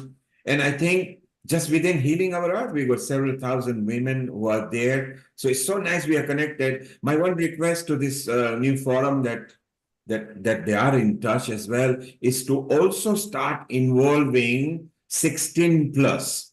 So they are good enough, because, you know, they might be so trendy technologically, you will be surprised what they bring for you. So the Gen Z population that we are talking about, 16 plus, is very important. We already know 2, 3 who were hosts at Healing Our Earth, who are now, one has become 14-year-old, but is already has passed the exam of 17 plus in acting and everything. So it's so beautiful that we involve all those people. Amrita, now your points on the forum, what are you thinking of? And then we go to Lata, and we go to Riti, and then we go to Lakshmi. Over to you, Amrita.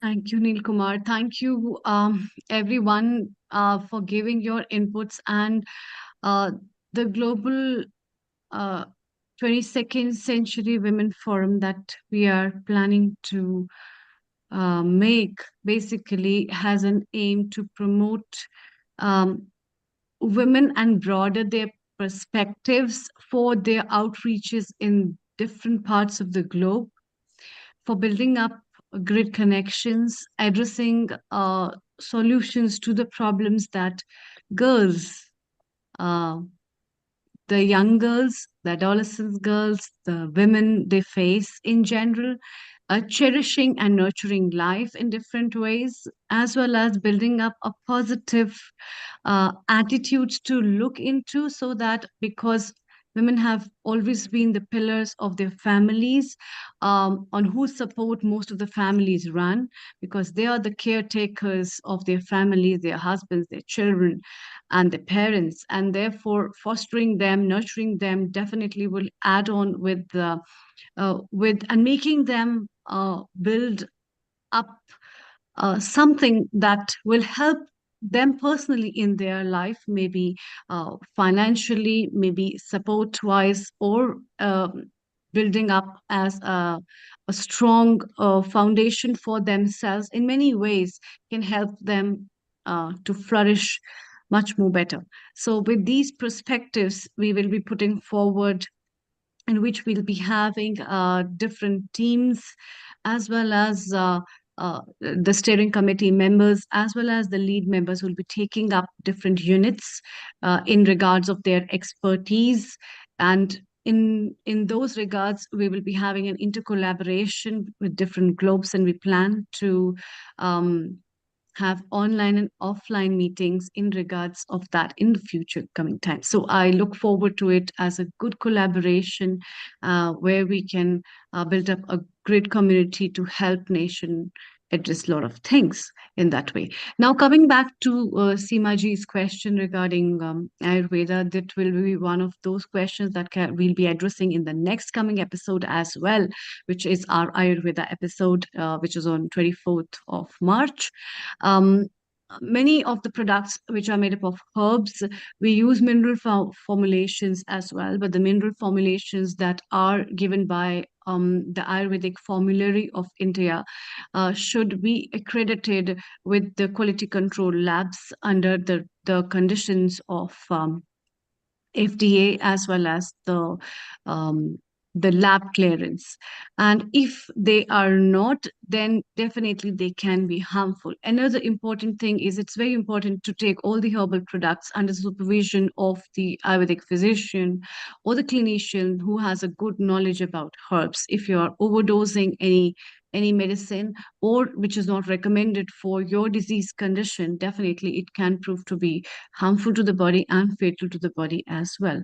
So these metals have a very great role in the body, but if they are not used properly or been not processed properly, that has been adapted to the required dose and a proper formulation, they can be harmful. But on the other side, if they are framed up well according to the conditions and the guidelines that are maintained by the Ayurvedic Formulary of India, they have really wonderful benefits. So we can talk more about it, and you can hear from us in an upcoming episode on 24th of March, which is Healthy Life through Ayurveda and Holy Celebration as well.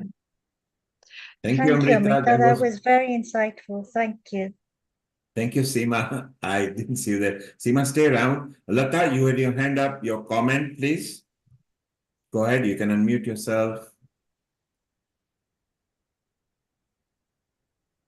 So I just wanted to say how much I enjoyed the comments of and the attitude that came through of the male Michael in the video, Sharon. And would you please convey my heartfelt thanks to him, because I love the way he said it's time to raise the matriarchal, vibrations, and we can feel the shift, can't we? We all can feel something, and the divine powers are using us to do this kind of hold the vibrations and elevate us. So yeah, we're divine divas and we should be proud of that. And I love the way he's also commented on protect them and give them all the support, which Neil Kumar, you're doing. And really, it's to men like you that we look for protection from and safeguarding, because obviously women have been oppressed and controlled over the centuries, and we're just breaking free very, very slowly. And yeah, we're giving birth to a wonderful new, like an egg, it breaks and it gives, life to a new life. So I think that's what we're in that process. And we feel very heartily privileged and honored to be doing that. So, yeah. Thank you, Lata. You We will need the soon. men. We need the men. We need all our men, our fathers, our sons, our grandfathers, our uncles. We need them to support us, and that's what they're doing. And that's why we're getting these platforms to elevate us. Thank you, Lata. Your team leads will be in touch with you within at least 10 weeks, or maybe before that, because we need to speed up. There is a big movement. There is a good contribution. We want professionals, non-professionals, housewives who are neglected. Housewives have got so much contribution that each one of them are very key to community and family. So they're all important. Dr. Lakshmi and Riddhi, your quick comments, and then Amrita, if you can formally close, please. Riddhi, your comment on the new formulation of women empowerment globally from several countries that we'll be setting up. Over to you. Yes, I think just to build on what Lata has already touched on, we are actually in a stage where we've got the Citizen Amendment Act, which is running itself through Parliament, through government. We're in a stage where there are still honor killings happening against women in society. We're at a stage where there is still oppression against women in society, and therefore there is no better time than right now for an organization, a platform like this, to come forward, to empower these women, to teach them that when they are empowered girls, they grow up to be matriarchs of their family, they grow up to be leaders of society, and there is nothing that men can do that women can't do.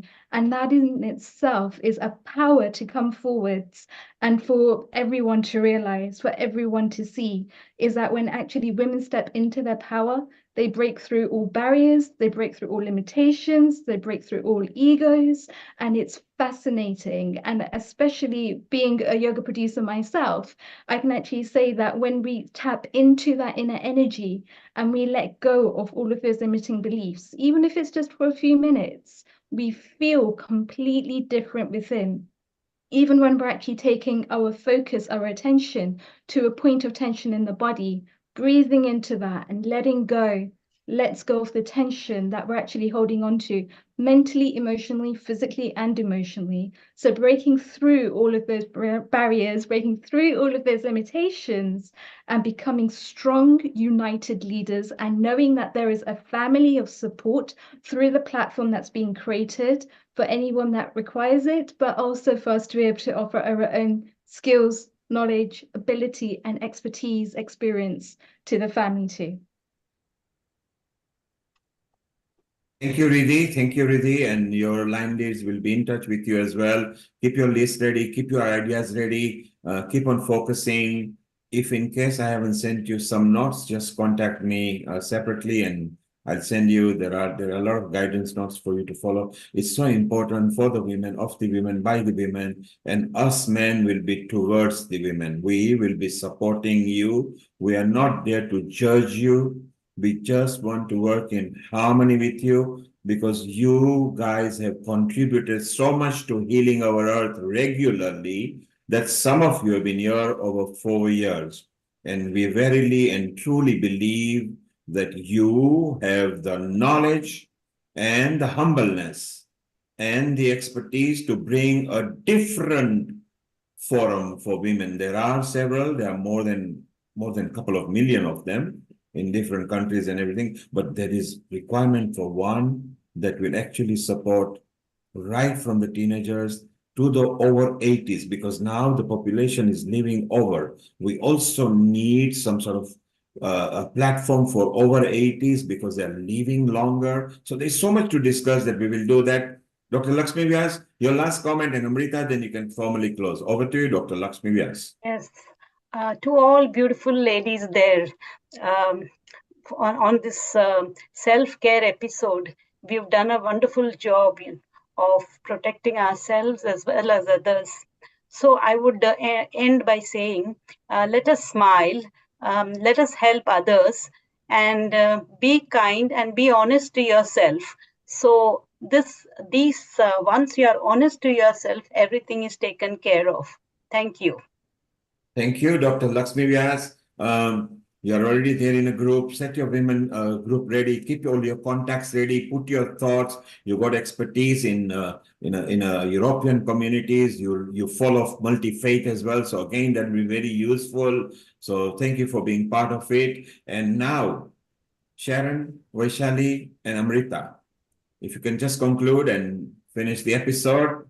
And all it says is, we love you, women. You are the trend-setting women for next century.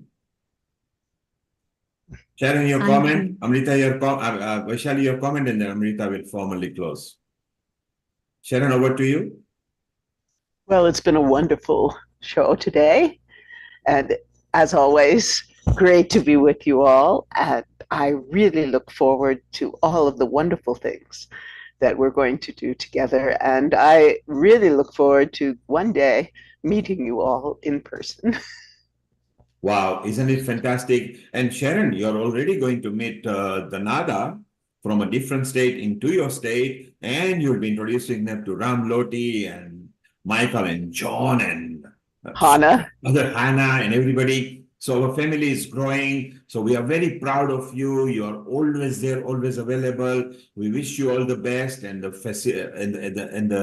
things that we are planning with you, Amrita and Nada and Vaishali in that group and Nishit. So please go forth and multiply. We will be catching up on that next week. We'll catch up on the Women Forum next week as well. We've got the new integrated health coming. Rajiv is going to come back. So Riddhi is going to help. Sharon, you are helping. Our Amrita is actually going to go gallivanting, exploring some different places in India. So she will be connecting remotely. So it'll be lovely. Vaishali, have you got a sloka lined up for us, or is there anything you are going to recite before we pass to Amrita? We loved what you did earlier. You saw Sharon and Clara was riveted to the computer. So is there anything you've lined up before Amrita can close up? Yeah, sure. First of all, I just want to say that I the deepest gratitude to the universe to be able to part of healing our earth.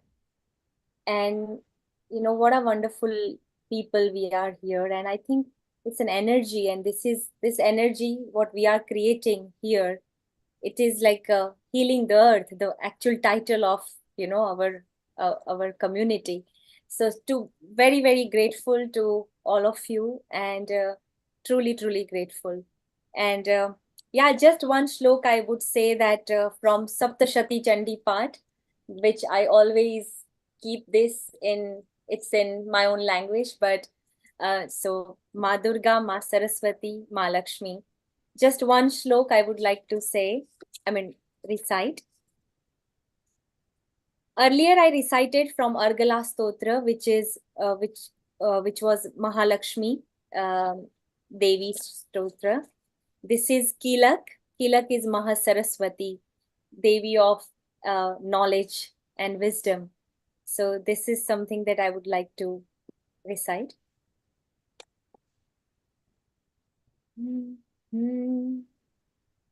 विशुद्ध ज्ञान देहाय त्रिवेदी दिव्य चक्षुषे श्रेय प्राप्ति निमित्ताय नमः सोमार्धधारिणो सर्वमेतद्विजानीया मन्त्रनन्त्राणमभिकिलकं सोऽपि क्षेममवाप्नोति सततं जाप्य तत्परः सिद्धचुट्टातनादीनि वस्तूनि सकलान्यपि एतेन स्तुवतां देवी स्तोत्रमात्रेण सिद्ध्यति न मन्त्रो नौषधं तत्र न किश्चिदपि विद्यते विना जाप्येन सिद्ध्येत सर्वमुच्चाटनादिकम् ॐ श्री सरस्वत्याय नमः ॐ श्री सरस्वत्याय नमः ॐ श्री सरस्वत्याय नमः Amrita, over to you. Wonderful. Amrita, over to you. Thank you. Wonderful, Vaishali ji. That was really wonderful closing.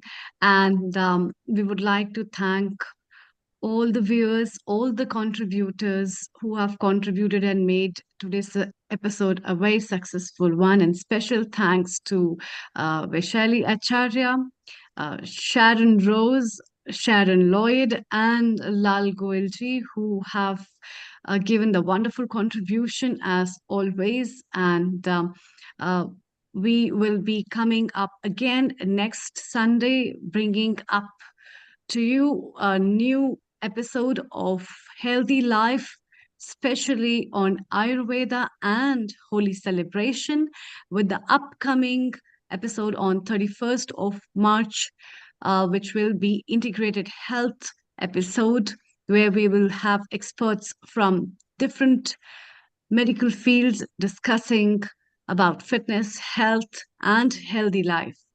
And the following Sunday, which will be the 7th of April, we'll be having our 4th anniversary celebration of Healing Our Earth. And let's jovially celebrate this time together.